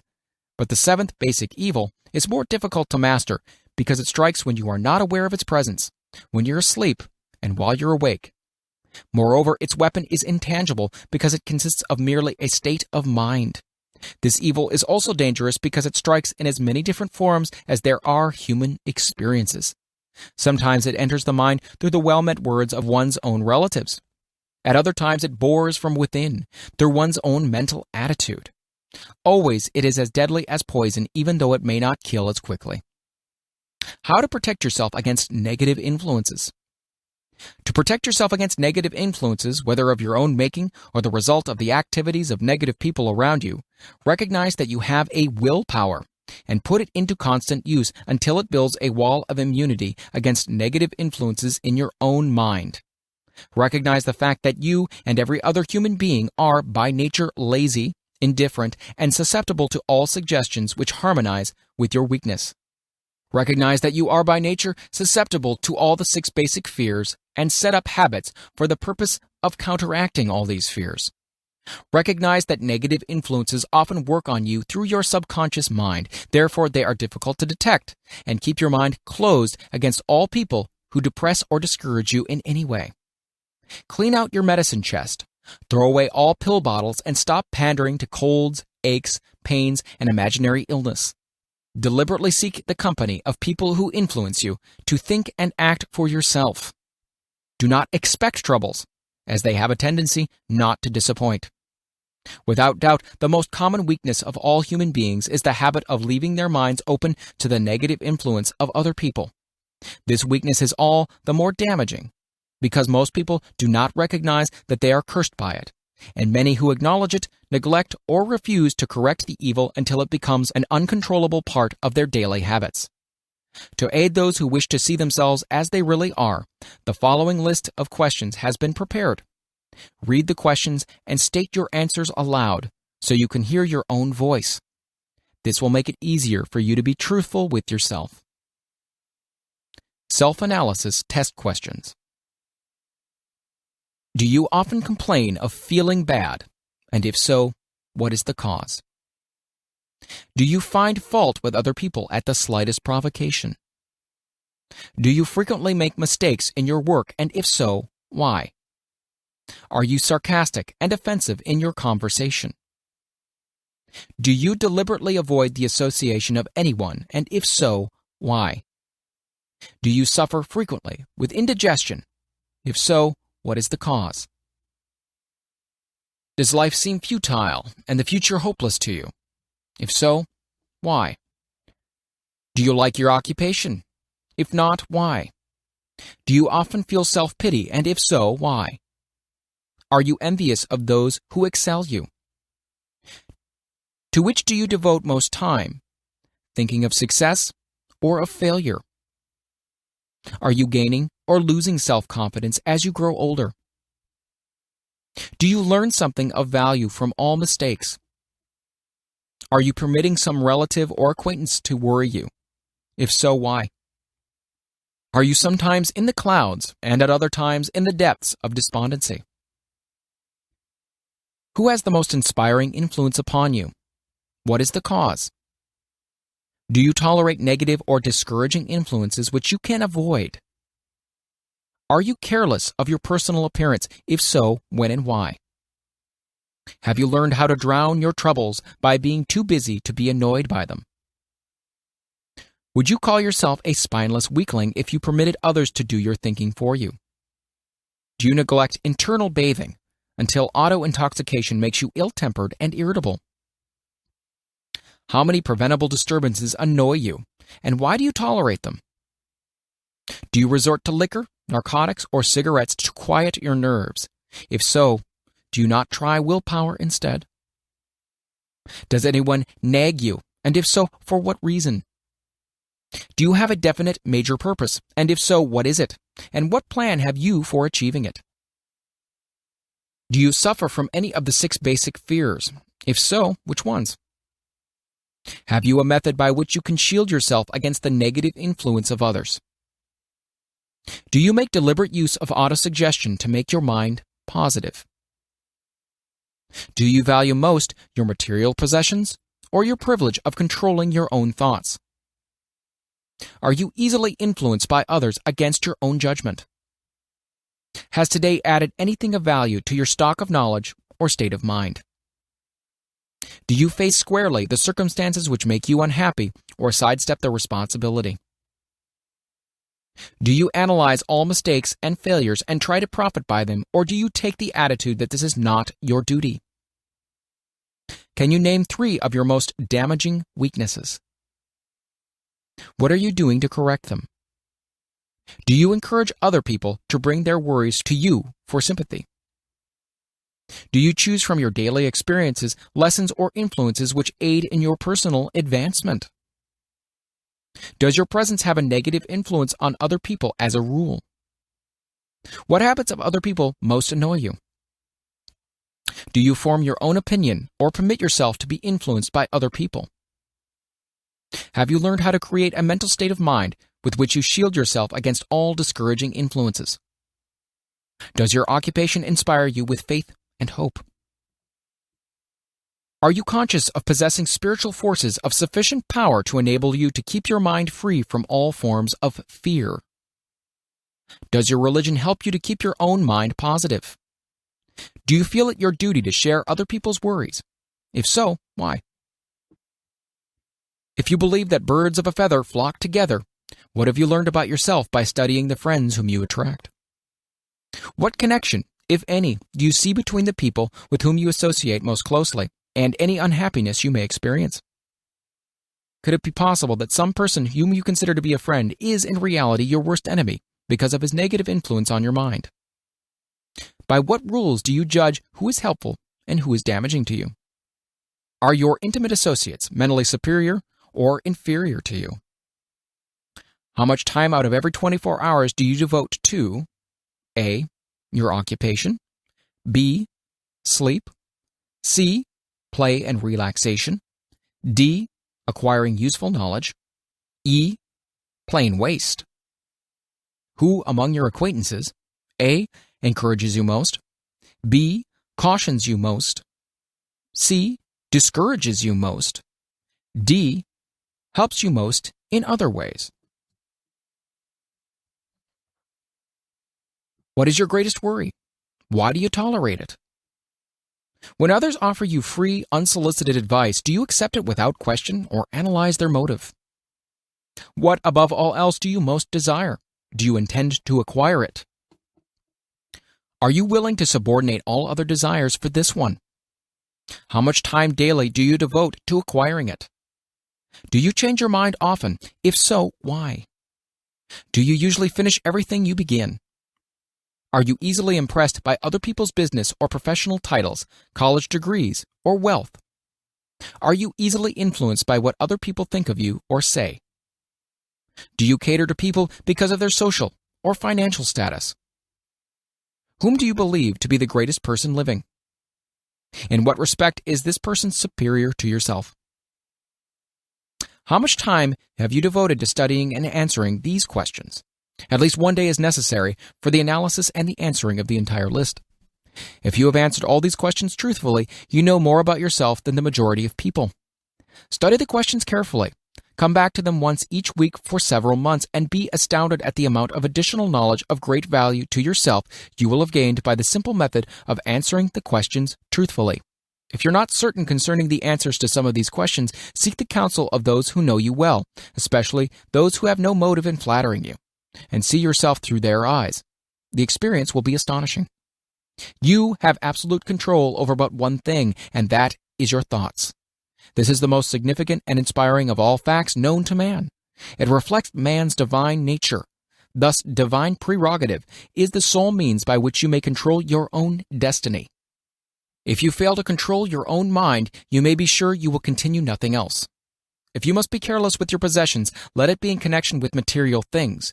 Your mind is your spiritual estate. Protect and use it with the care to which divine royalty is entitled. You were given a willpower for this purpose. Unfortunately, there is no legal protection against those who, either by design or ignorance, poison the minds of others by negative suggestion. This form of destruction should be punishable by heavy legal penalties because it may and often does destroy one's chance of acquiring material things which are protected by law.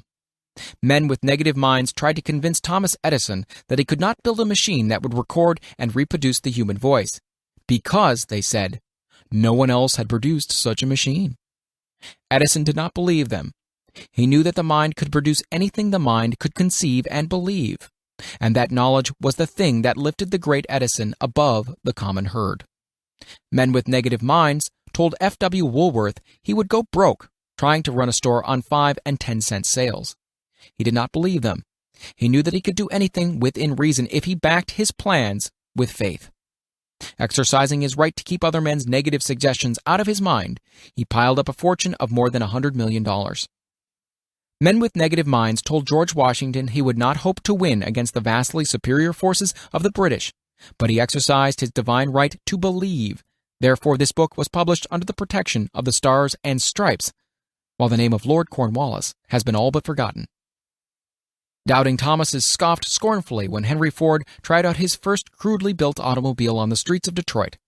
Some said the thing never would become practical. Others said no one would pay money for such a contraption. Ford said, "I'll belt the earth with dependable motor cars." And he did.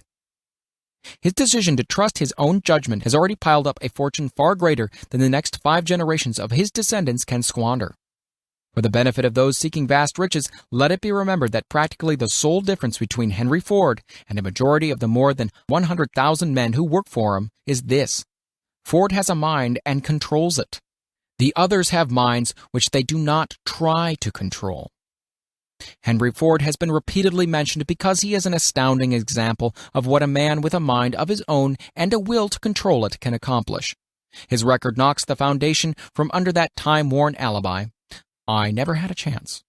Ford never had a chance either, but he created an opportunity and backed it with persistence until it made him richer than Croesus. Mind control is the result of self-discipline and habit. You either control your mind or it controls you. There is no hallway compromise. The most practical of all methods for controlling the mind is the habit of keeping it busy with a definite purpose backed by a definite plan. Study the record of any man who achieves noteworthy success, and you will observe that he has control over his own mind. Moreover, that he exercises that control and directs it toward the attainment of definite objectives. Without this control, success is not possible. 57 Famous Alibis by Old Man If. People who do not succeed have one distinguishing trait in common. They know all the reasons for failure and have what they believe to be airtight alibis to explain away their own lack of achievement. Some of these alibis are clever and a few of them are justifiable by the facts, but alibis cannot be used for money. The world wants to know only one thing: have you achieved success? A character analyst compiled a list of the most commonly used alibis. As you read the list, examine yourself carefully and determine how many of these alibis, if any, are your own property. Remember, too, the philosophy presented in this book makes every one of these alibis obsolete. If I didn't have a wife and family, if I had enough pull, if I had money, if I had a good education, if I could get a job, if I had good health, if I only had time, if times were better, if other people understood me, if conditions around me were only different, If I could live my life over again. If I did not fear what they would say. If I had been given a chance. If I now had a chance. If other people didn't have it in for me. If nothing happens to stop me. If I were only younger. If I could only do what I want. If I had been born rich. If I could meet the right people. If I had the talent that some people have. If I dared assert myself. If I had embraced past opportunities. If people didn't get on my nerves. If I didn't have to keep house and look after the children. If I could only save some money. If the boss only appreciated me. If I only had somebody to help me. If my family understood me. If I lived in a big city. If I could just get started. If I were only free. If I had the personality of some people. If I was not so fat. If my talents were known. If I could just get a break. If I could only get out of debt. If I hadn't failed. If I only knew how. If everybody didn't oppose me. If I didn't have so many worries. If I could marry the right person. If people weren't so dumb. If my family were not so extravagant. If I were sure of myself. If luck were not against me. If I had not been born under the wrong star. If it were not true that what is to be will be. If I did not have to work so hard. If I hadn't lost my money. If I lived in a different neighborhood. If I didn't have a past. If only I had a business of my own. If other people would only listen to me. If, and this is the greatest of them all, I had the courage to see myself as I really am, I would find out what is wrong with me and correct it. Then I would have a chance to profit by my mistakes and learn something from the experience of the others. For I know that there is something wrong with me, or I would now be where I would have been if I had spent more time analyzing my weaknesses and less time building alibis to cover them. Building alibis with which to explain away failure is a national pastime. The habit is as old as the human race, and it is fatal for success.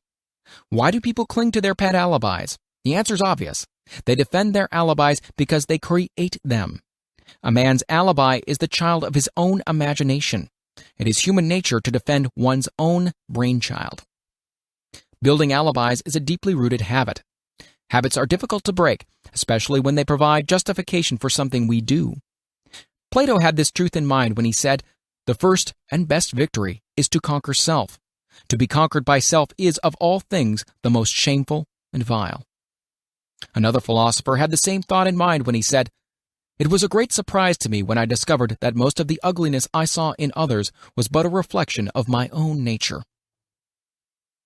"It has always been a mystery to me," said Albert Hubbard, "why people spend so much time deliberately fooling themselves by creating alibis to cover their weaknesses. If used differently, this same time would be sufficient to cure the weaknesses, then no alibis would be needed."